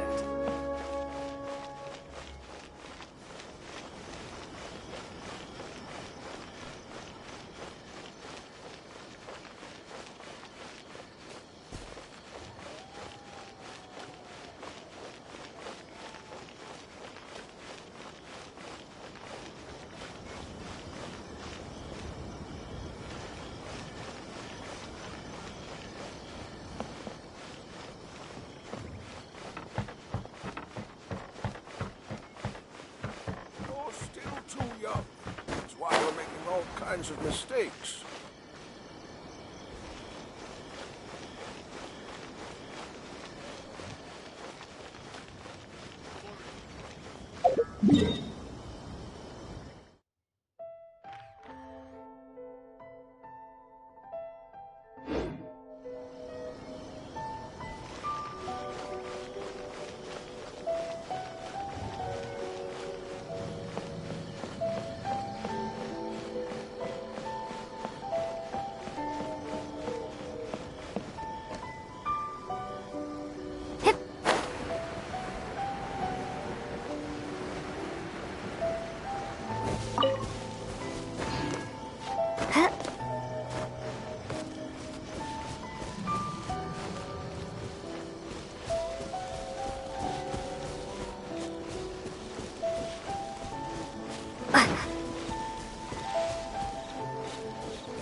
I shall review it with greater rigor.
place to loaf around.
Glory to the Shogun and her everlasting reign.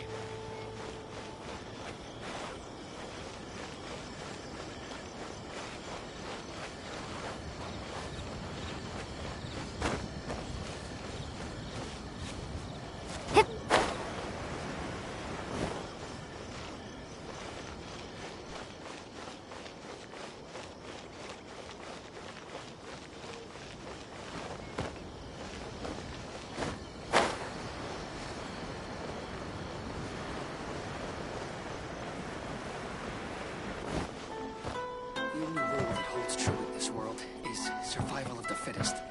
It's about time he realized that.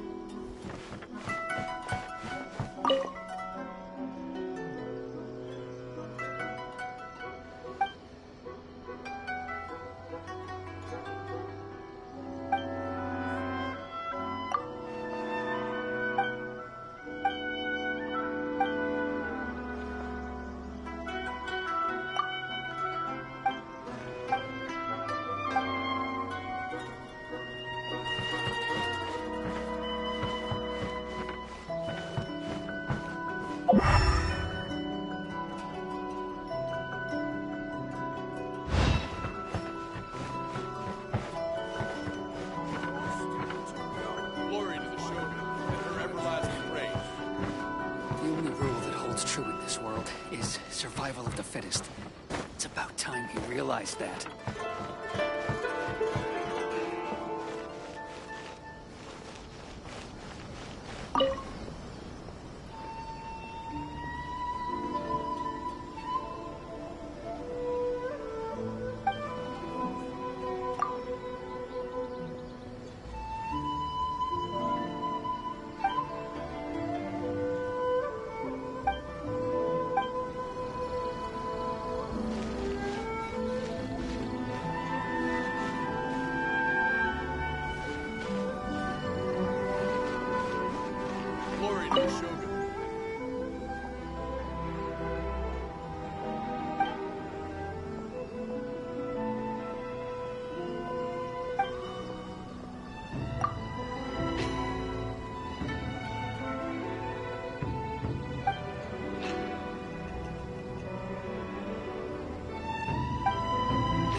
Glory to the Shogun and her everlasting reign.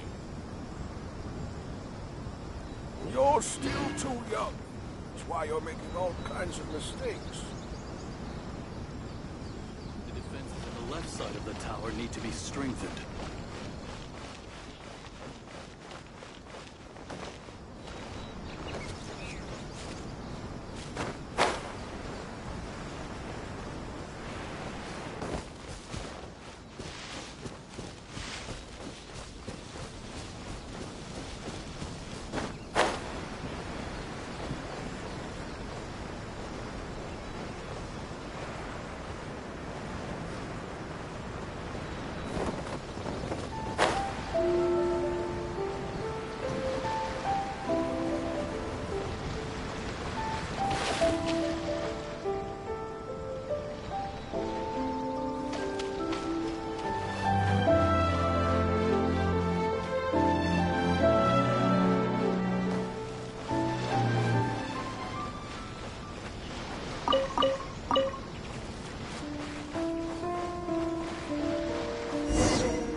So, a transcendent being lives here? Ugh. If someone lives here, then why is it so chilly? I'm asking myself the same question. How strange. I'm quite sure that this is the location my mother wrote about, but surely... I'm starting to have second thoughts. But since we're here, I still think we should go inside and explore in full. Yeah, makes sense. Who knows? Maybe there's a surprise waiting in there for us. So, what does the notebook say exactly? Let me think. A crane brings one fresh flower in its beak to decorate my hair, while a white rabbit sews a hemline from 4 rays of moonlight. Dressed appropriately, I face eastward and call out Tsubaki's name 7 times. In the blink of an eye, I'm standing on the path that leads to her house. Sounds like a fairy tale. So your mom would do a little ritual, and just like that, Tsubaki would come to meet her? I have a feeling that it could be some sort of code. Let's get a little closer before coming to any conclusions. Good idea.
Twin Blade!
There are some bushes on the rocks in here.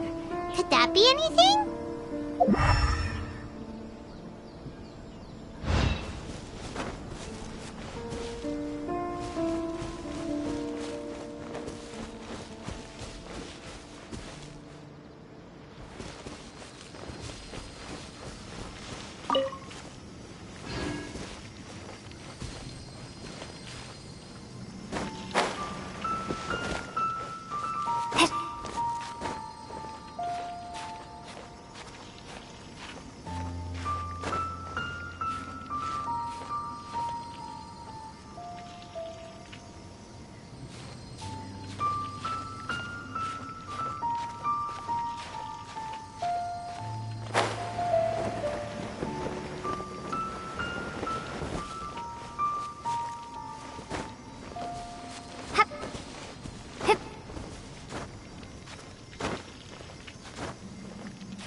Let's recap what the notebook says. Maybe it'll give us a hint.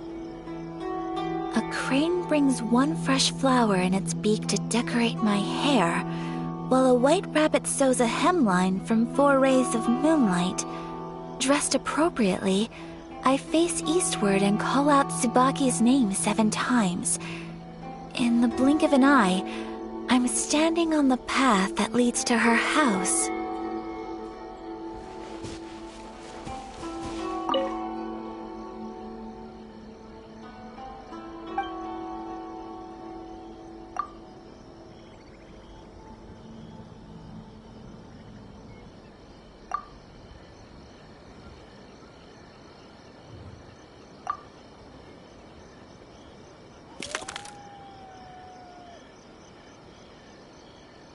Strange. There's nothing in here. Let's keep looking around.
Did our Inazuma Adeptus leave any treasure here? What's this? Huh. Looks like a book. It seems to be another notebook. Could it be Tsubaki's notebook? Let's step back outside now. The atmosphere here is different than I'd imagined. Somehow, it makes me a little reluctant to open the notebook. Paimon knows what you mean. Reading in low light is really bad for your eyes. Come on, let's get back outside.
Here will do just fine.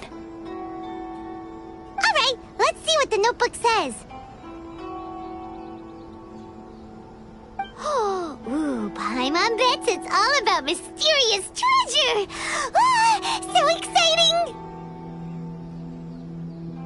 What is it? Why are you whispering all of a sudden? You're making Paimon nervous.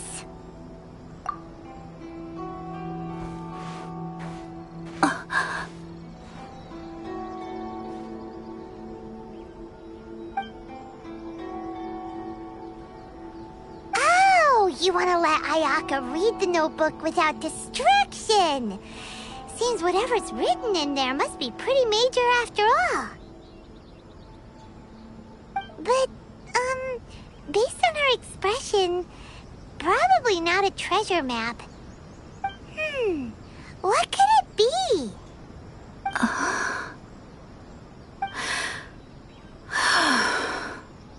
Traveler, Paimon, sorry to keep you waiting so long. No worries, it wasn't long at all. You're a very fast reader. Yes, I have. I think I have to share the truth of this notebook with you both, even though the contents are completely different than what I was expecting. Different how? You mean it wasn't a Fox Envoy who wrote this? Not a Fox Envoy, no. It turns out that Tsubaki's real identity is my mother herself. Huh? Surprised? Me too. But that's what it says at the very beginning of the notebook. Tsubaki and I are the same person, and yet we are different. When I become Tsubaki, I stop being Kamisato Kayo and become the most ordinary woman in the world.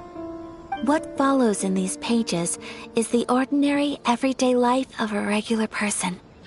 Nothing more, nothing less. This notebook is, for the most part, a collection of my mother's musings, both private and trivial. All of the things we thought were about Tsubaki were in fact about my mother herself. So, that means that the kimono design and the international dish are things that my mother wished to try, yes. I'm sure this all sounds utterly bizarre to you, but to me at least, my mother's behavior is completely understandable. Or to put it another way, I actually have another side to myself as well. I was at a loss for words when I started reading the contents of the notebook. It almost felt like someone had looked inside my mind, examined my thoughts, and then written them all down on paper. Ayaka. From the moment my mother married my father, she became the mother of the Kamisato household, and with that came all sorts of duties. At the same time, the prestige of the Yashiro Commission brought its own share of responsibility. On top of that, every action she ever took was seen as representing the Kamisato clan. People were always watching her. Under such circumstances, she never had much time to do the things she really wanted to do. After my parents passed away, Ayato and I took over responsibility for the affairs of the clan. We ran into all sorts of difficulties during that time. I'm not sure if people outside the clan could ever imagine what it was like. Every time I found myself up against a difficult issue, I'd ask myself, did my mother go through this too? What would she have done in this situation? Maybe it's because it had been so long since I last saw her, but somehow, all that was left of her in my mind was the sight of her that inspired awe and commanded respect. But my image of her was incorrect. When I read this notebook, I realized she was just like me. Underneath whatever position she may have held, she was just an ordinary person. She liked pretty kimonos. She wanted to try food from different places. She yearned to see sights she'd never seen before. Maybe this all sounds immature to you, but I feel just the same way. I want to live life not as Kamisato Ayaka, but as an ordinary woman. Mother wrote that she'd always wanted to go to a local Inazuman festival. She said that sometimes, on a clear night, if you looked out from our house, you could see lights off in the distance. I've seen those lights too. It looks so lively with so many people, and it's so brightly lit it makes the whole sky glow. Of course, sometimes it does make me a bit anxious from a public order perspective. But for someone of my position to just show up at a festival with no warning, it could be considered improper etiquette. Especially in my parents' generation, when the Yashiro Commission didn't have a particularly close relationship with the populace. Even if no one stopped us, the idea of the Yashiro Commission going out into the crowd, it'd certainly draw some strange looks. People would probably start thinking there was trouble afoot. Mother said that she didn't want to put people on edge. She wanted everyone to enjoy the fun and freedom of the festival. She didn't want to disturb them, and didn't have much free time anyway, so she never went. Not even once. Aw, so the kimono design, that must have been the outfit she planned on wearing if she ever did go to a festival, right? That's right. And sometimes, festivals sell international food. She wanted to try that too. I hope this isn't a disrespectful thing to say, but I never knew my mother was so in touch with her inner child. Well, that's not disrespectful at all. Paimon thinks your mom was the best of both. A big softie on the inside and a big sense of responsibility on the outside. Without knowing it, I've ended up fulfilling several of my mother's wishes already. But going to a festival is the one thing that I cannot do for her. Perhaps this is one thing that can simply never be.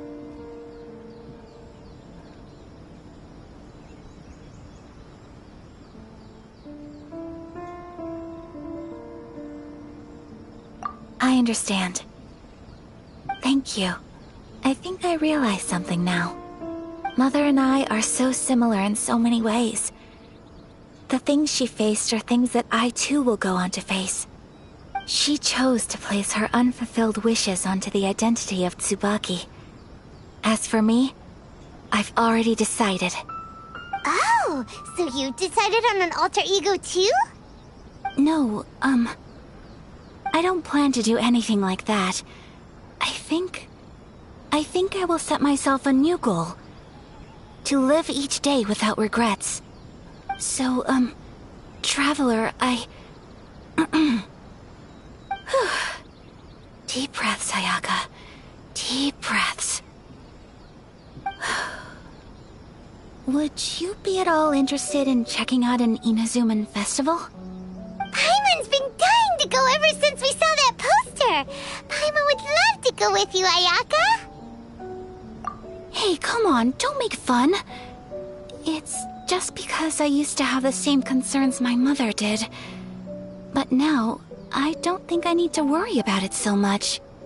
I'm going to be true to myself and fulfill the wish that my mother and I shared. I know that you of all people can understand me going my own way on this. So, let's do this, you and me. Let's go to a festival together. Paimon wants to come. Festivals here have loads of tasty snacks too, right? Oh, and fun and games! Great. Thanks, you guys. If we head over now, we should still make it in time. Oh, good point. Today is the last day, right? What are we waiting for? Let's go!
as lively as Paimon imagined.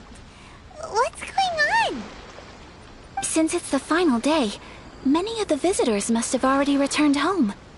I've heard that the peddlers often close up shop earlier on the last day because there are fewer people around. I'll go and ask. Whatever happens, I at least need to go inside just this once. That's the way to go. We'll be right there with you.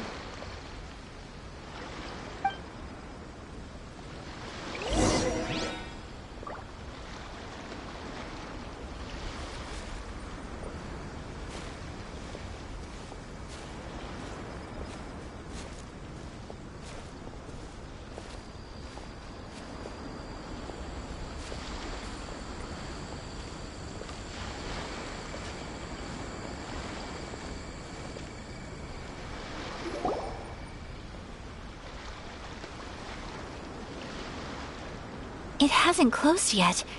It's just that there aren't many people left. Let's hurry and see as much as we can. Hey, look at that stall! They have so many masks! Paimon's heard that everyone's supposed to wear a mask at these kinds of festivals. Is that rule still around nowadays, or...? That used to be the custom, yes. And today, it's still a popular way to dress up during festivals. But it's not a hard and fast rule. Hey! Is that who I think it is? Miss Kamisato, right? Oh, greetings.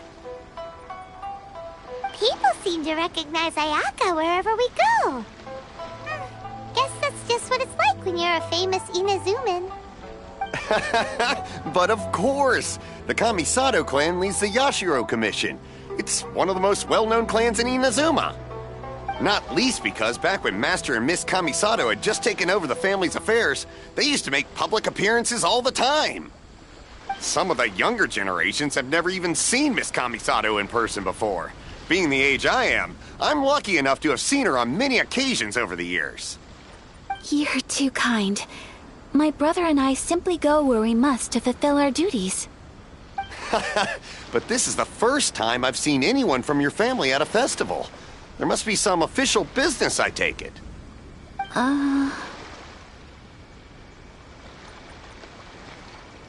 Oh, there isn't actually. Today, I'm taking my traveler friend here around to see the sights. Oh, a traveler? Huh. Now that you mention it, you do look like you've come a long way to get here. First time in Inazuma? Hope you enjoy yourself, young one. Ah, excuse me 1 second. Hey everyone, listen up! Don't close up yet! Miss Kamisato has come to join the festival! No, it's not like that. Please, there's no need to make a fuss. We're just here to... Yeah, thanks a lot, mister. If you hadn't let them know, they'd start closing down about now, right? At least it sure looks like that time of day. Yep, you got it. But on account of this being the first time Miss Kamisato has ever come to the festival, it seems only fair to keep things open a little longer. Oh, here's a couple of masks for you. On the house. No. You've been far too accommodating to us already. We couldn't possibly... Don't give me all that. Here you go. Here you go. It's not often that we regular folks get some attention from the Yashiro Commission, so I've got to mark the occasion somehow. Besides, it'll make me look bad if you refuse. But... Okay, I think I understand. It's my pleasure. You have yourself a good time. Sir, do you have anything for Paimon? Oh, hello there, kiddo. I'm sorry, but we don't have any masks in your size. Huh? Surely you're not gonna let Paimon be the only one at the festival without a mask? Paimon, don't worry. Wearing a mask is optional. But... Paimon doesn't want to feel left out. How about A tree leaf? That should be enough to cover up that little face of yours. What? No way! Oh, okay then. In that case, I'm afraid there's nothing I can do right now. But don't you worry, kid. I have a mini mask made specially for you when I get back. I cannot thank you enough. Aw, it's nothing. But I won't hold you up any longer. You should go and enjoy the festival while everything's still lit up. All right. Traveler, shall we?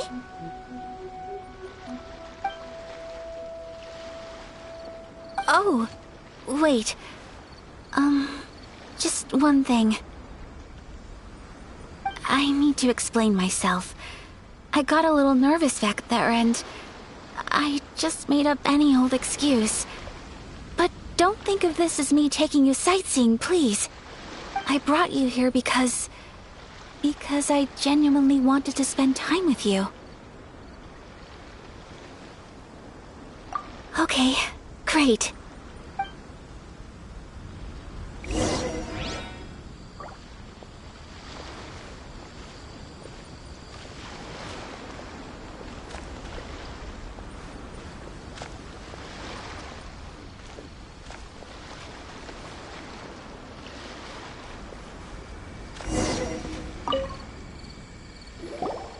Traveler, look! This stall's doing fortune slips. Miss Kamisato! Hello there! You're out with friends today? Oh, what a rare privilege! Welcome, welcome! Would you like to give it a go? Okay. How much is it per draw?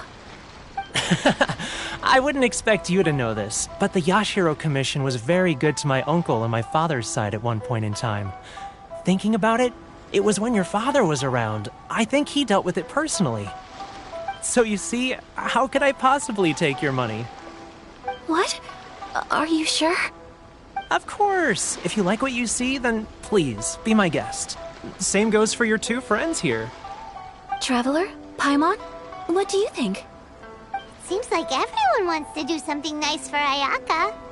So, if they insist, who are we to resist?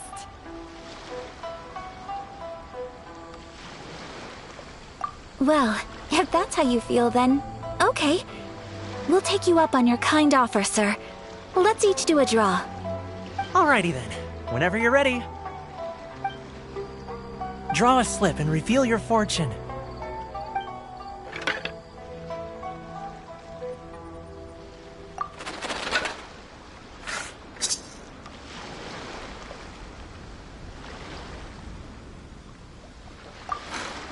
Open it up and see how you fare. Whoa! Which one did you get? Paimon got Rising Fortune. No way! We got the same one!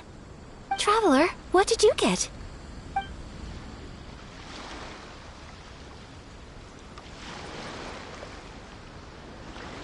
Wow!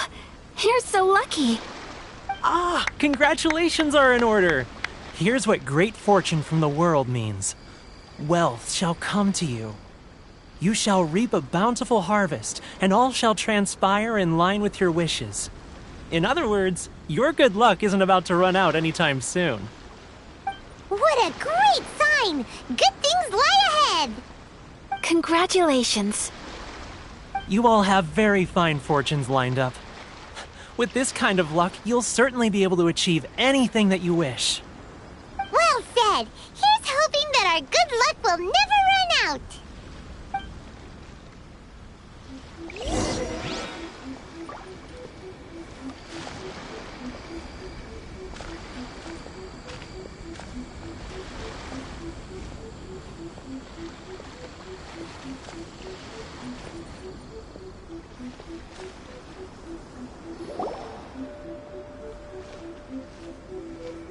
This food stall sells all kinds of Inazuman specialties. Anything you want to eat, it's my treat. Wow! It all looks so good! Is it okay if Paimon has one of everything?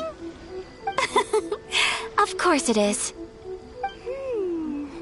But we don't want anything to go to waste.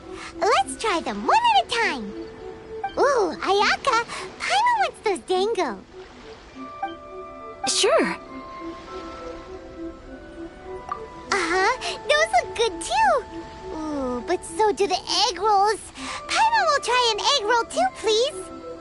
All right then. I too shall have a Sakura mochi. All right, coming right up.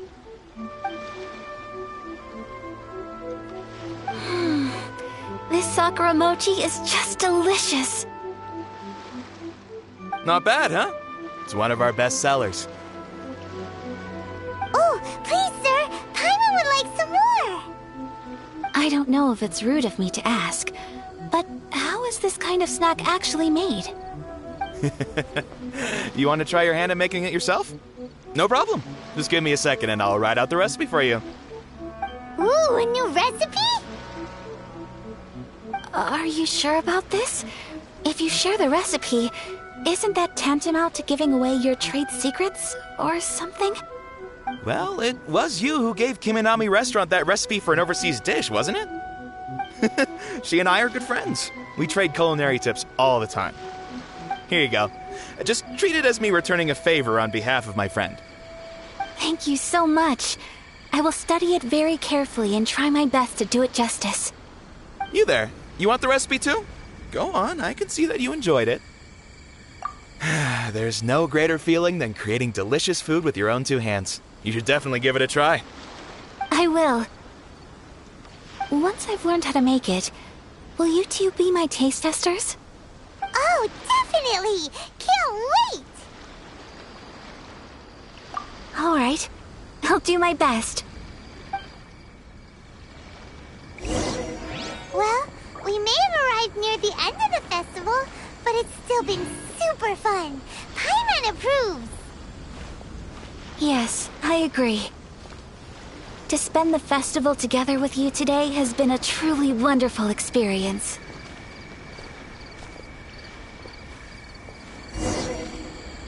This stall sells prayer plaques. It's an Inazuman tradition. You draw your wish onto a pentagonal piece of wood called a prayer plaque, and pray that it will come true. Sounds similar to the way people in Liyue release lanterns during Lantern Rite. Those are used for making wishes too. Welcome. Looking for prayer plaques? Every wish is sacred, and you've still got time to make yours before the festival ends. Looks fun! Shall we give it a try? Oh, wait, there's writing and drawing involved? Ugh, count Paimon out then. Paimon's head's feeling kind of fuzzy after eating so much just now. Not the best time for an intense burst of mental activity. 2 prayer plaques, please, sir. 2 prayer plaques for the young lady. There you go. Traveler, have you decided on your wish? Yes. You can either draw a picture to represent your wish or write it out in words. Either way, once you've committed your wish onto your plaque, please hang it onto the prayer rack. Wait, so they'll be on public display? Alright, well, let's see what you got. That will do for mine. May I see yours?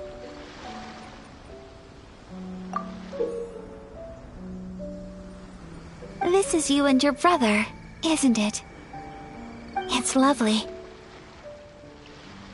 You'll be back together one day.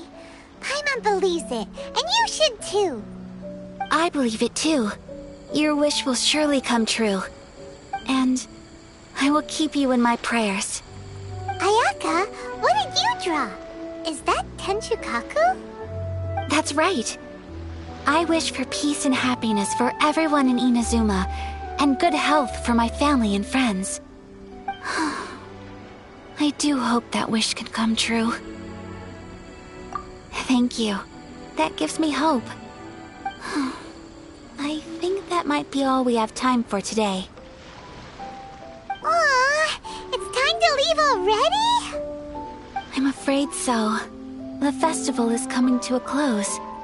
Time flies when you're having fun. It seems to flow away from you like a rushing river, as precious and short-lived as a cherry blossom dancing in the wind. It's time to leave.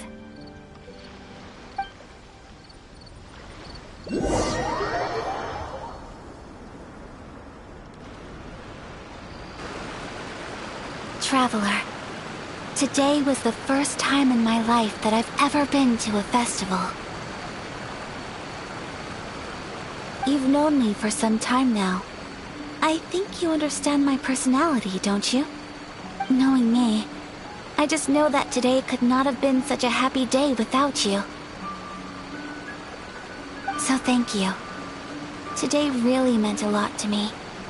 And the memories will always have a special place in my heart. Festivals are great. There aren't many rules. Everyone has that smile that comes from deep inside. And it's just so carefree and happy. If I ever get the chance, I want to go again. You too? Great! You know, we're kind of similar, with both of us having a brother. Sometimes, I feel like I can relate to the determination you must have to get your brother back.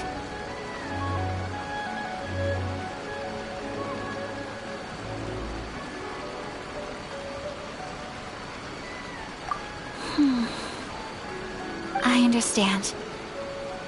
Family bonds are inseparable. No one can break them. They are the most important roots we have in this world. You will find him. Come what may, you must never give up. I will always be here for you as your... as your friend. I will always support you.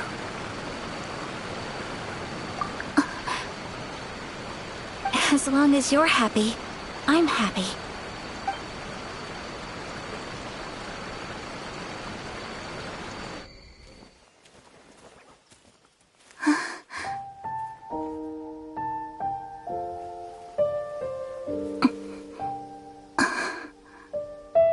Oh, Traveler.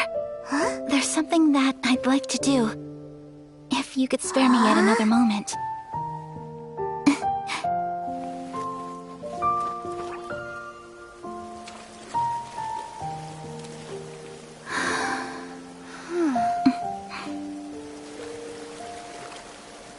Please, keep your eyes on me.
What do you think of my dance?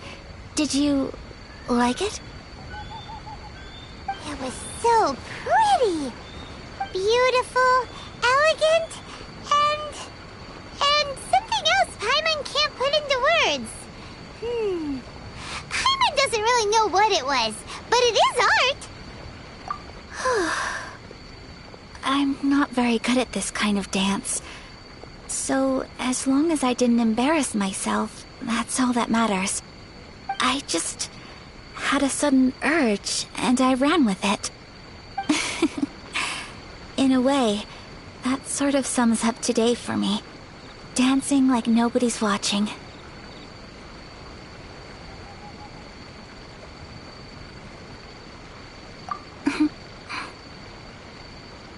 That goes for you, too.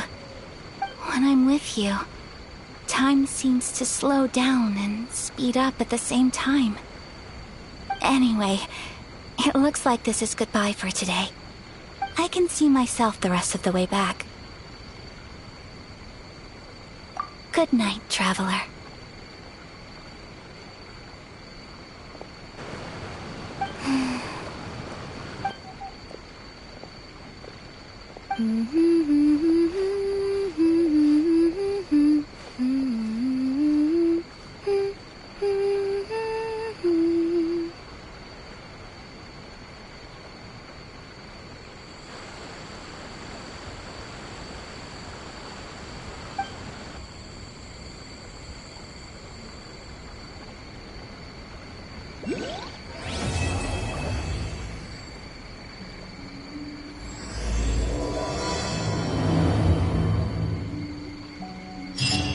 Inazuma is not such a bad place.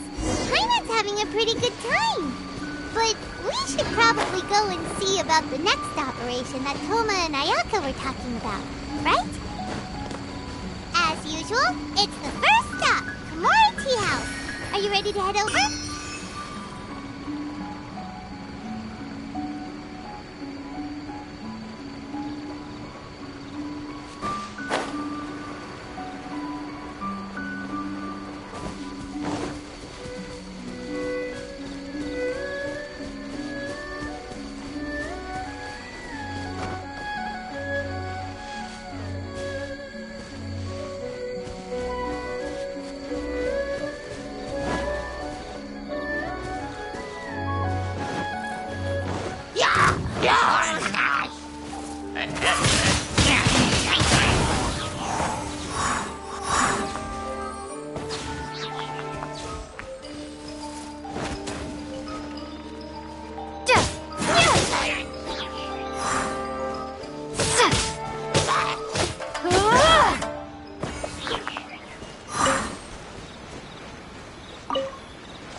eavesdropper.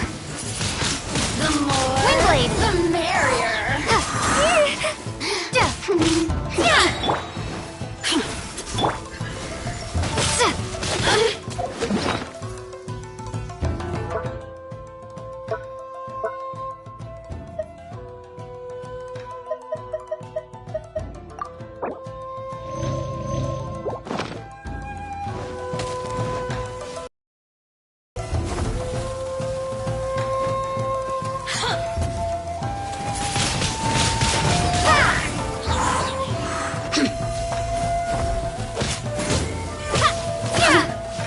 Over here.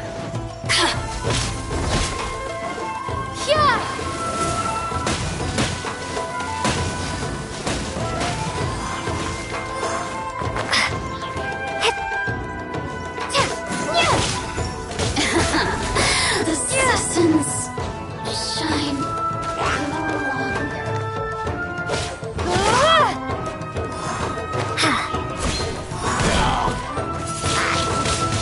Windblade!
Dodge this!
You're in for a little shock.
strange.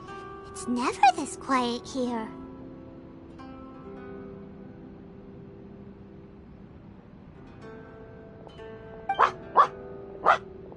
Toma's playing his ventriloquist game again, huh? Toma? Toma! Hey, you can come out now. Paimon's seen you already. Huh, not a peep. So where the heck is he then? Huh, what's got Taro Maru so worked up today? He's always such a good boy. Hello. Have either of you seen Toma? No, we thought he'd be with you. Why? Has something happened? Then it's as I feared. On the way here, I heard that Toma had been taken away by the Tenryou Commission. I wasn't certain whether it was true, so I came right here. The fact that he hasn't arrived here as we arranged suggests that it is true. The Raiden Shogun is holding a vision hunt ceremony at the statue of the omnipresent god today to mark the 100th vision seized under the decree. And the 100th vision bearer in question, the one who will have their vision seized, I fear, is Toma. Hold up a second. So the ceremony that Toma said the Tenryou Commission were busy preparing for, that was this vision hunt ceremony? And he was the target all along? I believe so. The Shogun and the Tenryou Commission see the ceremony as a milestone. With the 100th vision, they wish to mark the success of the vision hunt decree to date. This cannot happen. I must go and rescue him.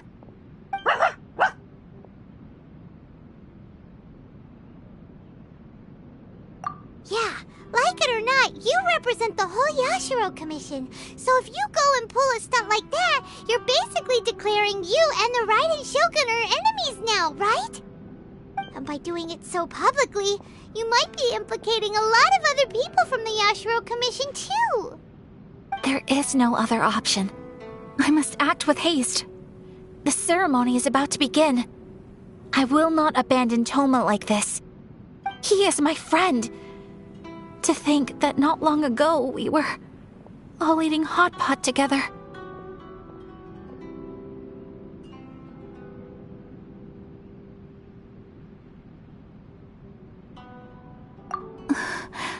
But...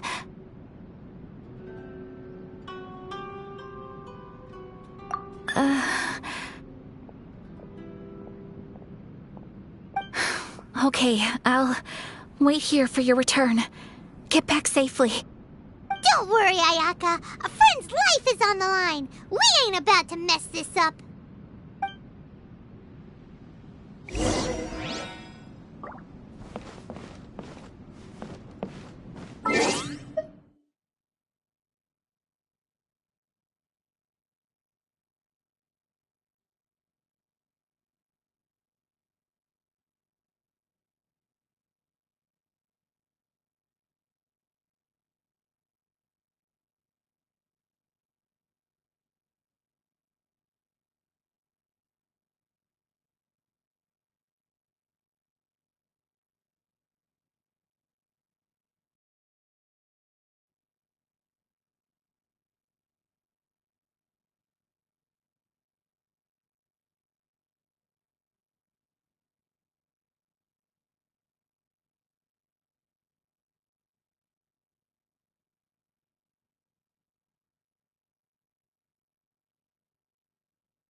Capable of using elemental energy without a fission. You are an exception, it appears. Exceptions. The enemy of eternity.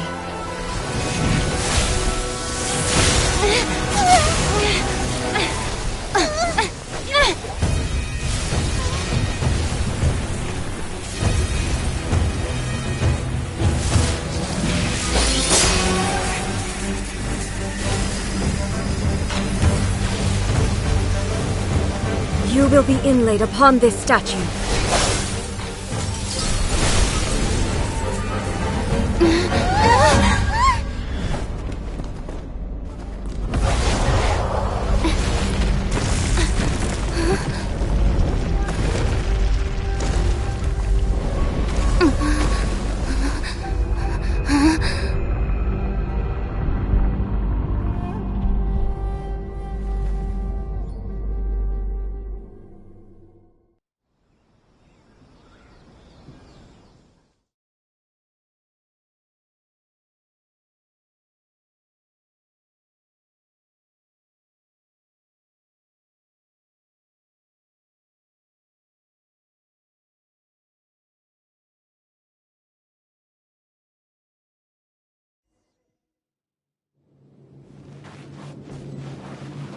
There is much to verify about you.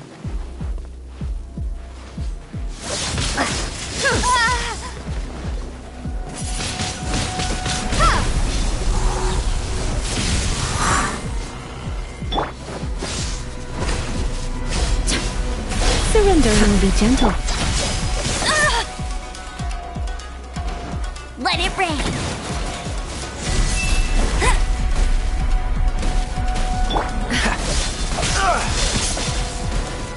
Cool it. Don't get frostbite.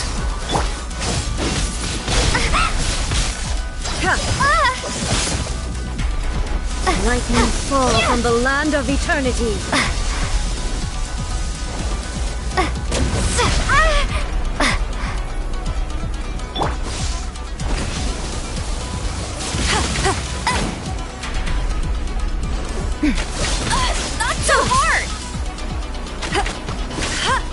I I will mold you into the foundations of eternity.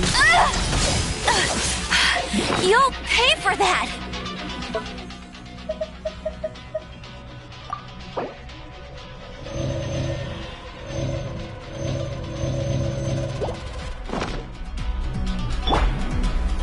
Dodge this! This ends now.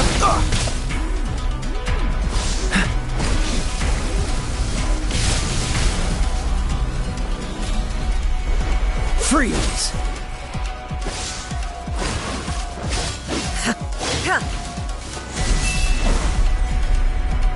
Dodge this!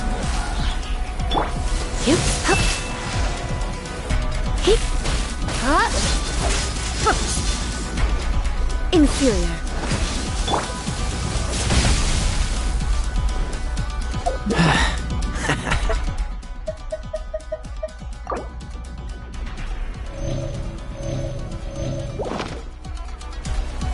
Cool it!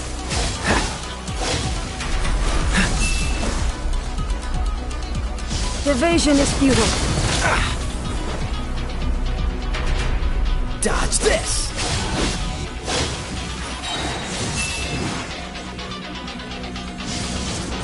Free! Don't push your luck! Oh, so sorry.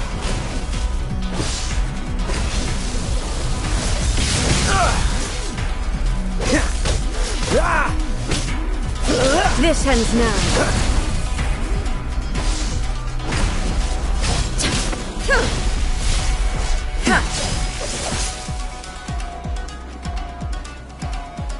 Dodge this!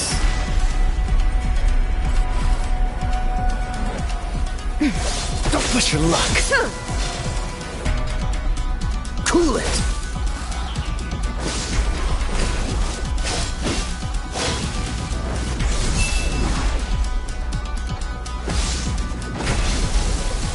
Dodge this! I'm not done.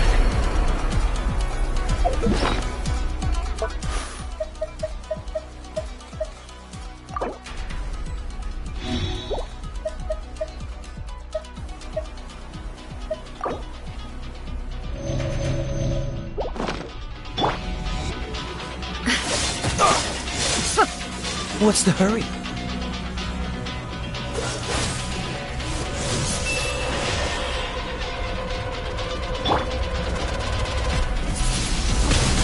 Windblade! Inferior.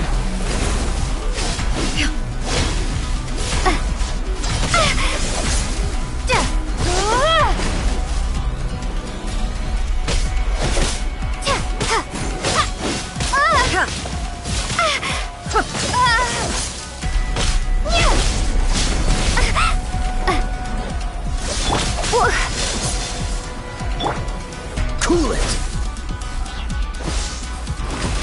Strike dead.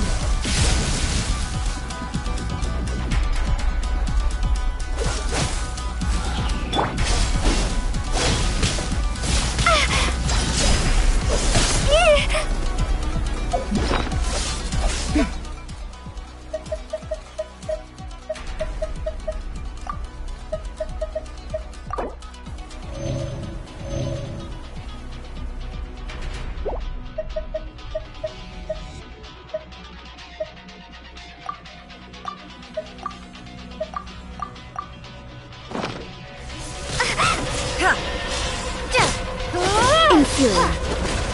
Inferior.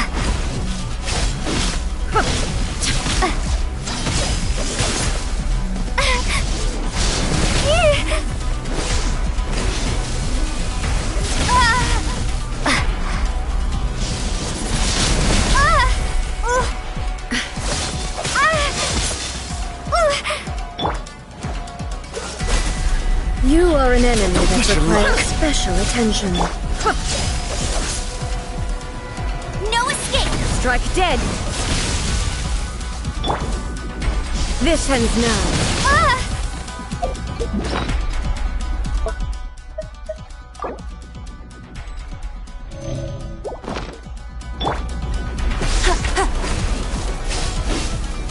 I'll race you there!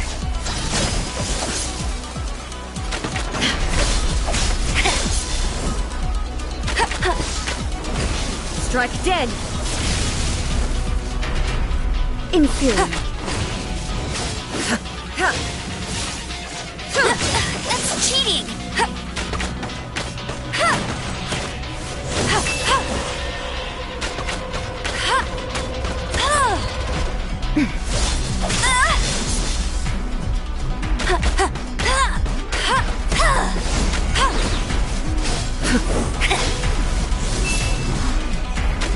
Inferior.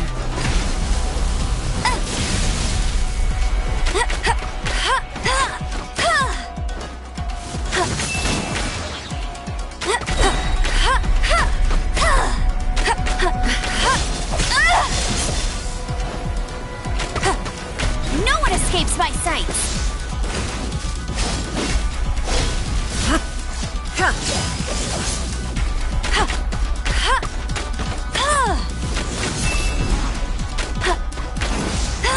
I will mold you into the foundations Bet of you can't eternity. keep up with me! Inferior. Strike dead!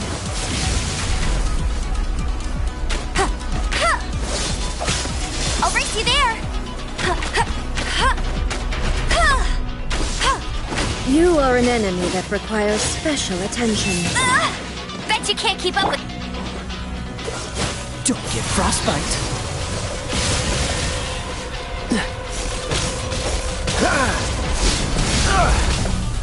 What's the hurry?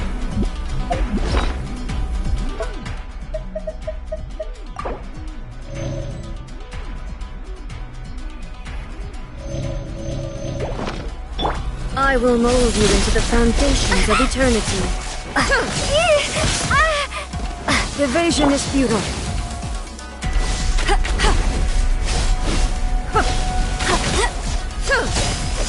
That's cheating! This ends now. I'll race you there!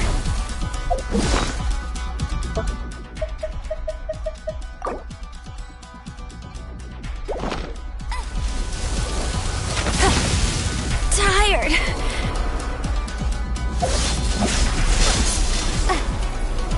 Evasion is futile.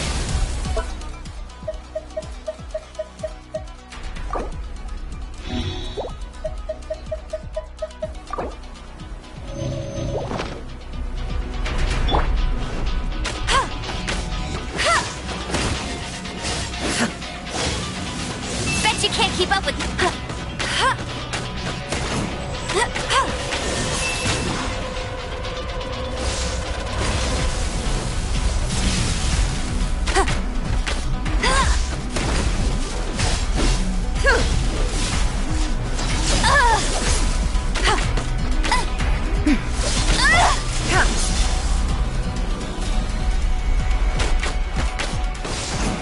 You are an enemy that requires special attention.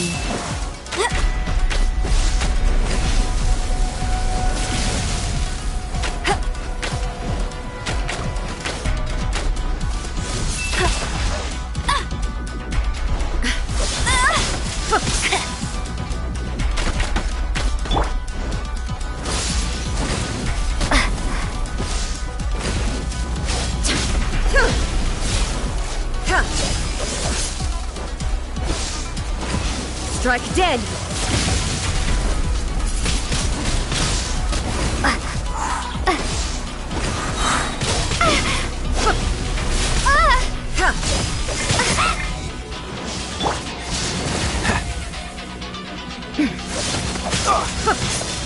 What's the hurry? Dodge this!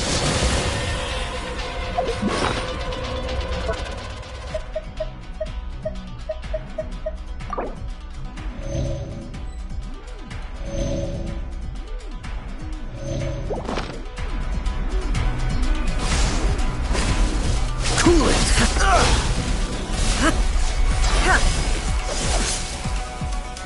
Evasion is futile. Strike dead! Dodge, don't push your luck. Oh, so sorry.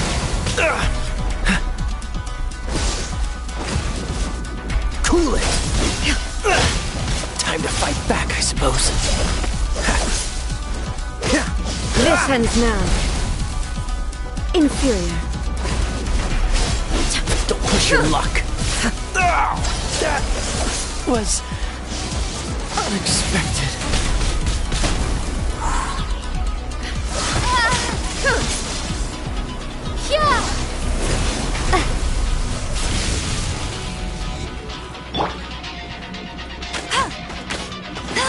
Bet you can't I keep will up with mold me. you into the foundations of eternity. Bet you can't keep up with me.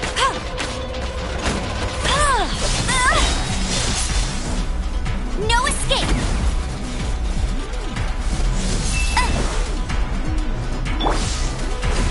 Let's spark things up a little. Bet you can't keep up with me. Instabilities will be removed.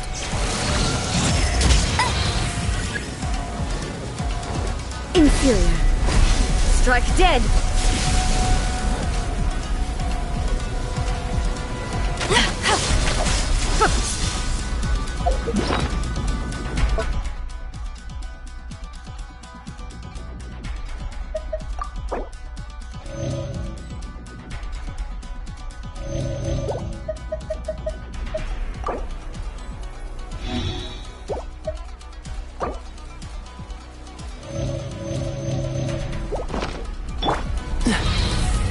Inferior. You are an enemy that requires special attention.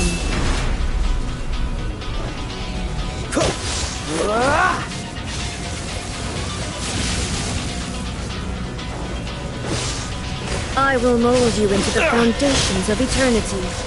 Don't push your luck.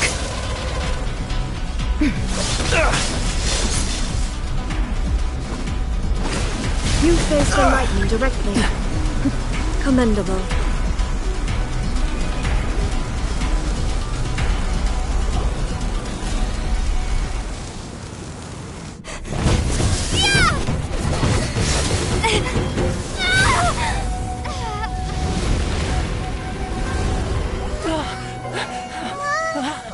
Wake up, wake up!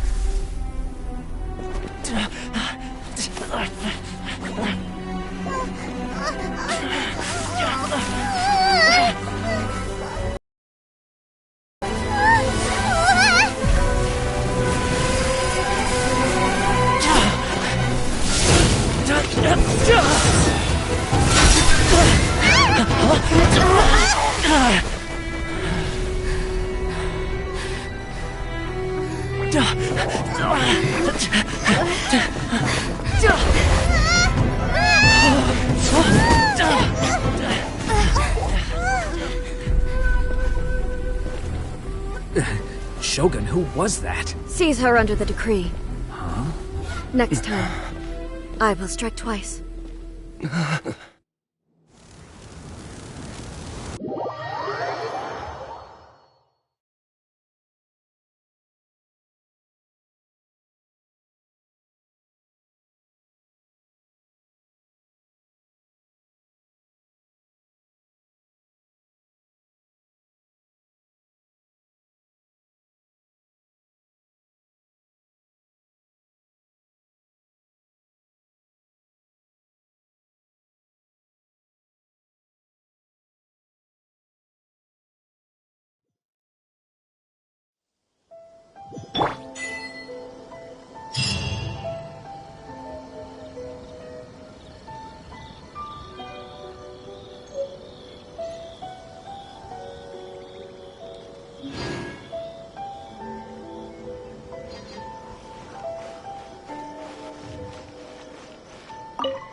Stop!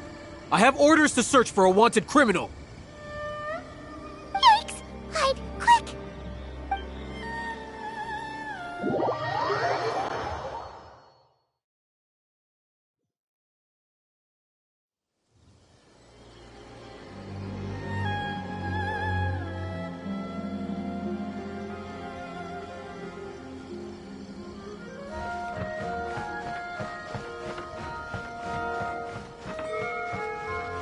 Stop! I have orders to search for a wanted criminal. Yikes! Hide, quick!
What's one more?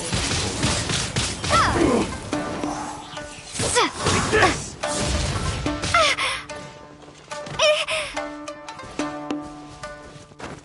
One strike will suffice. That won't work.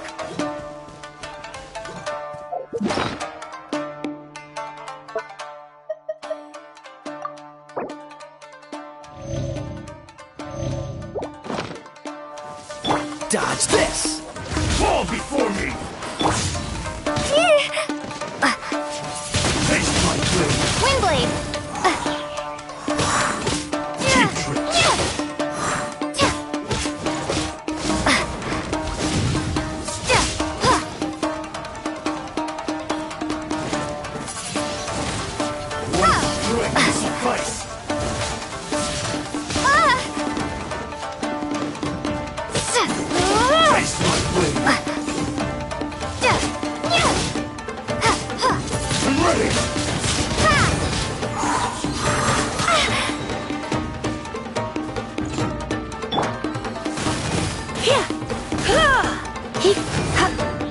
Don't be such a brute.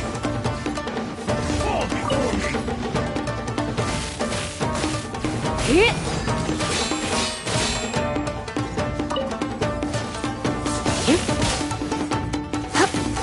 before me!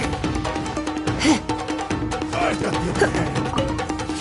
One strike will suffice. Cool it! This isn't over!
this?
Another test subject. That tingle? Prepare to be blown away!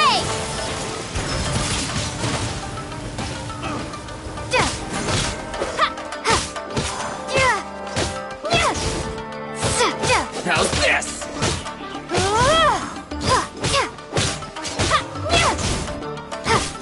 Finally,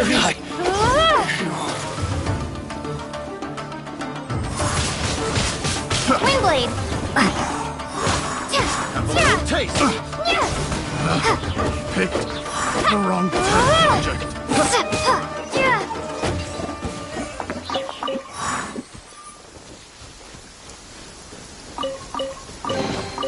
A reward on the road.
such a pain.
To the ferry.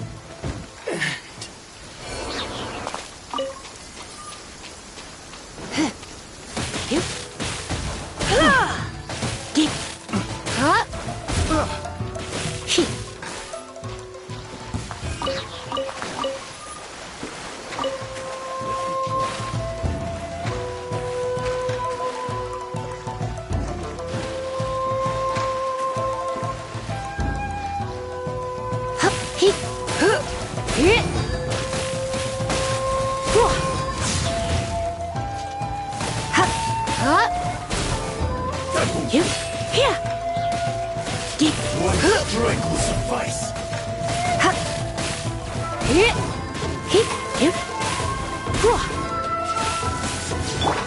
Down. This.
Surrender and be gentle.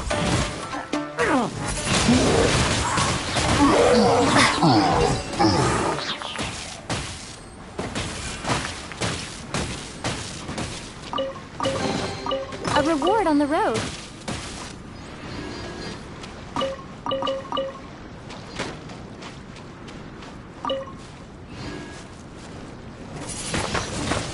Windblade!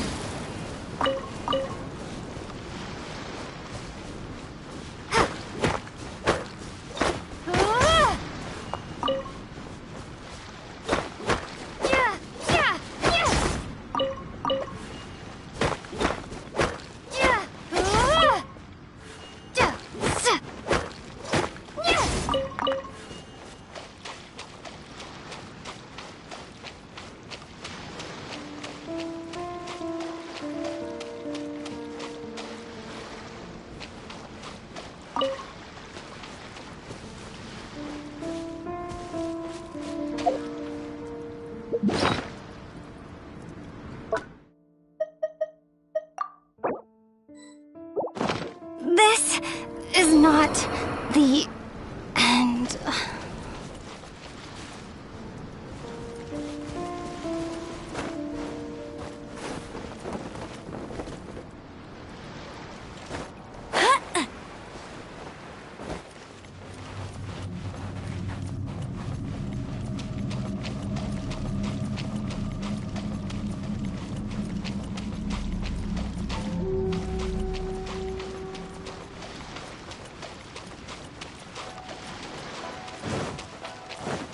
You got me.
You don't be such a brute.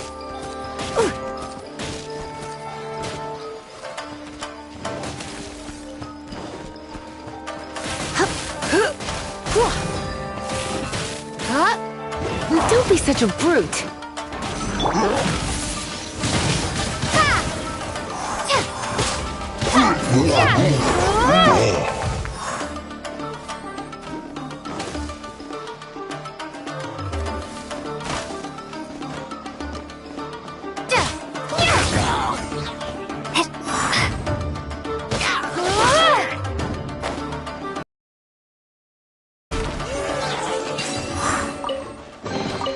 Is this An answer from this world?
I'll be sure to give you credit.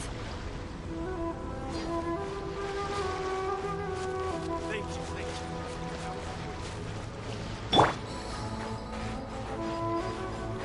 you. Let me try my blade.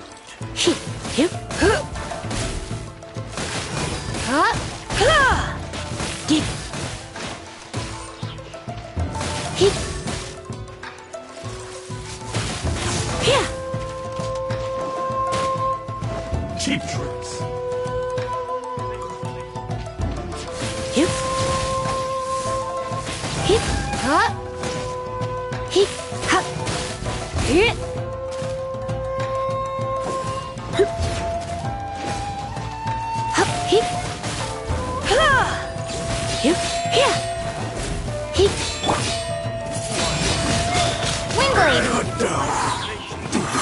I will support you with everything I've got.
Bet you can't keep up with me!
Paimon's stomach is rumbling already!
Steady now! It's the final stretch! What is it? What is it? Is it another Paimon?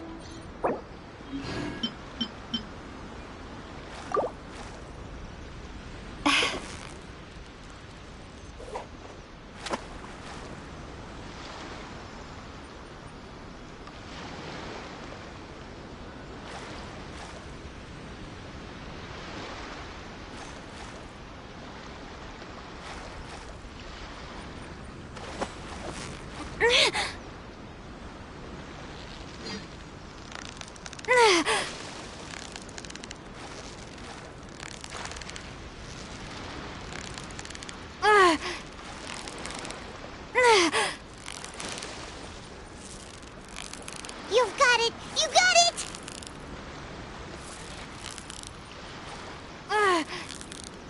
What is it? What is it? Is it another Paimon?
Victory is almost ours!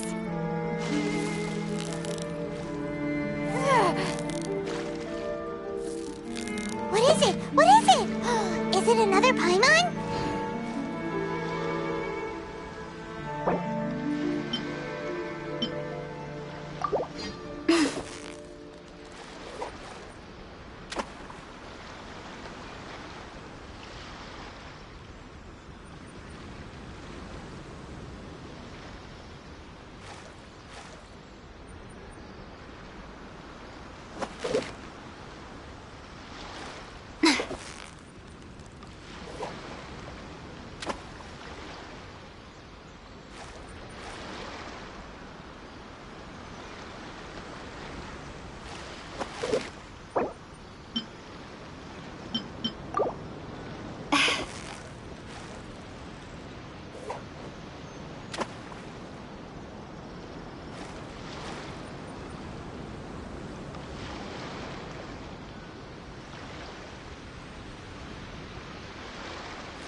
Let's get down to business. Freeze!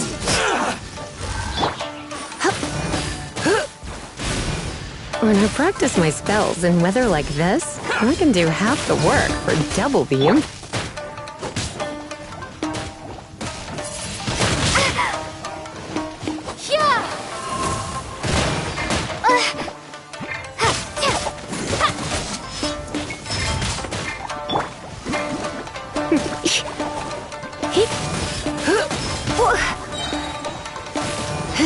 Try not to enjoy this too much. To the berry, to the berry.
See no more! Boom! See no more! More! Come a little closer. How's this? Shoot the fairy! Boom! Shoot the fairy!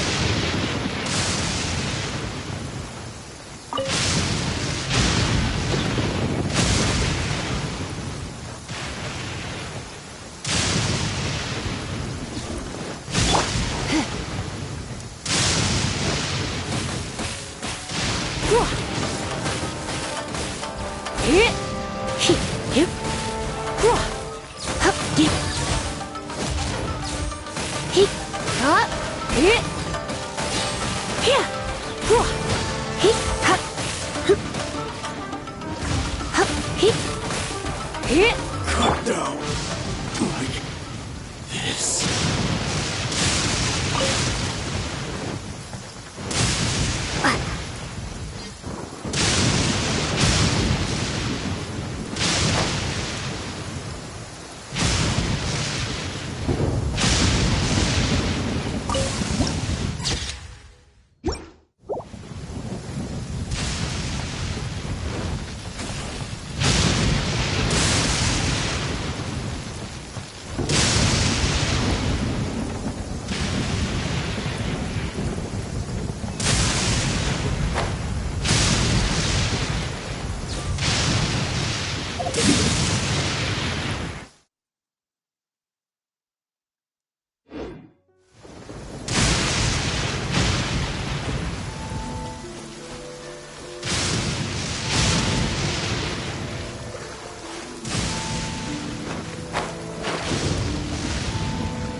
This will do!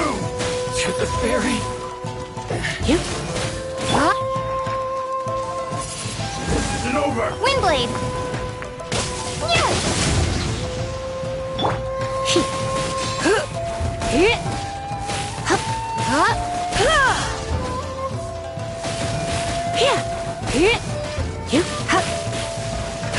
You win!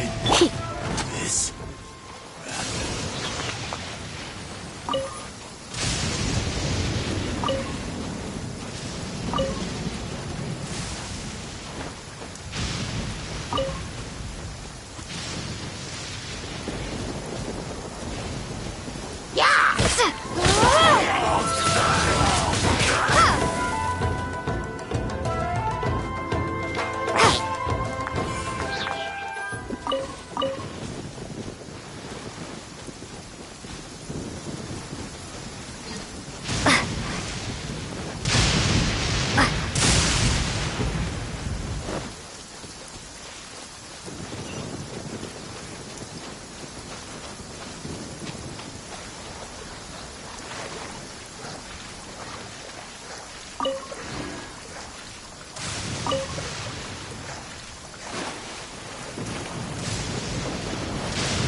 When I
Is it just me?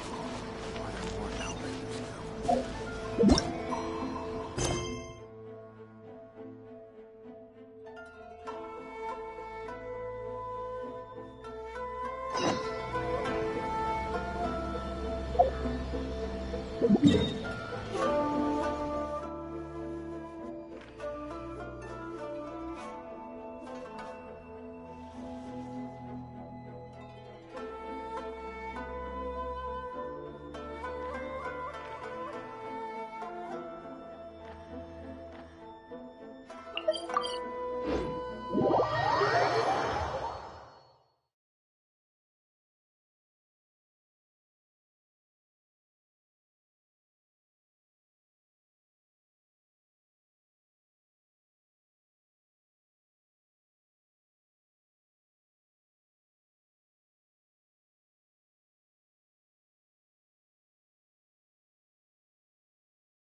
Dodge this!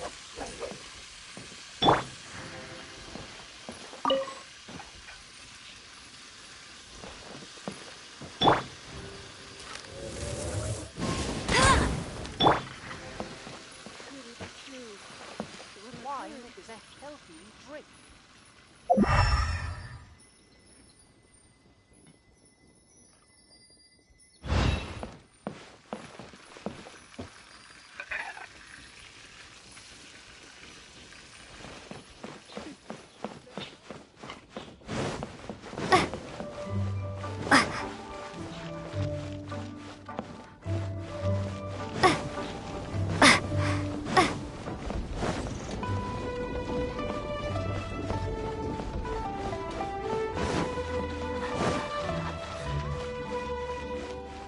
Let me guess where you're from.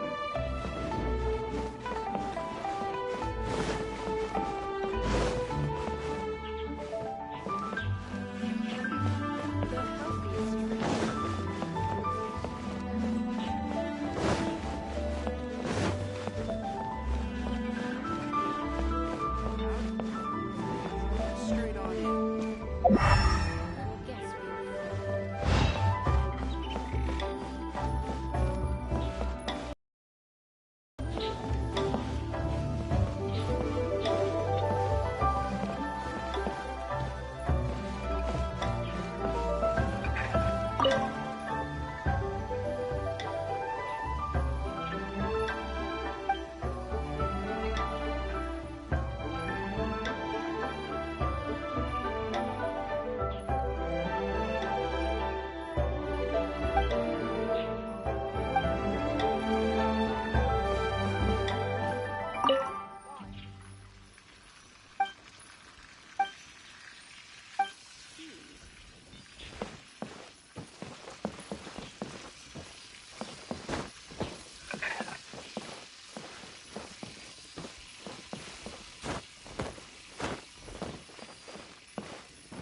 Wine is a healthy drink.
Blitz.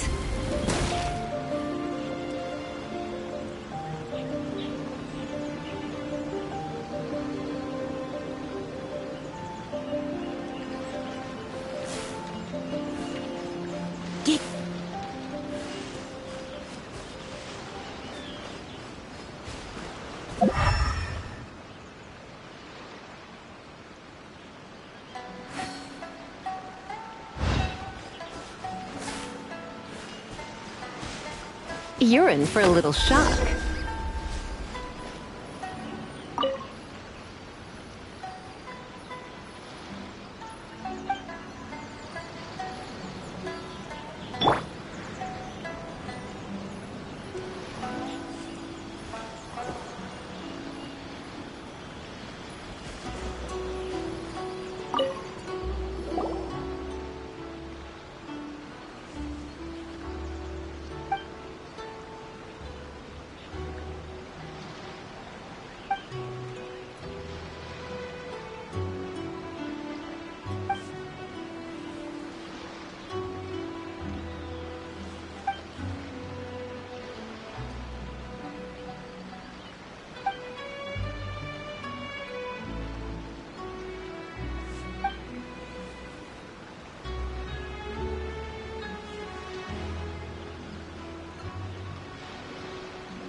Gotta think of a way to save Konda Village.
Already waited this long.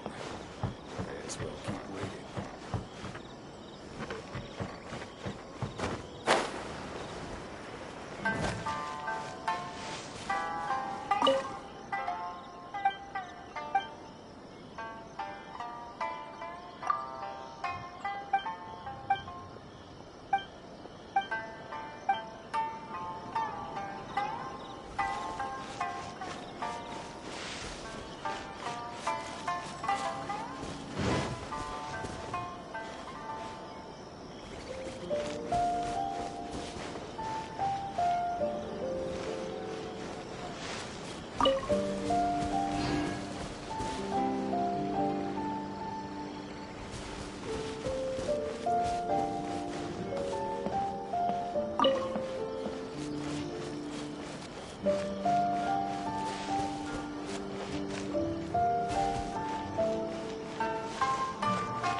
I wish it could be like this all the time.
Huh?